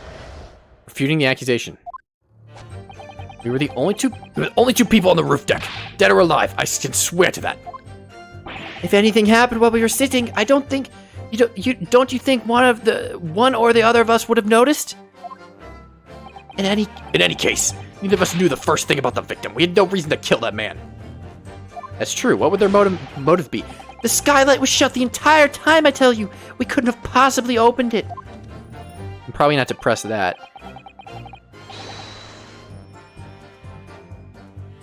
If you're so sure the victim fell through the skylight, where's your proof? Okay. I must say that, on listening to this testimony, it's somewhat hard to imagine. how either witnesses could have performed any malevolent act on this open rooftop deck without the other noticing forthwith. That's right, you see. We're innocent, I tell you. Although logically, of course, the argument falls down to if the two of you were in collusion with one another. What? According to investigation by Scotland Yard, the two witnesses share no common dealings. Ha! Well, I don't trust coppers any more than I trust the stinking rich. Something doesn't feel right here. The trial's going in our favor, really. So why do I feel so uneasy? Because we're not right. This can't be right. It might still be Willy Wonka. He was laughing. I don't know. We'll have to see. Oh, yes, my lord. There we go. Okay. Gaming. Beating the accusation. You were the only two people up on that roof deck, dead or alive. I can swear to that. Press everything. So at no time did the victim, Mr. Mason, climb to join you on the roof deck. Absolutely. Oh, there's 4 people on the stand. Gina's up here. Okay, so we're gonna have to pursue someone. Absolutely not. Dickon. No question about it, he said. Not at all. Oh, but yes, of course. I remember seeing the both. I saw the victim inside the enclosed cabin talking with this man here.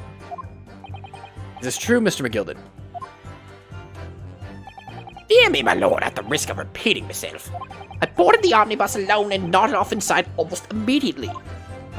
That's not where I lie. Without a doubt, you were engaged in... Let me stop you there, fella, and ask, do you have any evidence at all?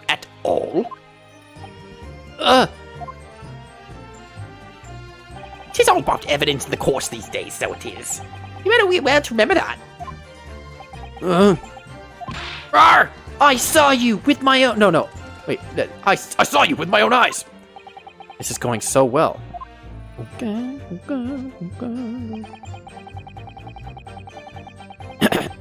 If anything had happened where we were sitting, don't you think one of us or the other would have noticed? Hold it! Well, it was on the final run of the omnibus, at past 10 o'clock in the evening. It would certainly have been quite dark, perhaps too dark to see clearly. His full name is Lay Dees. His first name is Lay, his middle name is Dees, and his last name is First. Lady First, yeah. This is some kind of lark. This is some kind of joke, he said. What is that? What it is? Or perhaps, one or the other you fell asleep briefly. Are you fair dinkum, sir? Are you serious, sir? That's what he said. It's impossible, I tell you. I've got to give you the keys to the vault. I'll give you the keys to the vault if you could fall asleep on the bed or cold. And if you did manage it, your eyelids would freeze shut and you'd never open them again. That's extreme. It was extreme, I tell you. And we had to put up with it because this man had locked the door. It has to be Willy Wonka. He can't... He's doing too many things and laughing and, like, rebutting.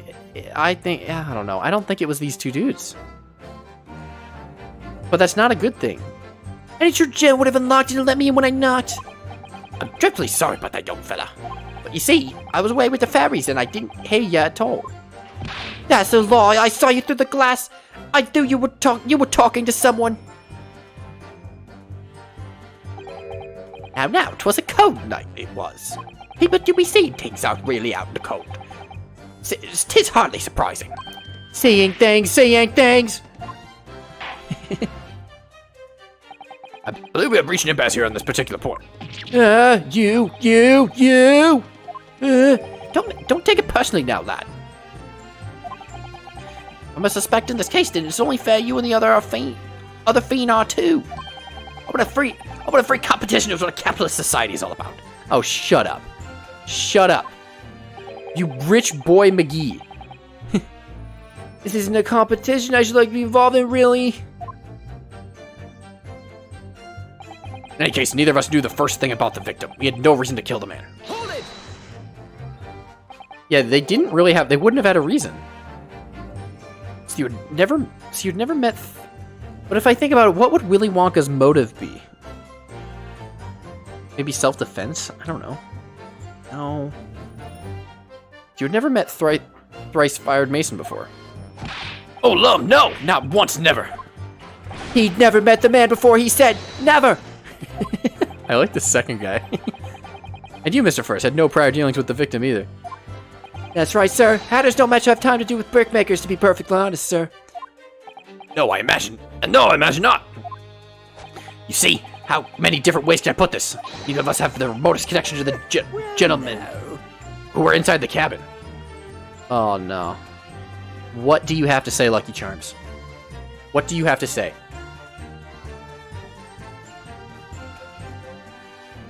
The remotest connection to inside the cabin. He's gonna give away too much.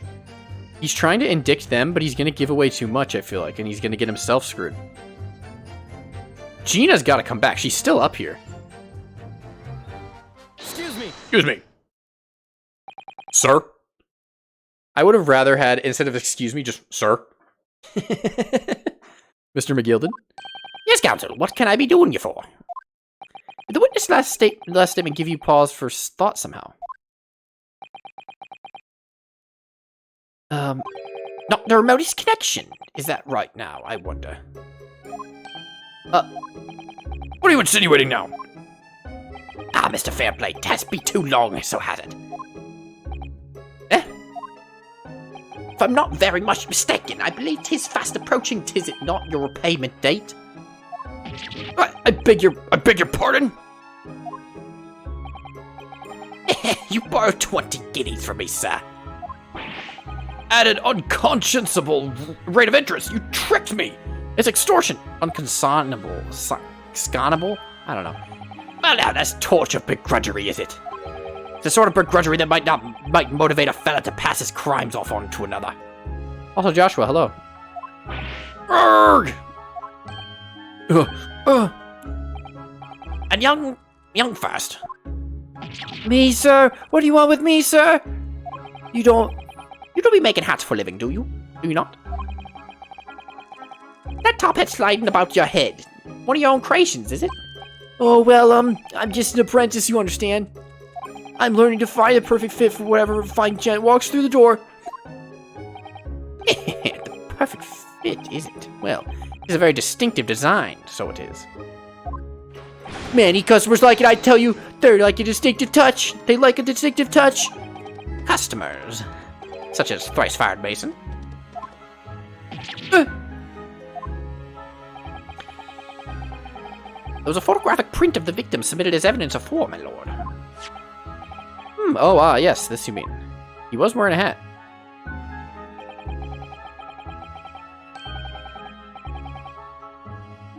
I can't stop thinking about that poor fella's hat. Looks distinctly familiar, wouldn't you say? It does. Oh. That's one of my hats. Aye, that is. So it would seem the Brickmaster was a customer of yours. The sort of customer I'd wager you could have a wee quarrel with over the distinctiveness of the goods. What? No, sir, absolutely not. Well, there's really nothing more to add. Wouldn't be right to say that the two fellas here haven't the remotest connection to the victim, would you see?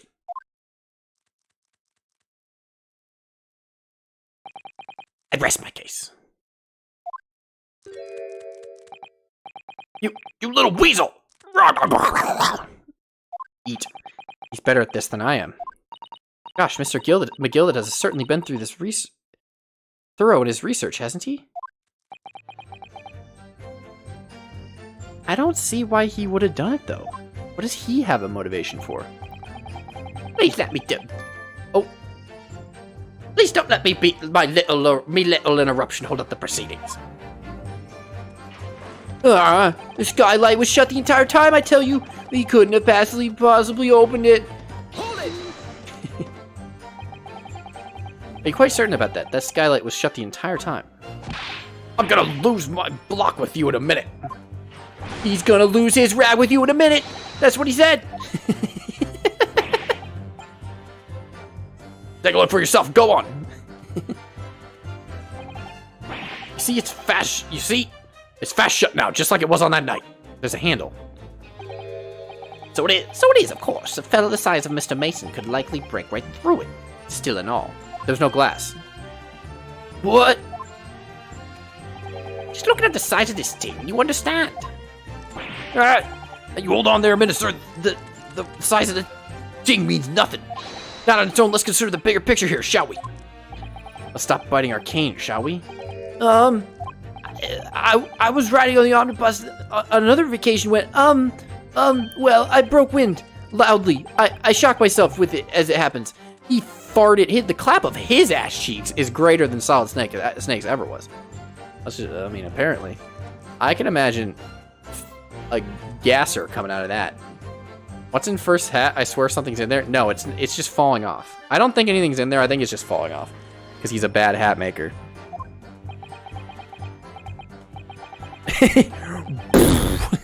Pop the windows, shattered all windows.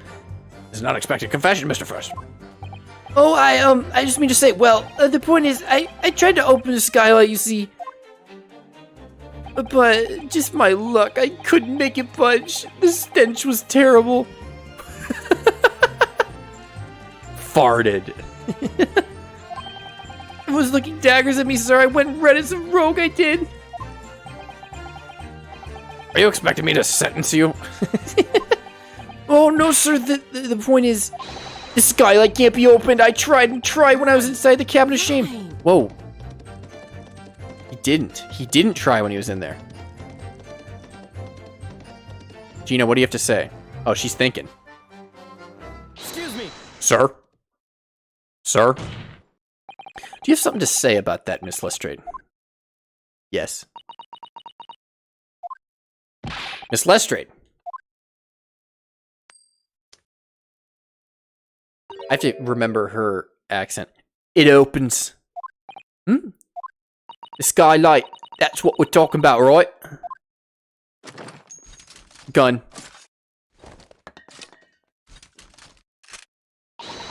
All them skylights open dead easy.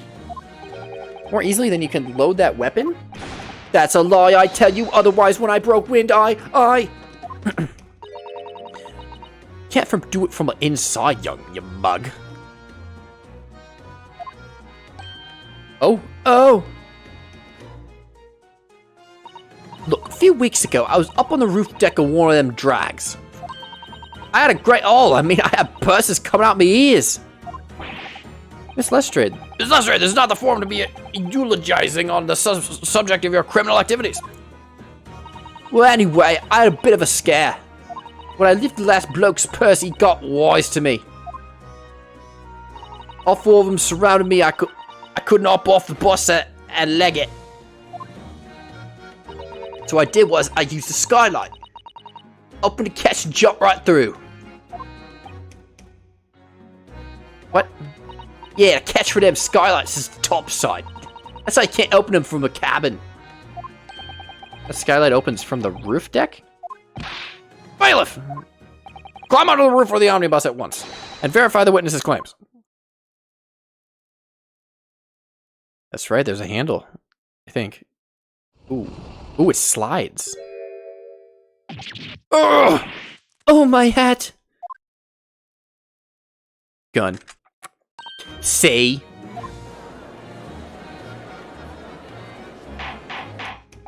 Order!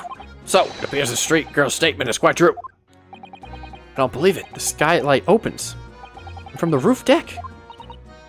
Mr. Naruto. This could be the clue we've been looking for. They couldn't have figured this out earlier? Well, counsel for the defense, please continue with your cross-examination. Yes, my lord. So the skylight opens. Perhaps I should investigate for myself.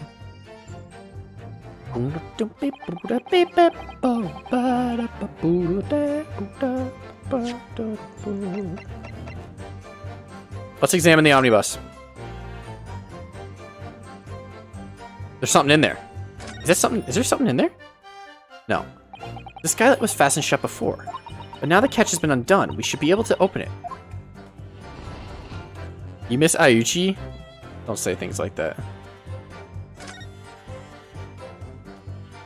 You certainly see inside the carriage through this opening, that's for sure. Yes, and there's a lamp in the enclosed cabin, so I'm sure the witnesses would have been able to see quite clearly. That's not good for us. Is there anything else? Oh! Oh!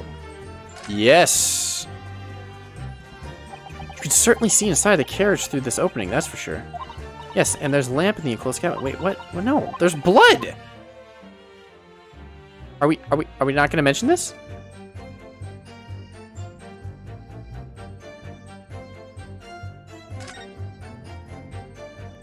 No! What blood? Ollie, how do I click on this? Or am I supposed to? It's cold sitting up there. From the inside? Oh, you're right, okay. Methinks. Yeah, okay, you guys are smart. You guys are so smart and so big-brained and so, like, having cognizant thoughts. All my homies hate Ayuchi. Here we go in. Yes, sir. Blood! Blood! It does open very wide, doesn't it? Why did I have to kick someone like you through, certainly? Mr. Naruhodo. Okay, don't do that. Why someone like me? Ah! What is it? Look! Just here. Look at this. Blood! That's without question. It's blood. Why would there be a blood stain there? Surely. It can't be unrelated to the case, can it? No. Here's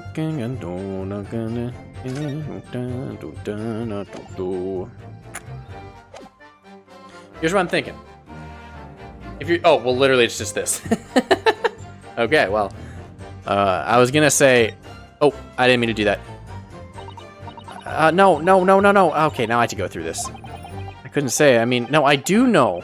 I know the answer. I accidentally hit forward.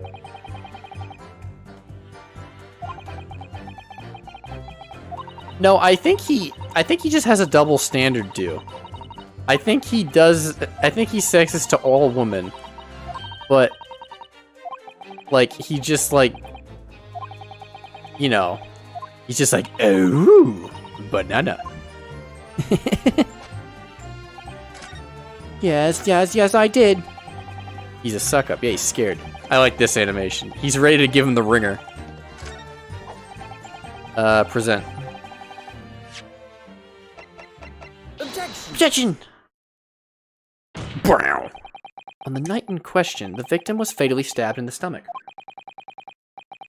And immediately afterwards, the victim's body was pushed through the skylight into the cabin below. Those are the facts. And the irrefutable proof.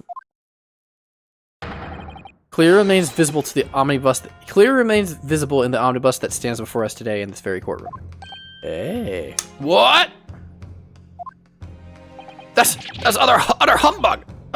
It can't possibly have evidence. No, you can't. I mean, we didn't do it. I tell you, it's impossible. Irrefutable proof here in this courtroom. Counsel, my lord, I believe everyone would appreciate a little clarification here. Where exactly within the omnibus is this evidence to which you allude? You'll point out what is that proves the victim fell from the roof deck to the skylight.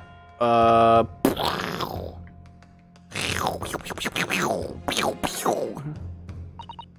I already did this. Oh, it's gonna make me read it again. I meant to present and I hit A instead. I'm trying to go as fast as I can. Yes, I know. Blood.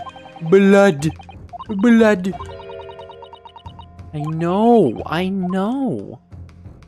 Got it.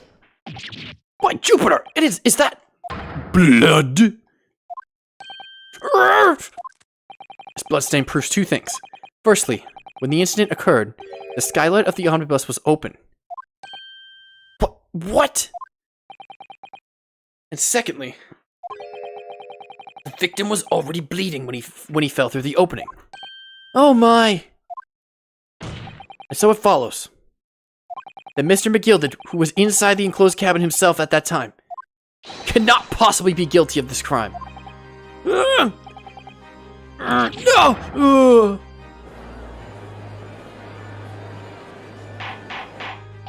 Order, order, order! Hold it. Hold it! But the blood could have sprayed up there when the fellow was stabbed in inside the cabin! And only found its way to the one particular spot on the skylight? Sure, that would be very convenient. I don't know. He gets his own voice too, Ollie. And let's keep it in mind that the skylight catch can only be unfastened from the roof deck. I myself wouldn't have been able to open it now, would I? But, there's no way to know for certain, is there? If the gent really fell through the skylight, I mean. Why don't you have a good look at the floor in the cabin between the two seats, mister, first? She's all too plain, if you see. There's the aftermath that shows the poor fella dropped from a fair height right here, so it is. What? No! But it can't be. It's all lies! Yeah, I don't think these... Oh. My fellow jury members! Yeah, boy. I think we'd all agree this is clear proof of the defendant's innocence, can't we? No, don't let the trial end. I believe we can. Yes, sir. It's clear to me now that the filthy rubbish can be found in where the filthy rubbish can be found in this courtroom. So they thought they could pull the wool over my eyes, did they? I won't tolerate any of this guild's carriages being sullied with blood. I won't tolerate it. Oh, I always knew that nice gentleman who gave us that life apart couldn't have done such a thing. On three then, everyone. 1, 2, 3. Objection! Oh, father? Oh, leg?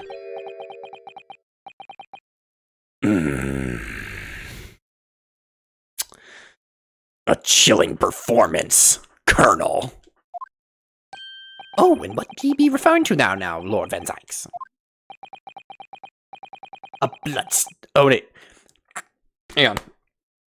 A blood stain on the frame of the skylight. Such evidence is null and void. What? Why? For one extremely simple reason. It's definitely inferred. They look exactly the same and they do the exact same bow, like when they present evidence. That smear of blood never existed. Wait, why? Why did it never exist? What are you talking about? It's there for all the scene. It's clearly blood. Objection! I personally attended Scotland Yard's investigation of the omnibus. The officers involved went over the carriage with a fine-tooth comb. During the break, they must have... During the smoke screen, they must have put it on there. They must have tampered with it. Colonel. So I can state with absolute certainty. Not certainty? No such smear of blood existed in the carriage. At least not until this trial began. But... Are you suggesting Lord Van Zykes... Are you suggesting Lord Van Zykes the stain of blood was... fabricated, my lord, yes. And while this court has been in session... Dead.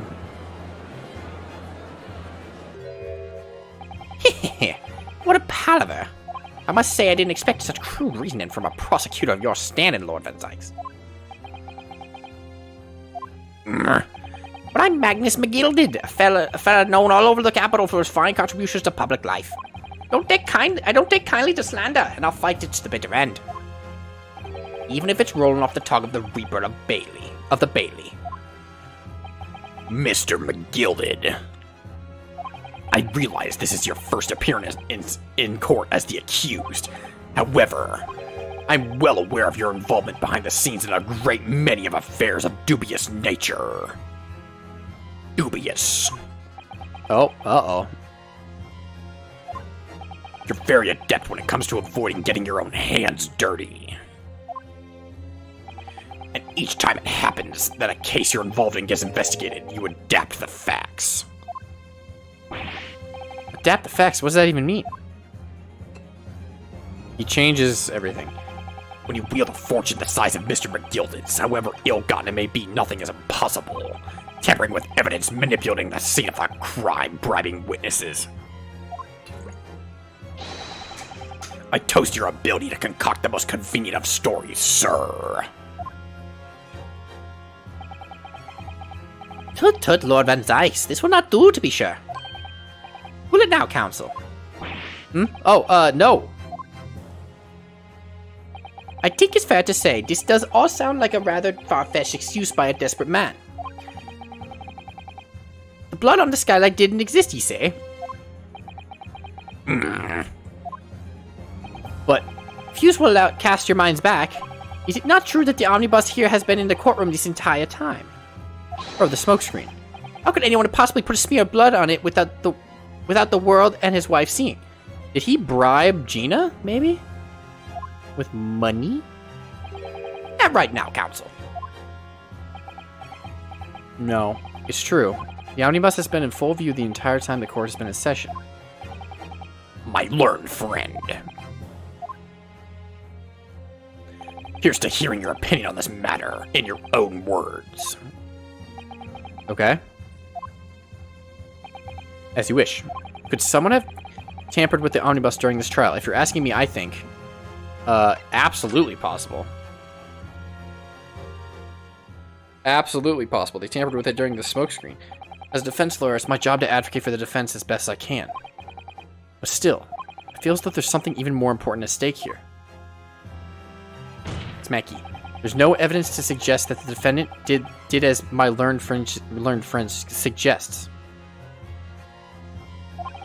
However, in terms of having the opportunity to carry out the alleged tampering, there is one possibility.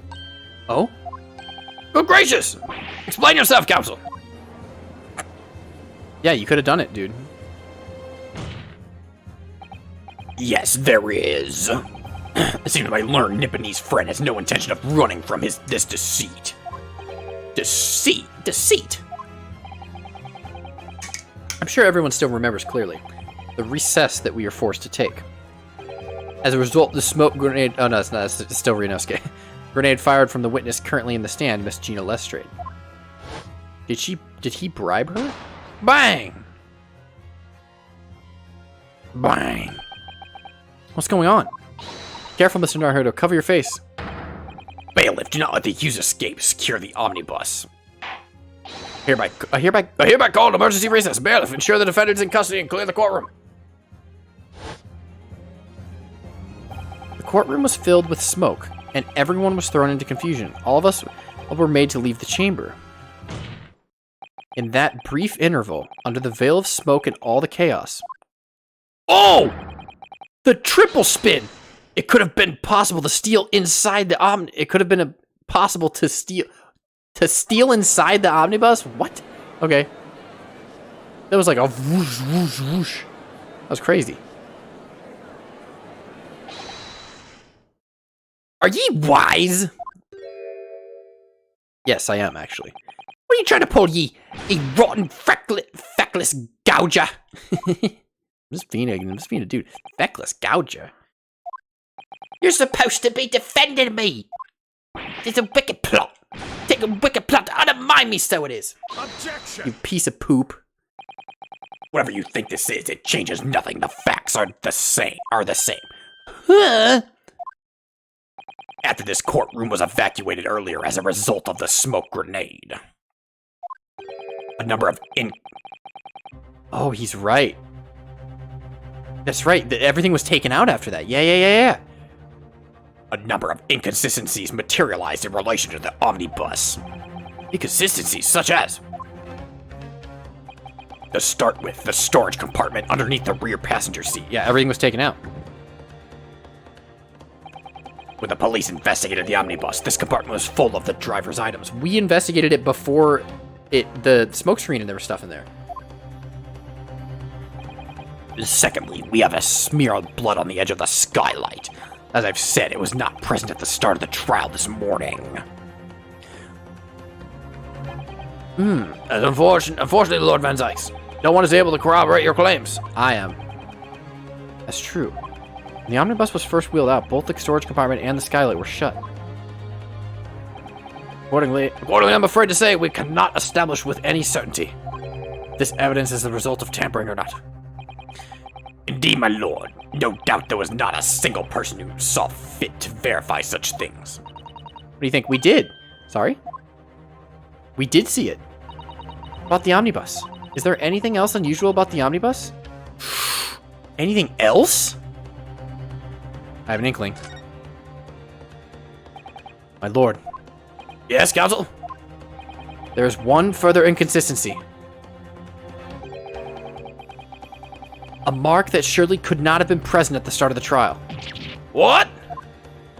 What the devil's name are you gonna say now? If you dare betray me, you little maggot, you better start watching your back. Shut up. No, the girl was in there during the actual crime. Not right now, dude. Dude, this is the omnibus is in the courtroom right now. And it's evidence. And so she threw up a smoke screen and they messed with it in the courtroom. Silence, McGilded. The court awaits to hear the defense's clarification. This trial keeps swinging one way and then the other. I have no idea what's the truth and what's deception. What am I supposed to believe in here?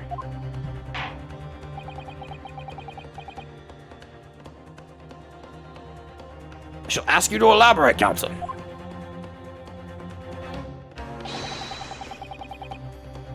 Where exactly is this alleged mark you claim to have appeared at some point during the trial?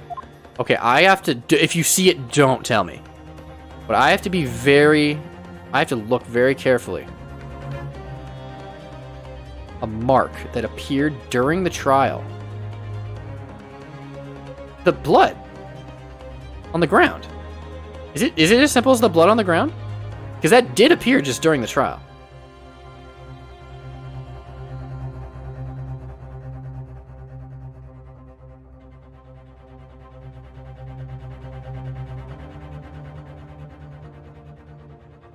Got it! There we go. Okay, we got it right. If we consider that the victim fell through the sky or onto the floor of the cabin, you would certainly expect to find signs of blood where he landed. But as far as I recall, this blood stain on the cabin floor was not there when the omnibus first brought into the courtroom. And Ollie was treating me like I was stupid. Because I already examined it. I already examined the blood. There's nothing in there. Oh, there's blood. Stinky. Alright, whatever. Good lord! Yes, I do believe you're correct, counsel. Well said. Although, as advocate for the defense, one might say that was a very careless slip of the tongue. I don't think you understand, dude. I gotta say the truth, brother. I believe the bloodstain on the floor is a decisive piece of evidence. But if the question is whether the evidence is genuine or whether it was unlawfully fabricated by someone, I feel compelled to admit that there's at least a possibility that the evidence is fake.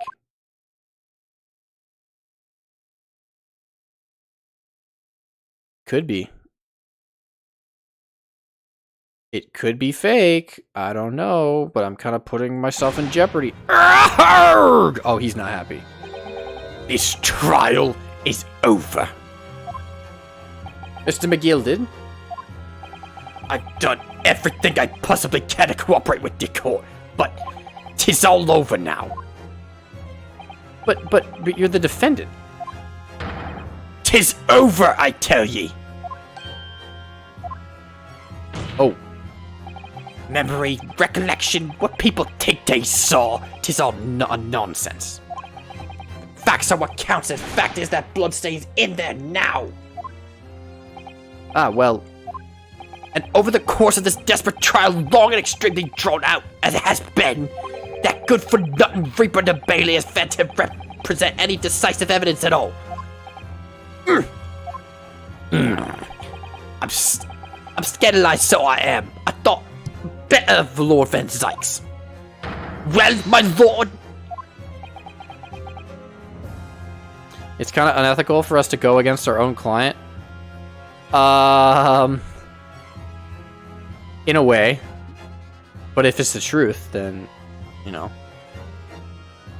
In real court, yes, because you want to fight for your harsh or least harsh sentence if you're defending someone. You can do that while still admitting guilt. I must concur with the defendant. The unaffirmed recollections of an individual cannot stand as evidence. At this moment in time, the particular bloodstain in question is very much in existence. And in the absence of any credible method in which to prove its alleged previous non-existence. Okay. I regret to say that it would be improper for this trial to continue. Your lordship can't be serious. Lord Van Zykes, what is your position? The prosecution, my lord, rests, has no further witnesses or evidence to present. Very well. In that case, I believe we explored every possible avenue for this encounter, for this matter. No, we haven't. I shall proceed to my adjudication. As a formality, I'm of course obliged to confirm with the defense first.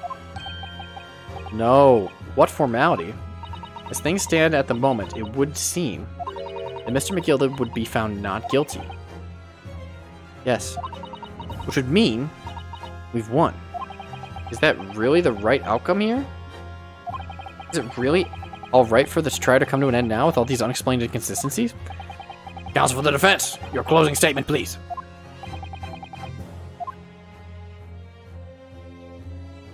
Yes, my lord.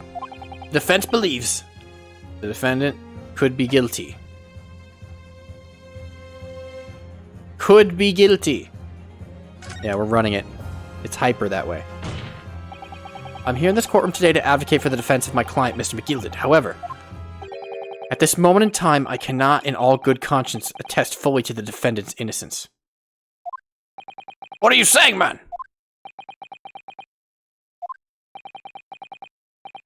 Without any question, there is no conclusive evidence to prove that the defendant is guilty.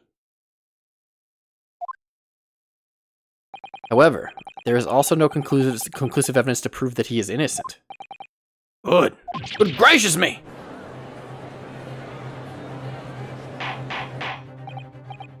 This is so unethical, I disagree. No, it depends. If this is real life, yes, but it's a video game. So, no, it's not. This is unprecedented behavior, counsel. The defense lawyers calling the accused innocence into question? Are you of sound mind?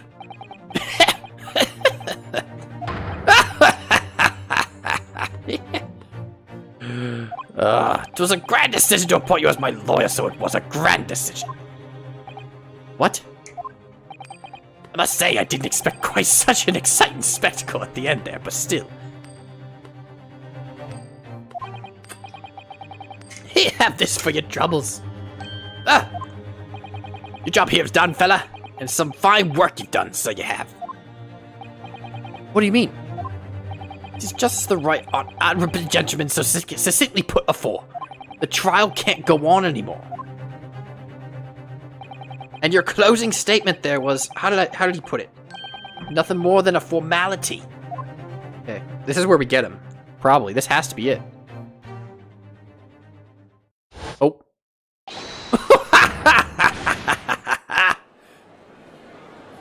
Oh, he's getting... No, you're not getting away, bud.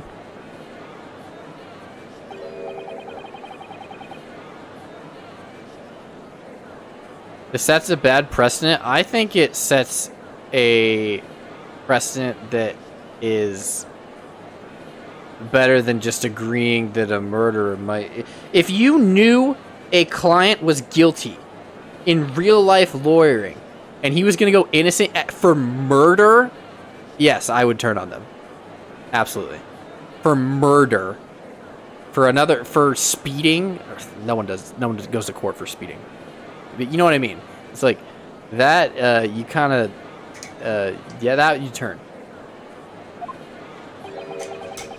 Was the evidence we've seen genuine, or was it fake? His lordship would be fuming, and unsightly rubbish would be disposed of promptly, as I said.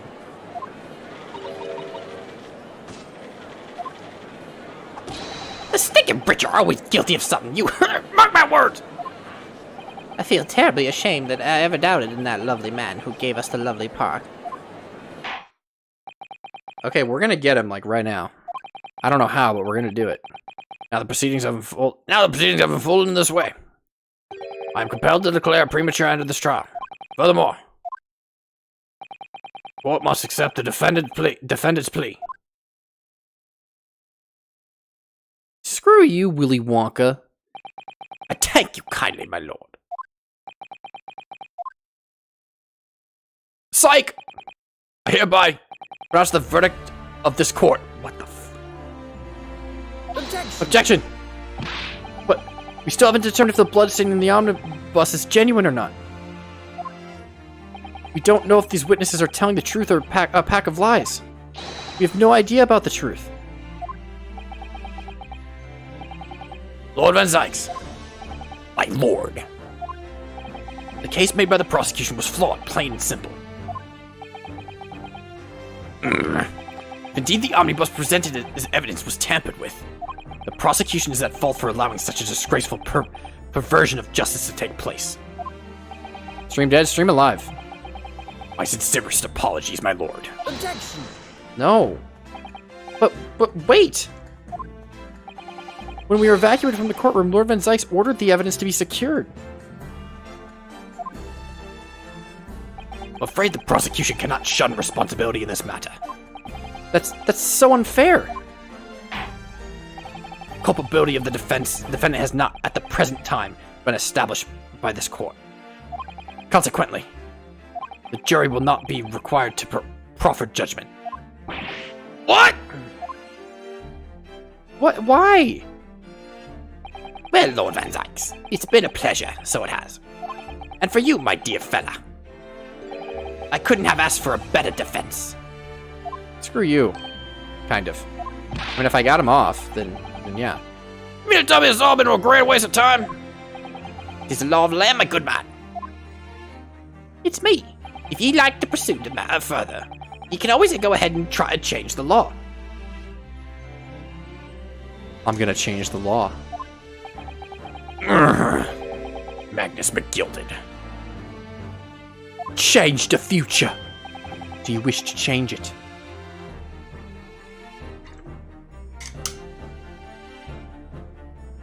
Good grief, you have more to say, have ye? Just one thing, a warning. This is far from over. Well, something to be looking forward to, then.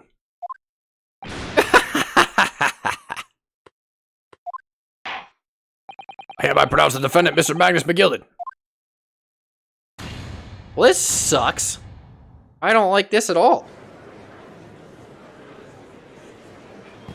But to be fair, we did pass the guy's test. We did pass the test and got not guilty.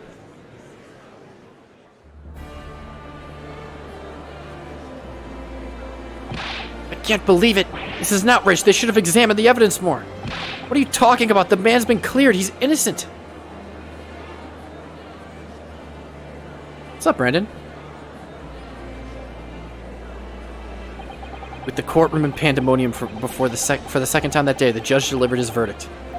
And my first ever trial in Great Britain came to an abrupt end, with the defendant being found not guilty. Ostensibly a victory for us.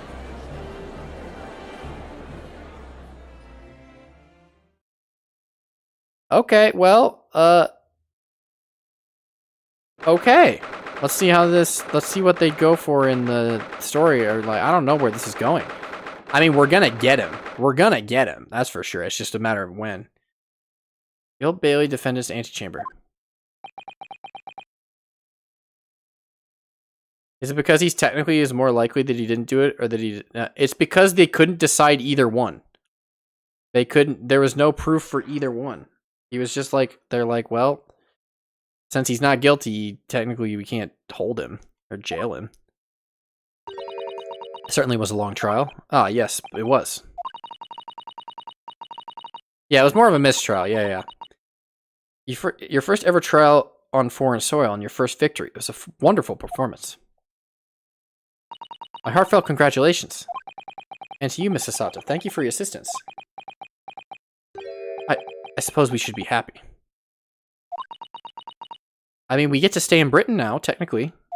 The trouble is, we're still completely in the dark about what actually happened. Well, we didn't have enough time. But isn't it wrong? I mean, who is actually responsible for Mr. Mason's death? We don't even know that. The sole aim of the defense is to obtain a verdict that exonerates the defendant. You carried out your duty to perfection. Aye, that you did! Oh, is it you? Oh, hey, bud. Mr. McGill did. Oh, and that girl's with him, too. He has some dirt on her, doesn't he? Well, it seems the stories are true. Oh, what stories? About the 6 enormous fireworks they do be letting off when there's a verdict of not guilty. I'm sure you must have seen them by now. Spectacular, wouldn't you say? Yes, definitely. I heard it was a sight to behold, and sure it was. And of you to thank, I suppose, for having the opportunity to see it. I don't know about that. I'm not sure I really did anything. What on earth you say, fella? How did I walk out of there free man, then? I don't think it was so much thanks to me as down to your planning. You're a straight-talking fella, are ye? I must say you had me a strafe in the head there once or twice. But you're young and headstrong. It is water under the bridge. Yes. Congratulations, Mr. McGilded, on having your name cleared. But nothing's resolved.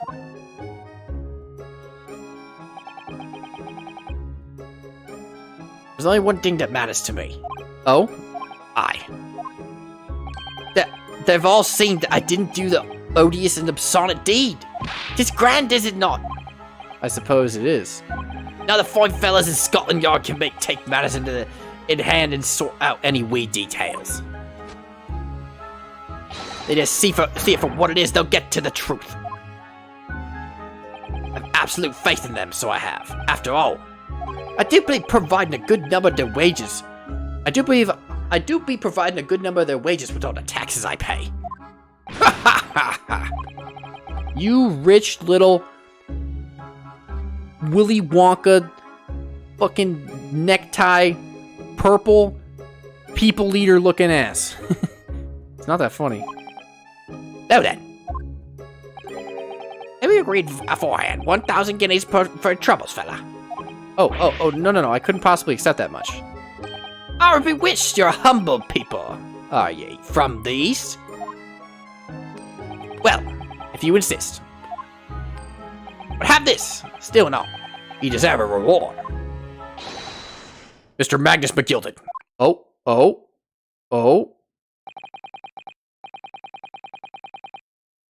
What?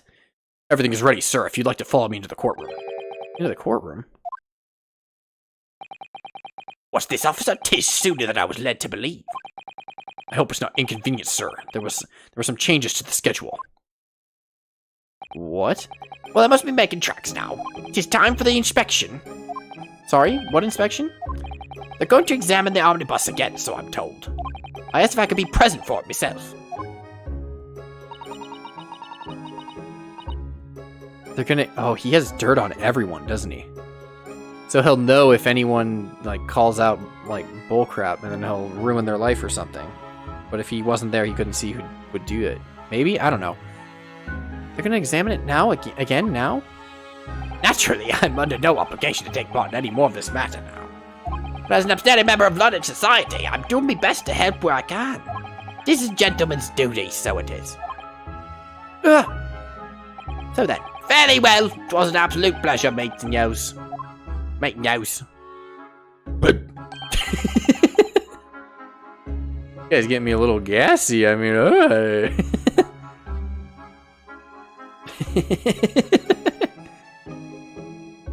Hope you're having a whale of a time while you're studying here in Great Britain. Get out of here. And there he goes. A free man. Oh! I forgot she was here too.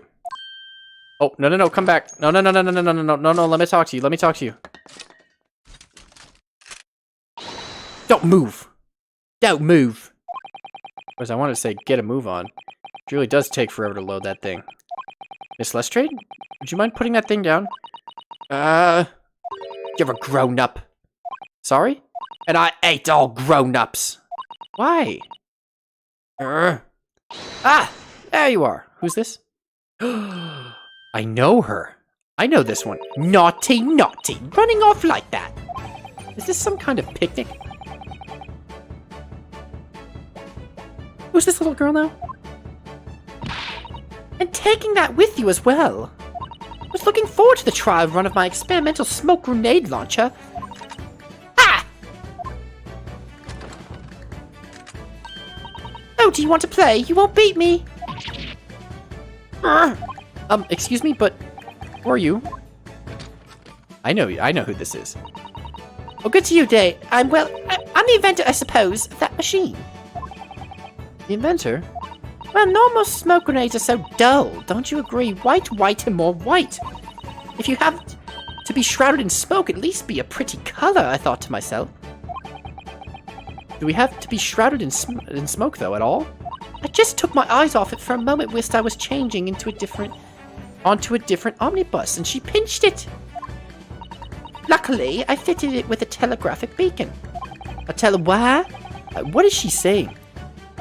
I know who this is, but I'm not gonna say it. Anyway, you're coming with me now, back to the laboratory. What for? To apologize, of course, silly, to my technician. What? You mean? Say sorry?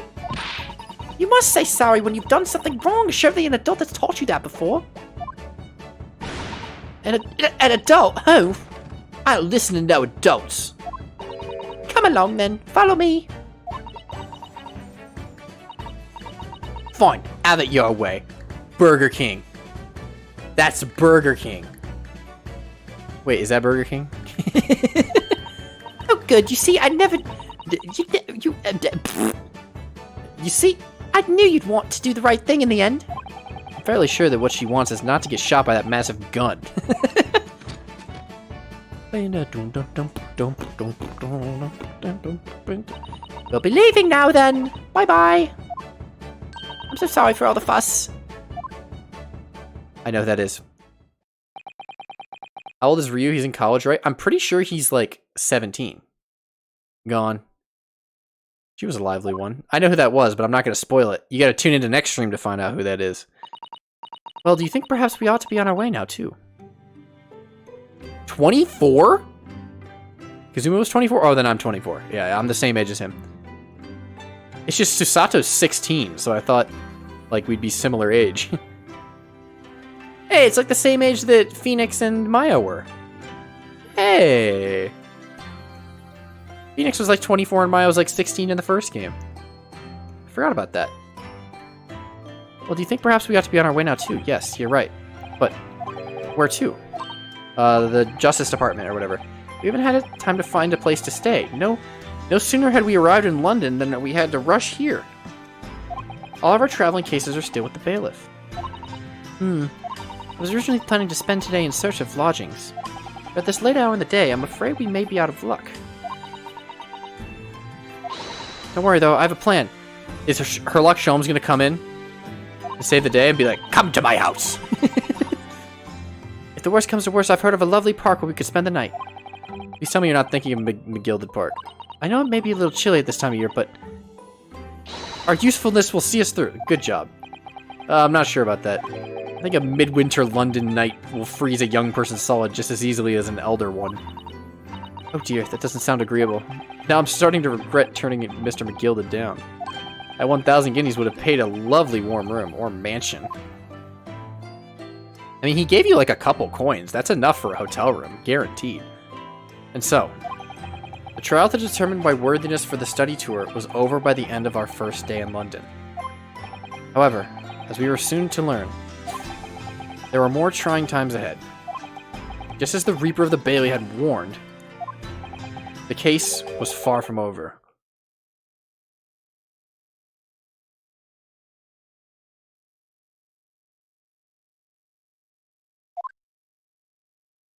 Oh. Oh, here we go. What's going on? Get the fire brigade! Water! What? Bring water, quick! He burned How it? did this happen? I don't know, sir. By the time I got here, it was already engulfed. No one was supposed to be allowed in here before we started investigating. Someone's inside? No. Oh, good God. There's someone in there. Well, get him out.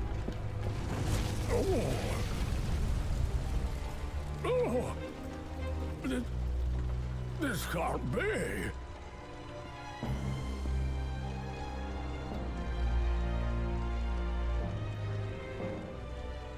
Uh-oh. Well, that's bad. Oh, shit.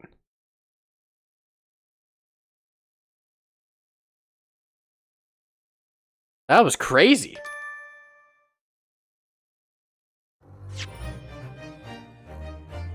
Alright, let's watch the cutscene for the next case, and then let's go to bed. Let's watch... let's watch the case. Let's watch the cutscene. I did not... Okay, who was in there, though? Did they... Was that McGriddle? Or whatever his name is? McMuffin? Was that McMuffin in there? That couldn't have been. No. Was McMuffin in there? Episode 4, The Adventure of the Clouded Kokoro. Oh, we're definitely going to meet Herlock again. Okay, episode 4, and then after that, it's episode 5, and we're done, you guys. This is a really long case, though. So you guys know how, like, I've been streaming for 5.5 hours. On YouTube, a full playthrough of this case is 3.5 hours. So I added two hours to, like, me streaming it and stuff. This case, online, with no breaks and time for, like, voicing out the text, is 5.5 hours. That's without my shenanigans. And then this case is 10 hours without me adding anything. So we're gonna let's just watch the cutscene. Let's just see what the cutscene is. Let's run it. Episode 4, The Adventure of the Clouded Kokoro. I begin to think, Wilson, said Sholmes, turning his head languidly in my direction, that there is more to this case than that which we have observed. Indeed, that there may be another part to this story that we are yet to discover. His eyes wandered, following the steam rising from his cup of herbal tea, leading him to the distant memory of that snowy evening. Ooh. To the young lady Case collapsed 3-5? on the pavement along Briar Road, and to the knife in her back. Uh-oh. Lit in the soft glow of gas lamps, a most extraordinary scene had been set. And under the cover of a light fog, the curtain had risen silently on the insoluble mystery of our invisible killer. It's not Sussy. I know it's not Sussy because I know Sussy's in the first case of the second game. I know it's not Sussy. Okay, well, I will leave you all with that. We are not playing anymore tonight. I have work tomorrow, and it's already 2 a.m. So, thank you all for being here, everyone, tonight. Woo! Homecoming. I gotta go to bed. You just got back. I know Sussy didn't die. That's 100%. We just met Sasato. We met her 2 cases ago. Also, why isn't it called Sherlock? Well, I've already explained this. You know why, technically.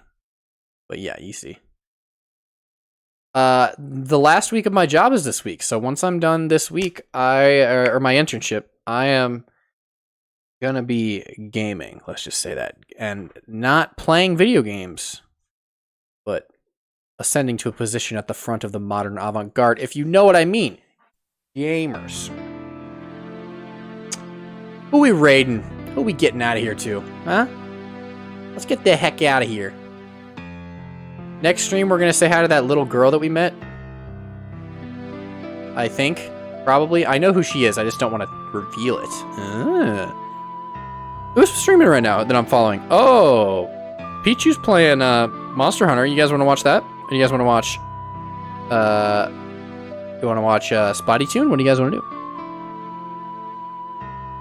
I don't actually. Internet was bad.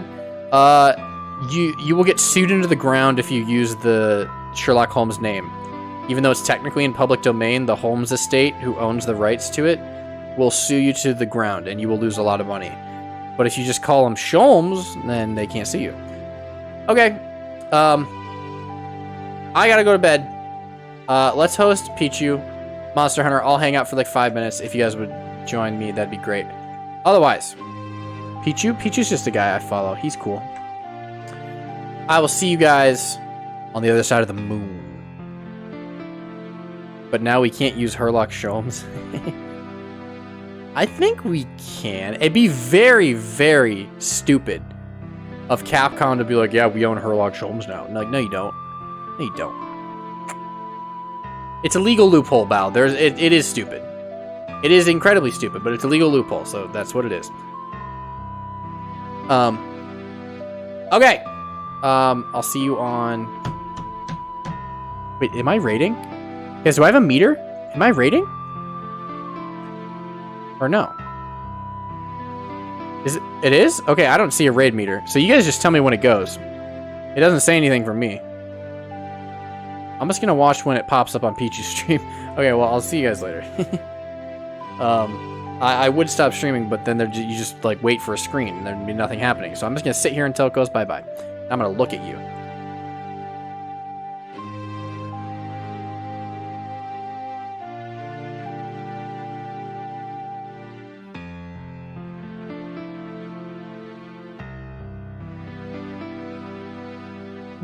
Yes, indeed. Yes. I'm gonna dream about this later. I'll be your sleep paralysis demon. It's me. I'll be there. Am I gonna raid? How long does it take? Okay, the song's over. Like, how long is it gonna take? That's creepy. Yeah. That's what I'm going for. That's the goal, baby. There we go. All right. Bye-bye.